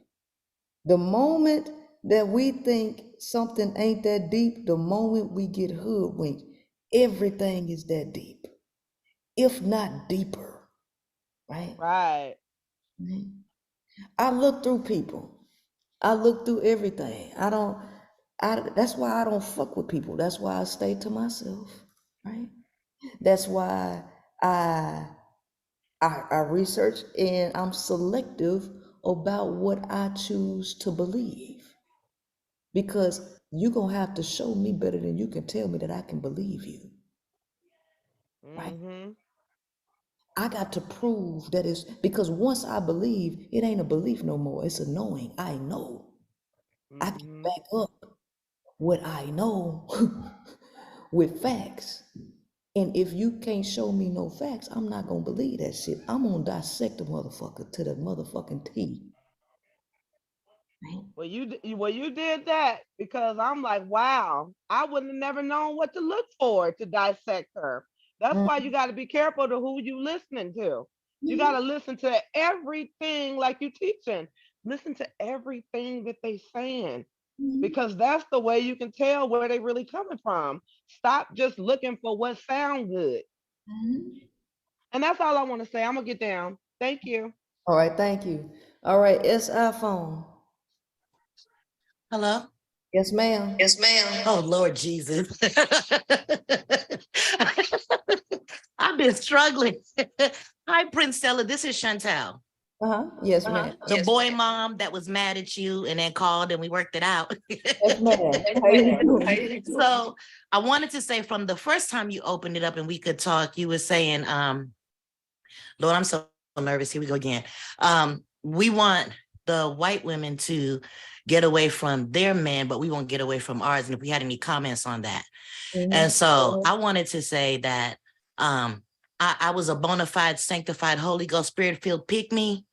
And my friends who were not my friends, the women who weren't that I was coming across initially, they were very anti-me.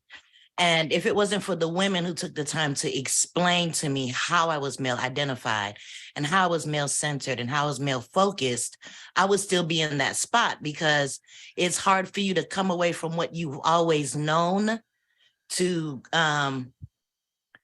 join something different when it also feels adversarial. Does that make sense? So when we're talking about like white women, a lot of my girlfriends that I speak to now, when I mention white women too, and including them in the conversation and all of that, they're very adversarial. It's really hard if you want white women to, like you'd already said, for them to leave or to step away or change their mindsets, and their men already have all the quote unquote power. You're telling them to leave a position where they're already on the top, and we're adversarial. How is that going to work? Like, we're not opening it up. We're not allowing for dialogue. We're not allowing for understanding. We're also angry at them. We make it harder for them as well, if that makes sense. I mean, it boils to the point where you're always talking about how at the end of the day, we just need to see ourselves as women first, not the color or anything else. Just as women is what we're dealing with. And a lot of times we don't recognize that they're women too, and we're not making a safe space for them. Does that make sense? So I just wanted to comment on that. Right. And then the other thing, so I wanted to know how much more my mind you was gonna shatter, because me and Jane Elliott go way back. That's my sister friend, and you ruined again. So you got me on Boy's Mom, and I was not ready, and I did not appreciate you. And my son's going away to college. This is his last month with us as a family. He's on his way. I told him college, military, I don't care. I don't know what you're gonna do, but you gotta go. And I don't. And that's your fault, because you would have been with me till he was 32. So we got that. And now you messed me up with Jane Elliott. My daughter was listening. She did not appreciate it. And a Christian caller came in, and anyway, Princella, I appreciate the way that you see things, because you force us to look at things from a different lens, and you challenge our beliefs, and you challenge why we stand on stuff. And a lot of times we stand on stuff and we don't even have a real reason to, like, it's just a tradition or something that was passed down. And to be able to look at what we've been standing on and how it's been to our detriment is waking a lot of us up. And that's very much appreciated. Thank you. Thank you. I appreciate it. That's cool there. Right. So I see, and that's the level of that right there is the level of the mind that you need to have, because the fact of the matter is our ego is wrapped up in the shit, and you can't change anything until you get your ego out the way. So I got Veronica in the comments section upset because I cut her off. Yeah, I cut you off. I stopped you from talking. Everybody heard that shit, but I guess you didn't hear it. I guess you thought you had the jurisdiction and the right to not study anything outside the Bible and think you can question me because you got so much Bible worship going on. I know you didn't watch the Satanic Temple shit. And you're not interested in hearing anything that contradicts your hardcore belief. And I ain't interested in teaching somebody who already got their fucking mind made up. I don't waste my energy like that. I'm not gonna argue with nobody. That ain't what I do. I ain't gonna let you pull me into no argument. If you wanna believe what you want, because your growth is in your control. I'm not forcing nobody to do a goddamn thing, right? because guess what? When you grow, you get stretched out of your comfort zone, and only people who are willing to be uncomfortable are willing to grow. If you want to be comfortable, don't challenge me because you want to hold on to your beliefs, because at the end of the day, it's a bunch of shit that contradict what you want to believe, baby. But if you ain't willing to read nothing else outside of what you think you know, right? We gonna worship a book that allow motherfuckers to sell their daughters, right? Allow a motherfucking man to rape their motherfucking daughter and then have to pay and marry the motherfucker. Yeah, that real. You ain't lie about that. Let me know you ain't even read the motherfucker, right? You ain't read the motherfucker. How you gonna be anti-male but carry on a male book? A whole book that excludes the very presence of a woman. None of the books was written by women, but we gonna uphold this motherfucker, right? Some shit that was stolen from different places. 10 Commandments ain't even the motherfucking 10 Commandments. It comes from the fucking Book of the Dead that came right out of Kennedy, right? Stolen shit. But we gonna cape for this motherfucking degenerate ass book, right?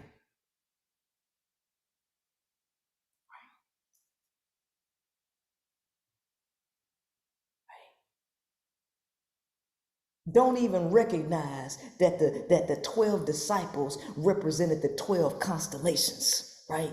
We don't even know that though. You gonna challenge me. You ain't got the fucking skill level to challenge me. You ain't got no reason to ask me a question if you want to hold on to your motherfucking beliefs, right? I'm a real disrespectful motherfucker when it comes to standing on what I know. Cause I'ma straight up tell you, fuck your Jesus, fuck your Allah, fuck all these men that done took the divine place of mother, the cosmic mother, the cosmic motherfucking mother that's destroying planet Earth, right? If we ain't talking about a woman God, fuck that man. Fuck Jesus. Yeah. Fuck Allah. Yeah. Cause they spit in the face of the motherfucking real God and came and fucked this goddamn planet up. Quita. What up, P? What's up? Hey, how you doing? Excellent. I just want to give you your props and thank you for all your teachings and everything that you do. You really opened up and expanded my mind. You know, I was always a little thinker, but now since I've ran into you, it's like it's expanded even more. And it's like the more knowledge I gain, it's like there's more to gain. So it's a forever thing. Exactly. And I understand that. And you picked Miss Jane apart. I was here for it the other night. But most of the time when I'm watching you or in the comment section, I'm at work. Mm-hmm. But I was off tonight. So sometimes you may see me in there and then you may not see me comment, but I'm listening in the clouds because I work with my hands. Right. So I'm always listening at you, listening to you. Yeah. And I love you. I love the ladies. I love the community. I love the art. And keep doing what you're doing. Thank you. I support you. Thank you so much. I appreciate it. All right. Welcome. So that was a powerful thing that she just said, right? The more she learning, the more she realized she got to learn. This is why a wise man knows that he knows nothing at all. That's why, because the more you learn, the more you realize there's way more shit out here that I ain't know. And it's always gonna be some shit that you don't know because knowledge is infinite. The universe is infinite. Mother God is infinite. So you ain't never gonna know every fucking thing. And the moment you think you know, it's the moment you become a fucking fool. The moment you think you know something is the moment you become a fucking fool.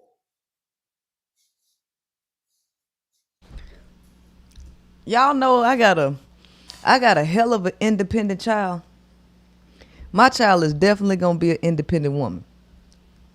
While I'm in here doing this girl then went and cooked her own French fry. She 4 years old now. She 4. And went and cooked her own French fry. I'm like, I knew I'm smelling something. I go in there. She didn't cook the rest of the bag, and she didn't cook them right. She didn't cook them right. So I was like, well, shit, I'm finna give me some of these fries. Thank you. Thank you, Miss Independent 4-year-old in here cooking your own food.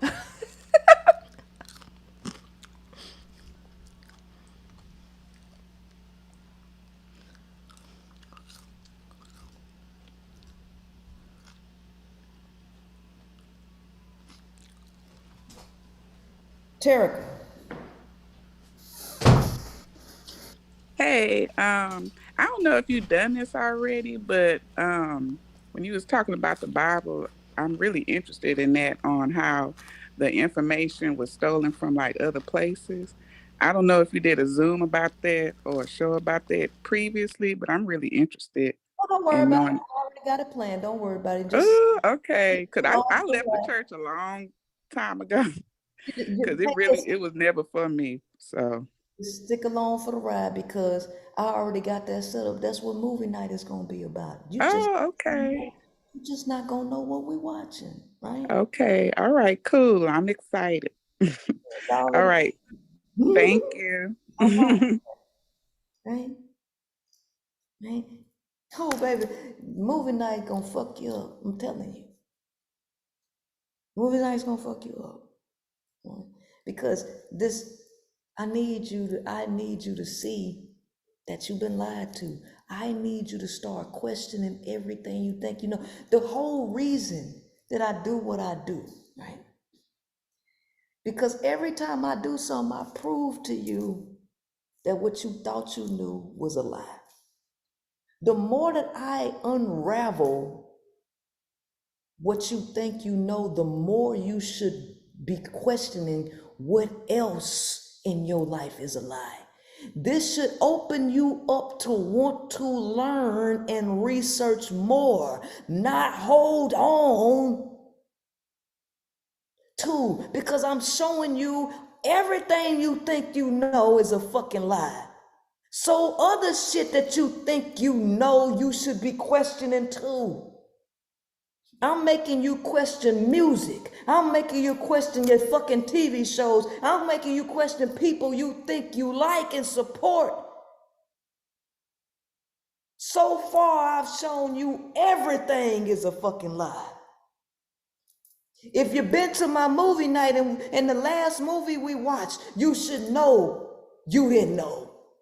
We watched Da Vinci Code. Like, who was there for Da Vinci Code?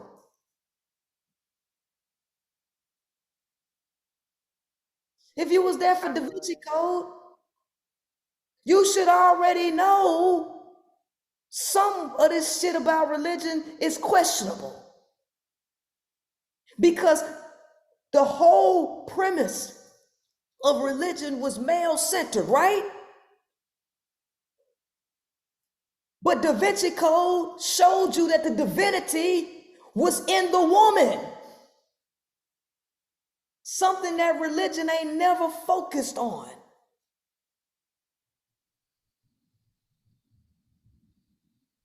I can prove to you beyond the shadow of any doubt that the creator of all things is absolutely feminine energy. Without a doubt in my mind, I can prove that to you scientifically. Right?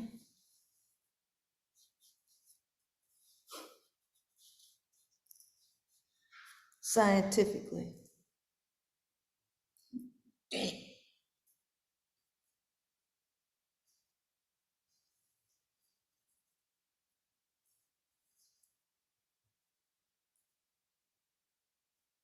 Mm. Anybody else got anything to say? Katie? Okay. Well, Hello? tonight was amazing. You can hear me, right? Yes, Uh, ma'am. okay, tonight was amazing. It takes a lot of courage to do what you do and to bring these ideas out here. So I want to say thank you for doing that. You had incredible stamina to get through that lady. I was amazed. Even 10 minutes in, I was dying. So it was like a POW march through the snow, and you made it. And I was amazed. It seems like, because I don't, I haven't followed Jane, but there's definitely something to this. The worst people push themselves to the front. Now, in your case, I kind of sense you're a reluctant hero, and there are that, the movies are about the reluctant heroes, the ones that step forward because they have to. But there are this other brand of people that are just really self-absorbed, and it is about their ego, and they want to have a following.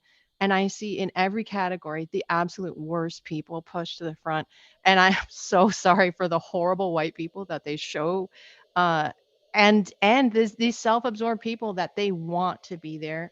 But also, I think maybe Robin DiAngelo is that as a similar character, and that's partly why there's this conflict in white people about this kind of stuff, because we see a lot of hypocrites, and they are such hypocrites. It's unreal. If you read Robin DiAngelo's own words, the stuff that she thinks in her mind is crazy. So a lot of hypocrites out there. Also, if you get a chance, I don't know if you've ever done a show on the evolution of your own thoughts, because that would be interesting to me. That I know you said for a while you criticized women, and you had feedback on women, and then you've moved from thought to thought and idea to idea, and there's probably like five, like, what are the pivotal moments that made you think, wait a minute, I think something else is the next step. So I would really like to see that. I'm curious about that. But anyway, you had so much stamina. You were like a Marine out there. I don't know what branch of military you were in, but she was hard to get through. And I'm just sorry for everybody that she was so obnoxious. Just the fact that she doesn't listen, it says a lot about who she is, that she couldn't hear you and have a conversation with you. And I'm just sorry for everybody that this has happened. She probably has made a ton of money, and I suspect maybe she was worried about her grift. If it comes out that she's anti-man, her grift is in one category, and then maybe that would, her corporate sponsorships or whatever might be in question. But anyway, you guys are amazing. Thank you for doing what you're doing. Good night. Good night. Thank you. Bye-bye. All right.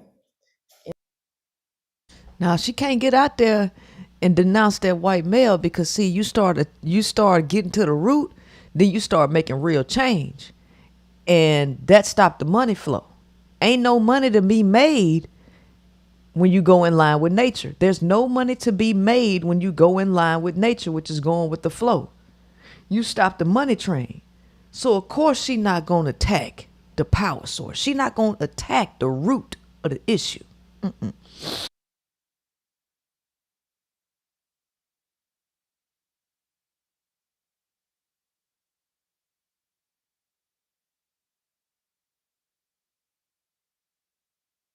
Anybody else? Yeah, I just wanted to say something. Okay.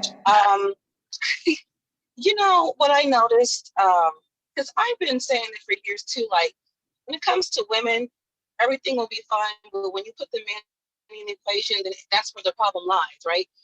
And it doesn't matter. I think the test would be like to test women these days is to just, because most women complain about men. But when you test them and really point and say, hey, this is the problem, we need to do something about it, then they'll make up all these excuses why, and this is not okay, and not all men. And it's like, and even with the religion thing, my sister, me and her got into it badly. We haven't spoken in a week, and I'm not calling her either because she's on the same wavelength, like as far as like, men are the problem. We need to get rid of men. That's how I feel, and we're on the same length. But as soon as I brought up, well, the Bible and God, that male God, she went completely off on me. And I'm like, well, how can you sit here and say men are the problem, but you're sitting here worship the image of the man? And she just went off, and we haven't spoken ever since. And it's like, this is really pathetic and sad that all you got to do, no matter if it's a male God, a physical male, as soon as you bring up male, it's just a problem. It's like, it makes me feel like are we really going to get to where we need to get with all these women that's so messed up? Right. And that's all I really wanted to say, because it's frustrating, because I've gotten rid of so many people, even my mom, you know, because it's like I'm tired of this male worship. It's been male worship in my family ever since I was born, molestation, and then they still worship the man like he. Oh, it's just frustrating. So I feel like I'm alone, but I'm not, because again, I found you guys. But it's like in real life, yeah, right. You know. Right. No, I So that's totally, all I wanted to say. no, I It's totally just understand. frustrating. I totally understand. What, Amaya, why you got rice? You want me to cook it? Yeah. Okay. Well, I'll cook it. Hold on. Here, go put it over there. Okay. Yeah, I understand, right? And this is why it's important, because a lot of people, here's the thing. A lot of people are just shy to raise their hand and be the first person to speak. If you're in a classroom, or even if we on here and I say, or even if it's on the Amaya, don't eat up all of my berries. Don't eat all my berries up. Even if it's about a caller, y'all know that people are afraid to be the first ones to stand up to do anything. People will wait and wait and wait to see if somebody else gonna start first. Let me wait to see if somebody gonna ask the question that I wanna ask, because I'm scared to ask. Baby, if people scared to do that, people are gonna be afraid to get out there and challenge the status quo. They're gonna be afraid to get out there to challenge the power structure. Somebody got to be the motherfucking leader. And if don't nobody want to be the leader, how can we ever expect change? Somebody got to start this shit. Somebody got to stand up, right? And the fact of the matter is, it's gonna be Black women. Why? Because Black women are the strongest ones, because you uphold the whole fucking system. So this is one of the reasons why they push single Black women, independent Black women, because you are the starters. They will fund you to start the motherfucking shift. It's okay to be single, powerful, and boss. You have to decenter males. And when you begin, trust me, people who are afraid to be a leader will be a follower if you can just start the motherfucking movement. It's got to start somewhere. It happened with Forrest Gump. I'm gonna show y'all that. They had banned my fucking video when I showed it the first time. But since we on Zoom, I should be able to show it on Zoom. All right, so I'm not gonna show it because they banned it. And we on YouTube now, so I'm not gonna go there, right? But I'm gonna skip. Let's see.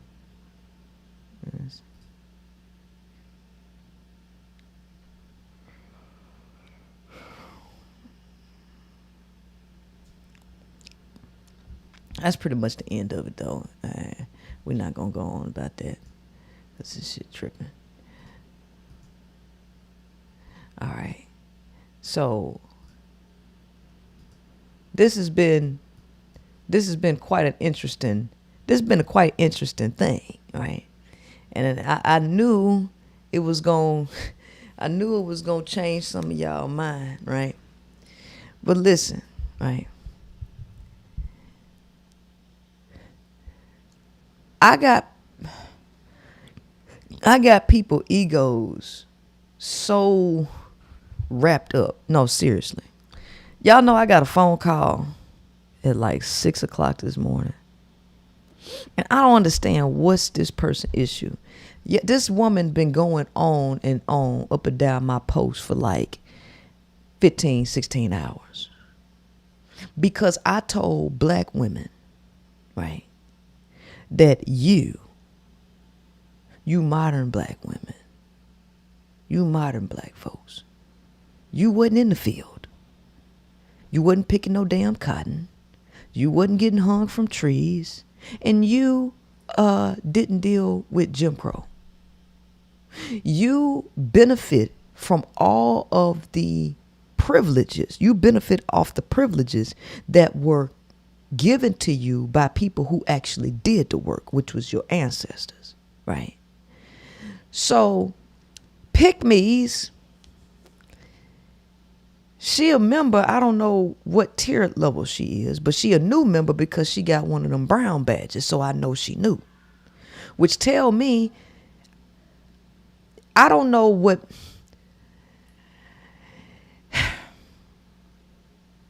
By the time you become a brown badge, if you become a brown badge, I'm going to assume it's because you have watched a lot of my videos, a good amount, because I don't see people just becoming members off of one video. That don't sound logical to me, right? I think people become members after constantly watching video after video, whether they done binge watch my shit, or watched four or five of them. But they ain't just became no member off of one. So, with me thinking like that and taking that into consideration, no video that I have ever done have I said black people wasn't enslaved. Nowhere have I ever said that. But she come across one video where I was when I was addressing black girl magic, because black people had this habit of wanting to go and claim the work of the ancestors and beg for, they want something for nothing, right? They don't want to work for nothing, and they just want to claim the work off of people who actually did the work while they ass getting privileges, right? They got hosed down back then trying to read. They got bricks thrown in their damn house, crosses burned in their yard just for black people trying to get an education, right? But now you Negroes have the access to education that you didn't fight for, and you don't want to fucking learn nothing. You don't want to read when they got lynched for trying to read, right? So instead of her hearing my whole message, she hear me say, you wasn't in the fields. You wasn't picking no cotton. And she took it out of context when I was talking to the modern day Negro. I listen to everything you say. Now I'm gonna have to stop listening to you because you think you smart. How was you pro-black from 2006 to 2015 and you saying black people wasn't in? No. See, you a pick me that's trying to find a reason to not listen to me because you want to cape for the black male. That's what the fuck you want to do. But you couldn't have listened to the majority of my videos. You couldn't have if that's what you take away, because ain't nowhere in none of the content that I have ever made, ever, where I have said black people historically have not endured the systematic oppression of racism, the dog ass racism. Ain't nowhere you can find that. So she not only was up and down multiple posts, copying and pasting this long ass, she sent me, I just looked at my phone, she done sent me a long ass text message and then called me at 6 o'clock in the morning before I got up. Why in the fuck is this shit bothering you? Instead of maybe before you start harassing me with this dumb shit, maybe you could have went back and looked to verify to see if you might have misheard it.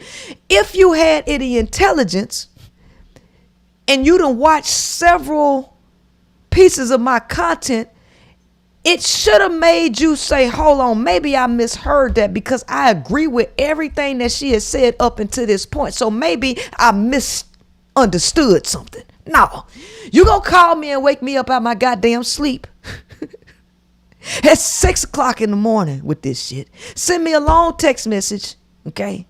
And copy and paste up and down multiple posts because you have an issue with some shit that you misunderstood. I stand on that. Your ass ain't been lynched.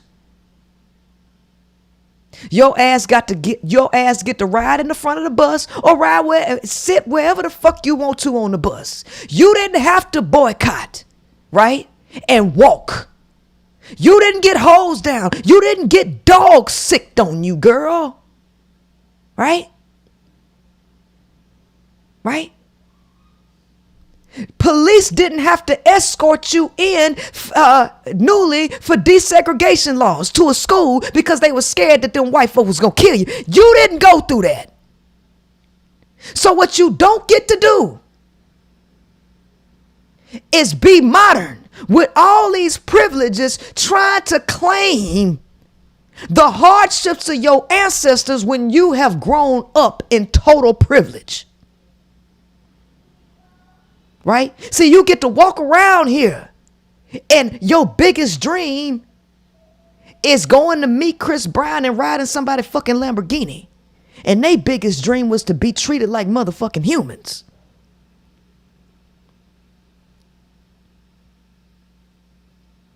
Where's the damn lie? Where's the lie? Don't be texting me and calling me at no goddamn 6 o'clock in the morning because you got an issue with the truth that you half-ass fucking listen to. That shit burned me up because I already got off late last night. This is my job. This is my job. I enjoy doing this. This is fun for me. This is fulfilling for me. But this is not a hobby. This is my fucking job. So you don't get to call me whenever you feel like it. You don't get to send me text messages whenever you feel like it because you got an ego issue that Princella is not going to fulfill. Princella is not going to validate your ego. I don't care if you look up to me. I'm not going to validate your ego. You need to check yourself. Because what I don't do is just come out of thin air saying shit.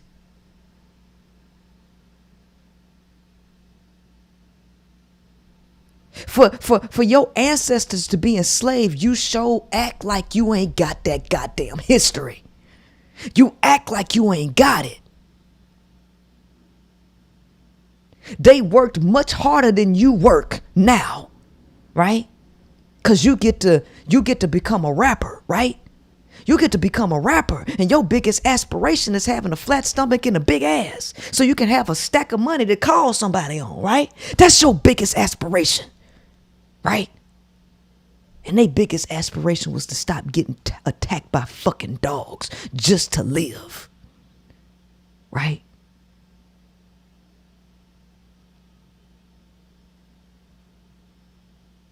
To walk down the street, right? Knowing they ain't gonna have motherfucking rocks thrown at them just for being black outside.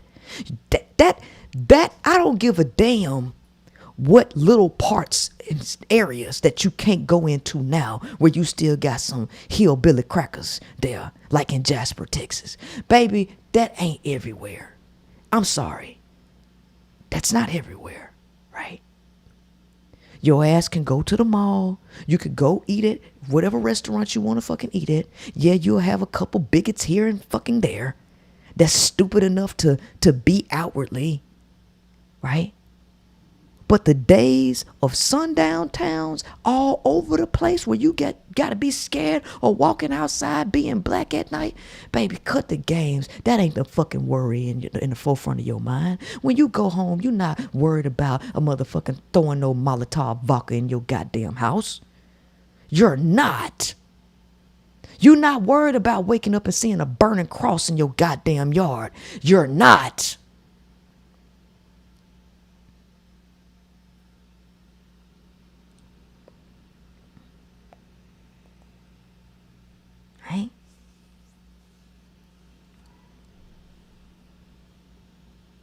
So why we want to sit up here and why you want to cling on to the past and try to make the problems of the past your present when that ain't your problem, because you don't live in that. But you too lazy, right? You too lazy. Don't call my phone asking me no shit like this, right? What she say? What she say? Look how long this motherfucking message is, yo. Look how long this goddamn message is. This shit done piss me off. This shit done piss me off.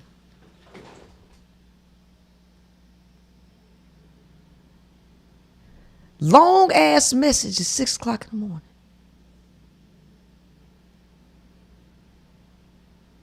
You see this shit? And how does it start off? You stated black men are the biggest issue for black women, and that black women suffer because they worship black penis. And also stated black women were not in the fields and were not lynched and could not claim to be. This is the timestamp 3245. So let me go ahead and pull it up, right? Let me go ahead and pull it up. Because see, I can guarantee you, she flipped my shit out of context. I can guarantee you.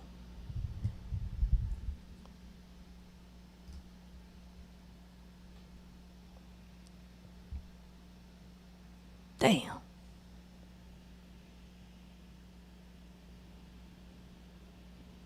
Oh, that's cause she on the damn Android. Let me send it to myself. Let me send it to myself.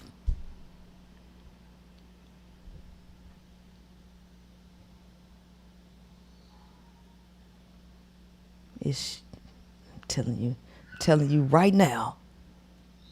Don't be sending me no bullshit, nah. Sending me this long ass shit. 3245 to 3310. No, you can't start at 3245. You're going to have to start at 30 minutes, right? To get the full context. Let's start at 30 minutes. What was I talking about at 30 minutes? Because we talking about taking accountability, right? So, we talking about anger, frustration, which is all low-level energy that fuels the system. You punch down to your daughters and you call your daughters bitches, hoes, and everything else. This is what you do. This is the end. Give the most. Tell me, what is it that you giving, sweetie? You give the most to black penis. Tell me, what is it that you're giving? You're giving and fueling negative energy from the pressure, right, of the top. Of all that's resting on you. You not giving love, sweetheart. You ain't giving love. But you think your anger. So now you see, this is why you got to get the full context. Because we at 30 minutes now. She say it start at 32. She say from 32 minutes and 45 seconds to 33:10 that I say black women ain't in the fields or wasn't in the fields. We got to actively listen. I'm not going to let you start at 32:45, sweetie. We going to start at 30 minutes so you can get the full context. What the fuck am I talking about? I'm talking about black women dogging their own motherfucking daughters, right? And throwing their daughters under the bus and letting black males rape them. That's what I'm talking about. That's the context of what the fuck I'm talking about. And this black girl magic that they use to keep from actually dealing with the true issue within the black community. Because the true issue in the black community is not white folks.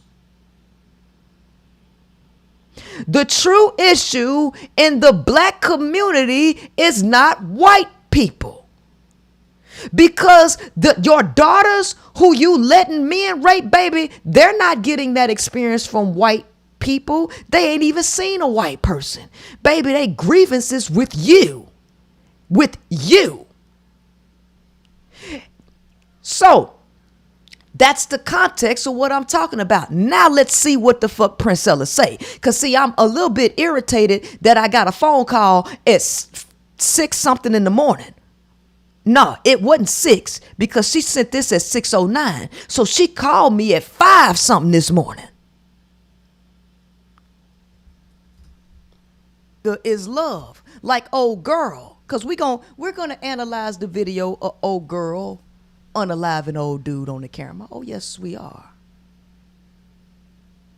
Oh yes, black woman, we are.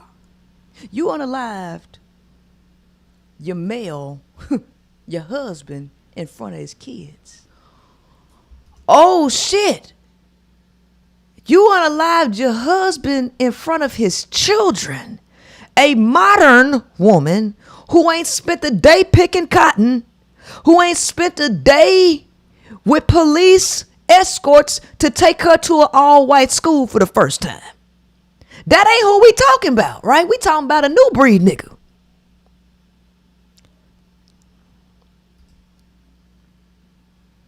You set your so-called friends up to let males rape them. You give what?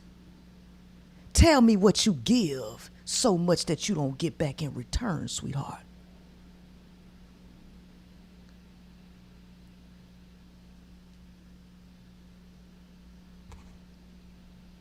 Let me tell you something. This ain't about helping everybody. This is about bringing awareness to subconscious fuckery. This is because everybody think ain't nothing wrong with them.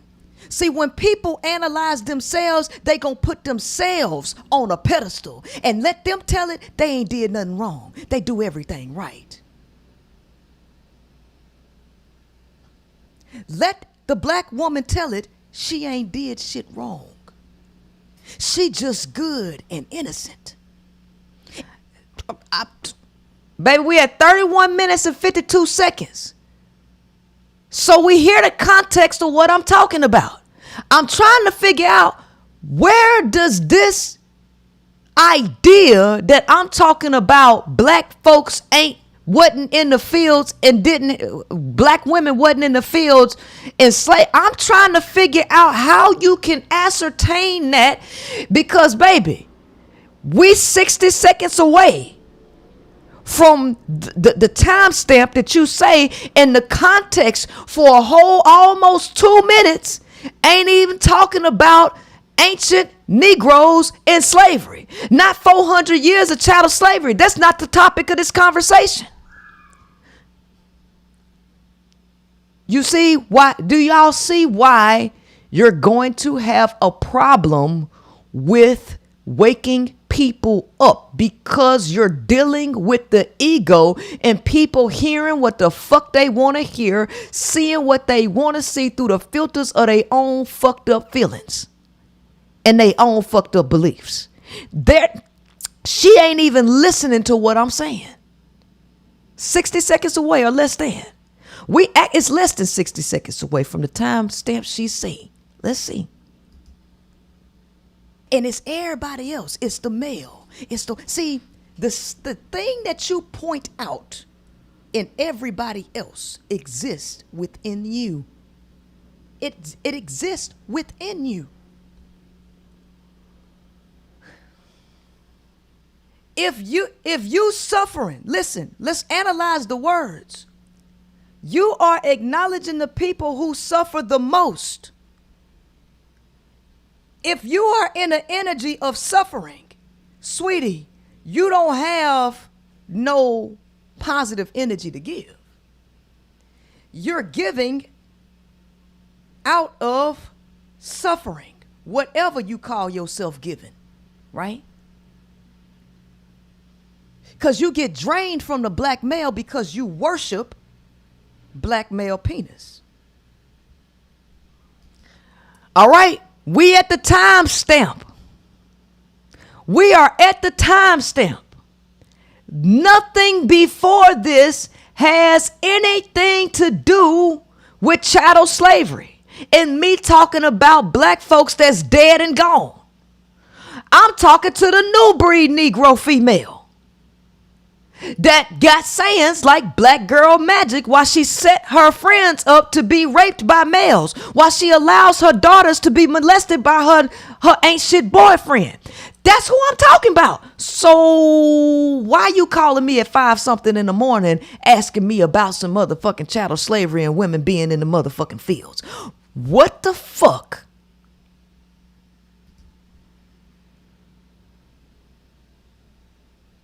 So you give all your energy to him because that's who you in close proximity to, because, sweetheart, you wasn't out there picking no cotton. You wasn't hung from no trees, sweetheart. Ah.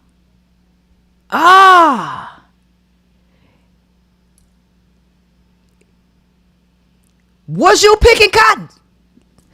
Lady, were you picking cotton? Did you pick cotton? Did the black women who I'm directing my message at now in 2023, did they pick cotton? The lack of education in people is the reason why the world is jacked up. She not even listening with educated ears or active listening. She got triggered to go back to a pro-black talking point that speaks about dead black people, while she ignores the current Negro female who is doing drugs and robbing niggas with the Negro black male, the one that's on Love and Hip Hop. Ain't none of you niggas pick no goddamn cotton. Ain't none of you niggas been in the field. Where's the goddamn lie? Make my damn head hurt.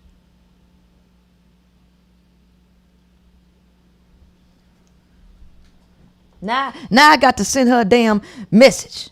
I'm just gonna ask the question.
Okay, so then what I say? I say, one, who am I talking to? Women in 2023. Number two, did women in 2023, black girl magic, pick cotton? Did you work on a plantation? No, you did not. You are not 150 years old. So you and no Negro in 2023 gets to claim the experiences of people who died to have the privileges black folk abuse today. No, ma'am. Send. Calling me at no damn 5 something in the morning with this shit. What she say? From 32:45 to 33:10. That's why I knew that she didn't even consider the context. She started it right at the moment when I said you didn't pick no cotton, erasing 2 minutes of the lead up, which would have given you the context of what that statement was referencing. But this is what people do because they're leading with their bruised egos and they feelings. This is what the news do. This is what everybody do. They want to tell bits and pieces of a story so that they can fuel their own motherfucking feelings. You see? The ego is your biggest problem in humanity. Your biggest goddamn problem. But let me go ahead and finish what she say, because we at 33 minutes even. She stopped it at 33:10. Just the small clip from beginning to end, 10 more seconds. 10 more goddamn seconds.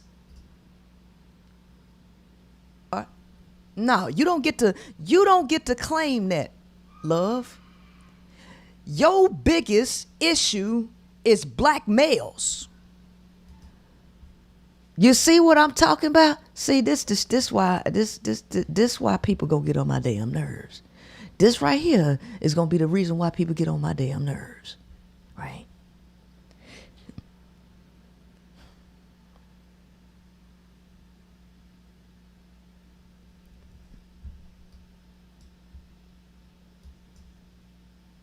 I'm gonna get me a new phone number. That's for damn sure though.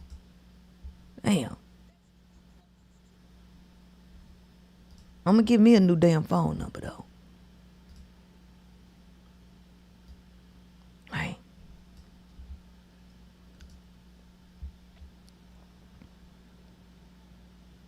Right. See, I'm not talking to these people who want to cling on to this victimhood shit. No, sweetie, you don't get to cling on to Rosa Parks. You don't get to cling on. That time is over. That's not your experience, sweetheart. We got new problems. And it's not new. It's just more clear what the true problem is.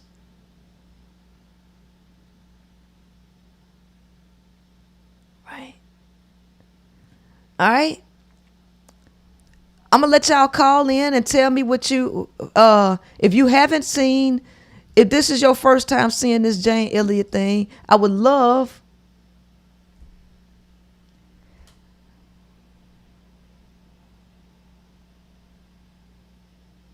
Listen, I'm not finna go back and forth.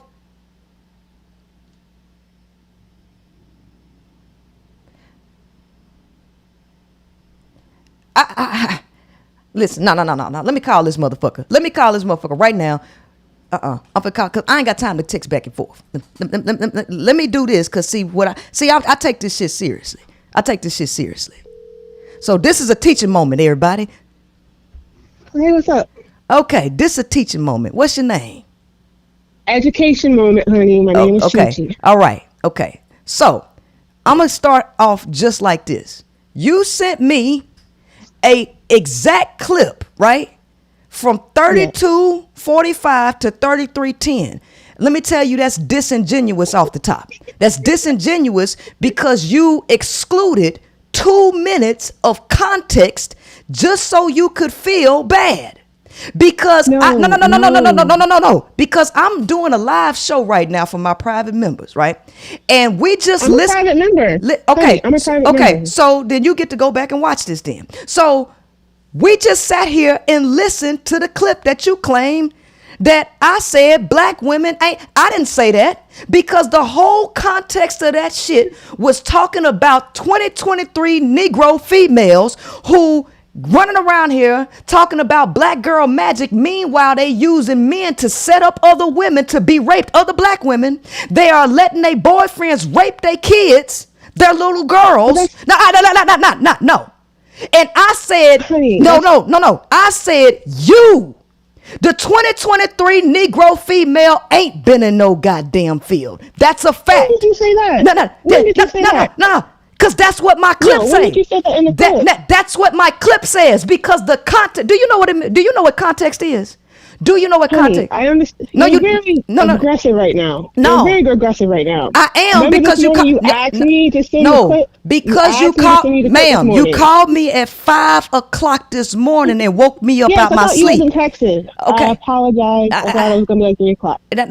Listen. No. Listen. Because if you're going to address me, listen to me. Because I take what I do seriously. And I'm a teacher before I'm anything, because I'm not doing this for fame. I'm doing this to change people's lives. So I take what I do real serious.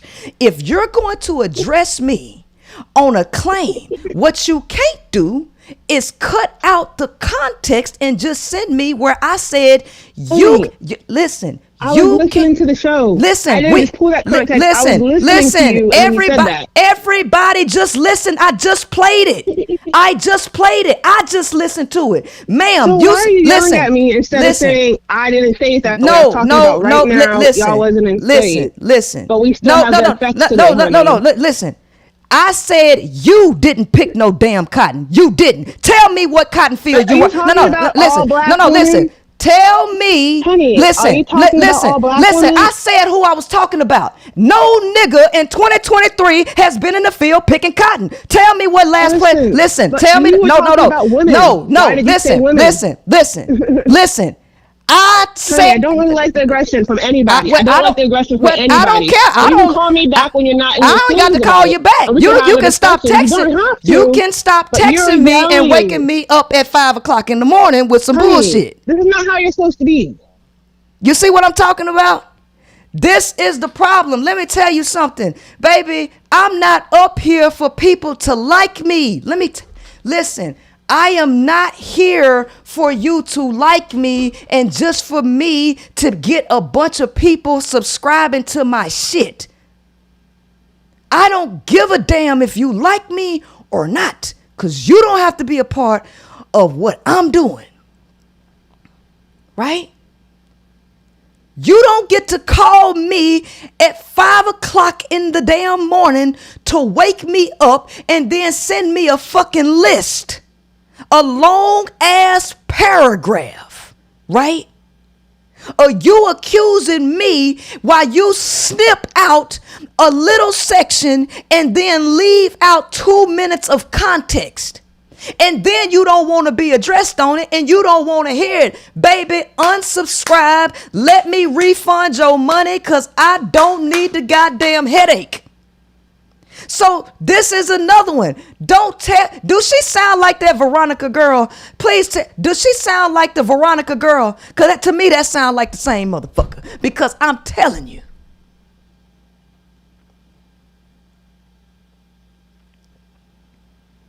I wanted y'all to hear that shit.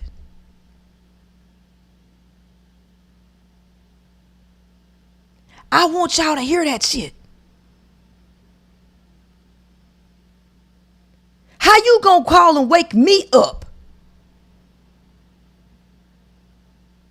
at 5 something in the goddamn morning?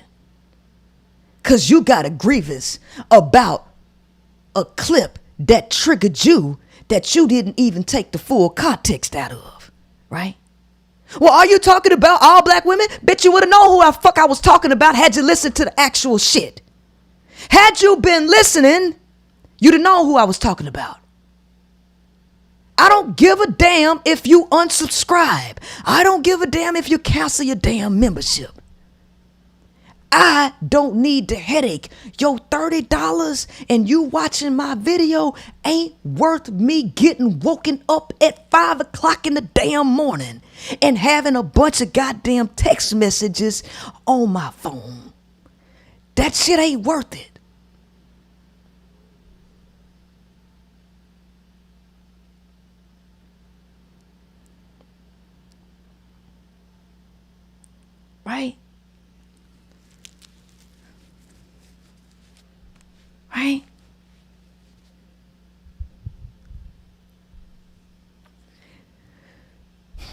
But this is what you're going to have to deal with the psychosis of people. Because even if you say the shit in black and white, listen to me. Even if you say the shit in black and white, you're still going to be dealing with people's fragile ass egos. Their ego is in the way, which prevents higher elevation. That mentality is where all the violence stems from, people. That's where all the emotional, and she's steady sending me.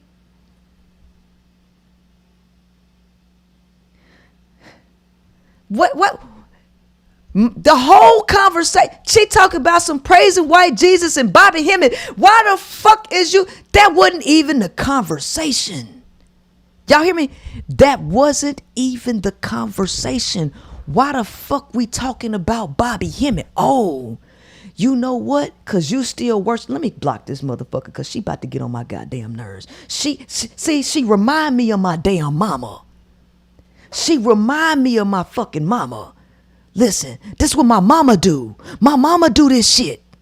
And I block my mama. I'm finna block you too.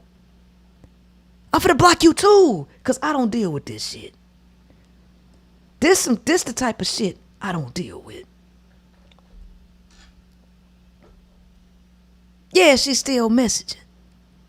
Now these the type of chicks that get in relationships with dudes, and these are the type of chicks dudes be complaining about. So you taking this behavior, black woman, right? You want to blame everybody else for the world's problems, but you don't see you. You don't see you. You don't see you.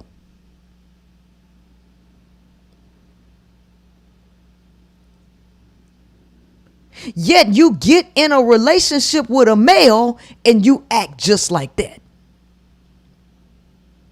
Right? This, let me tell y'all one more time. This motherfucking channel, the High Powered Podcast, ain't pro-black. It ain't pro-black because pro-black mean pro-black man. This is a channel that empowers women and decenters males.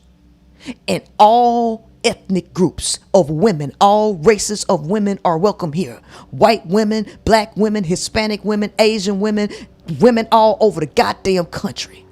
This ain't no black-centered goddamn station, and I don't give a damn about no pro-black man rhetoric.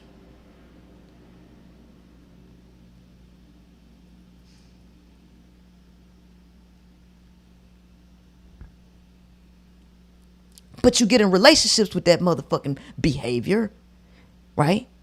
And the male ain't wired to deal with that, so I wouldn't be surprised if he haul off and pop you in the fucking mouth. Okay? I wouldn't be surprised if he haul off and pop you in the goddamn mouth. Talking about I don't appreciate the hostility.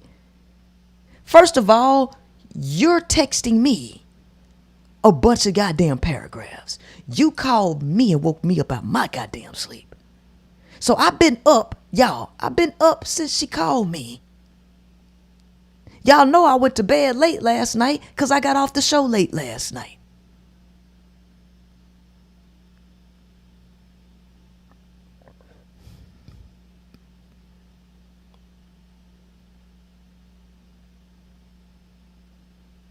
Why are y'all paying memberships? Why are you paying memberships to fucking debate and gaslight me, sweetie? You're not here to push your fucking beliefs on me. That ain't why the fuck you here. You're either going to add to the context of the direction that I'm taking y'all, or you gonna think that you here to challenge me to push your perspective, and I'm gonna tell you to leave. I'm gonna tell you to leave, sweetie. Right? Because the old ways of thinking cannot come into the new world.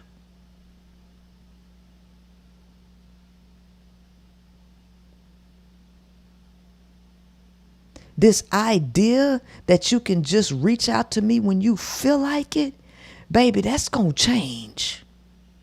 That's gonna change. Because I'm not going back and forth with no goddamn students. You are my students. You are not my motherfucking equal when it comes to what I'm teaching you, because a lot of this shit y'all ain't figured out on your own. So once you get to a place where you see everything that I see and you learn something else, you got a different field of knowledge, then you come and tell me something. But this shit that you signed up to hear, no ma'am. I don't want to hear shit that you believe, because all that shit you believe is bullshit. And I don't want to hear it. I don't want to hear none of that shit. Don't argue with me about Jesus, because you're not going to change my mind on Jesus. I don't want to fucking hear it. It's patriarchal. And my whole shit is to decenter males. So anything rooted in male ideology, why the fuck you bringing that shit to me? This ain't the place for you.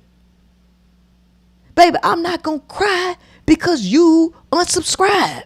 I'm not going to cry because you cancel your membership. I don't give a fuck.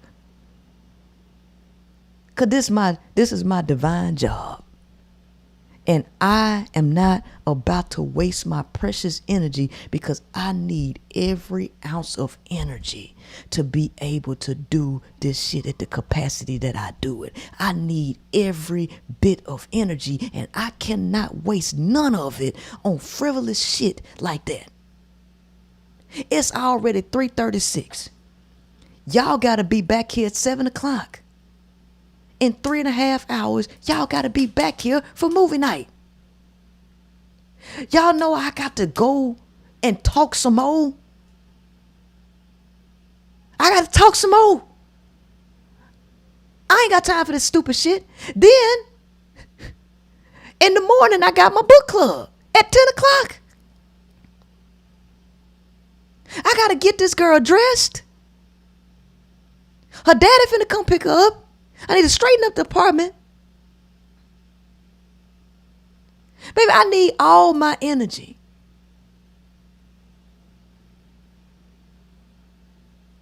So if you here to try to argue with me, I don't have time for it. I don't have no interest. Believe what the fuck you want to believe, and you done maxed out. You done goddamn maxed out on what I can show you. You've maxed out on what I can show you, what I can teach you. Y'all heard the lady. Y'all heard the lady that Chantel, the boy mom, right? She didn't like what I had said either. A little while ago. But after she had to check herself, she realized that I wasn't lying. What you're battling is the ego. When you stop trying to defend yourself from a perceived threat, when you stop trying to defend yourself from an imaginary threat of being challenged on your beliefs, then you'll come to see the fucking truth, and you can grow then. But I'm not gonna fight your goddamn ego. I'm not going to fight you. I will fucking block you from my shit before I fight you. You go fight yourself. If I say something that you don't like, it ain't for you to address me. Mama, my hair hurts. Now what you do? I see your little, what did you do? Now it hurts. I see. Go get some tissue. Y'all see she got a dress on. Thank you so much, Bella Vega. $20 compensation for lack of sleep. Appreciate your time, your energy, right? She got a dress on there. I guess she thinks she a princess. She don't think she a princess. She knows she a princess, right? So she try to carry herself like a princess.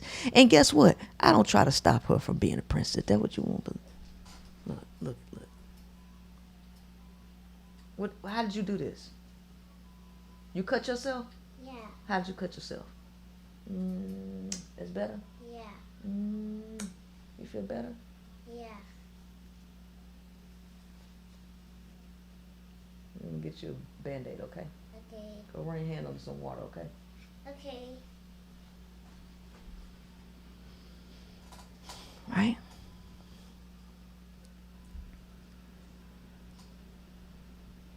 It's a perceived threat. It's not real. So before you question, if I say some shit that you don't like, before you address me, go into your own mind and ask yourself why you getting offended. Why are you getting offended? And go back and listen to see if you might be misinterpreting something, or you're trying to defend yourself from changing your mind.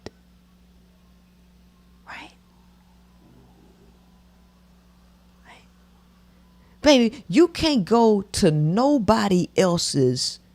I can almost guarantee you, without a shadow of a doubt in my mind, that ain't nobody else's paid subscriptions. Because $30, y'all don't understand how cheap this shit is.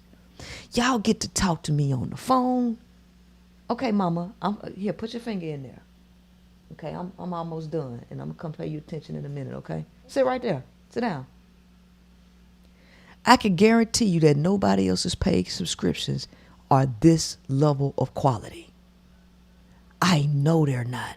I bet they do pre-recorded videos. They not doing no fucking Zooms where you get to talk back and forth, and they damn sure ain't spending the amount of hours that I'm spending to make sure that your mind changed for the better for you and your kids.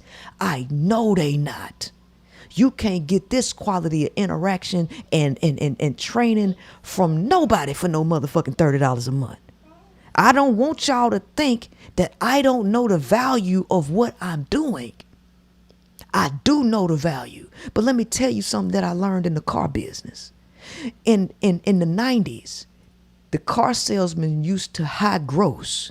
They used to make a lot of money off of one car deal. They'll try to knock you over the head to try to make a $10,000, $15,000 commission off a customer. But when you burn a customer, a lot of them don't want to come back and do business with you, because now you get labeled as a snake oil salesman, a crook.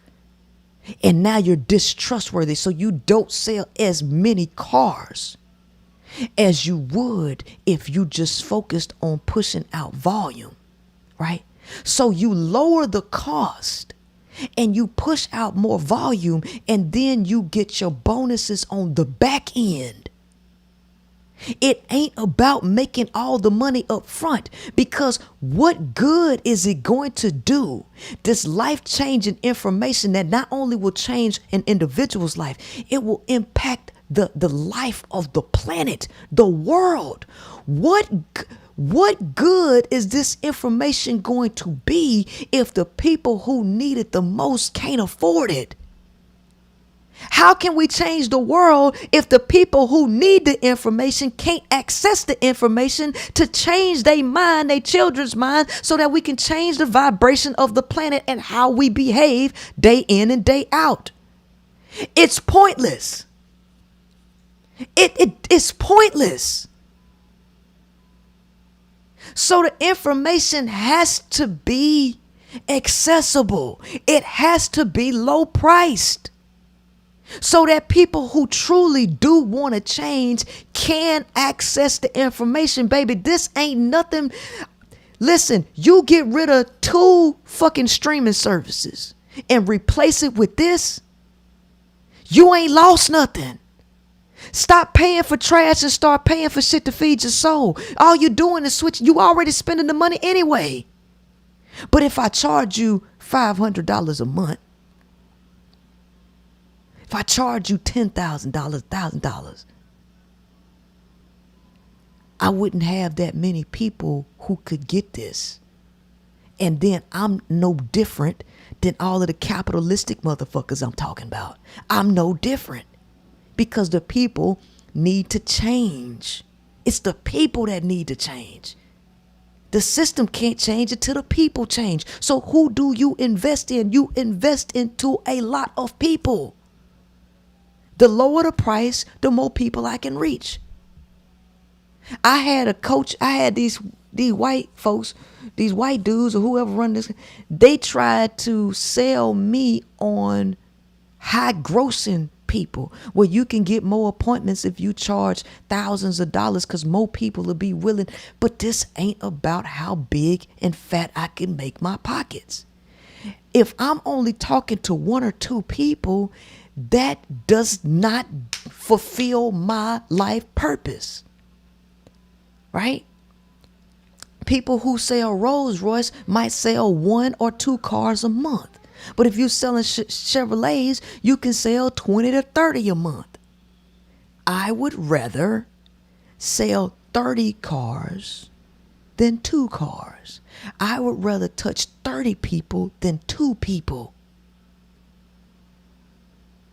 So don't think that I don't know that the value of what I'm talking about is worth more than I'm charging, right? It is worth more. But what's worth even more is the impact that y'all can make on the world if you take what I'm saying seriously and change your mind and change your damn behavior. Period. And that is worth more than any dollar that y'all could pay me. As long as I'm free and I don't have to worry about having to work for somebody and having to struggle day to day, as long as I'm good, I can do this for a duration. And so all I need is freedom. That's it. Right? I need the ability to pick up and go travel when the job, my purpose say I need to travel without having to worry. That's all I need. I don't need a big house. I don't need Rolls Royces. I don't need yachts. I don't need all that shit. All I need to see is, are people changing their fucking mind? Are they? Is the world changing for the better as a result of me doing what I'm doing? That's all that fucking matter to me. So if you give me a motherfucking headache, if you give me a goddamn headache, I'm going to get you out of my space. I don't want to talk to you. I don't want to see you. I don't want your energy around me. I don't give a damn about your $30.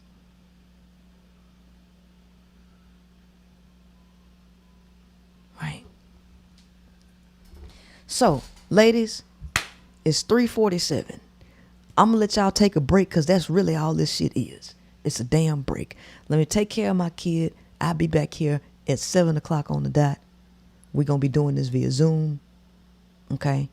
And we get to chit chat and do all that. All right? All right. Thank y'all. I'll see y'all later. Or see y'all in a minute.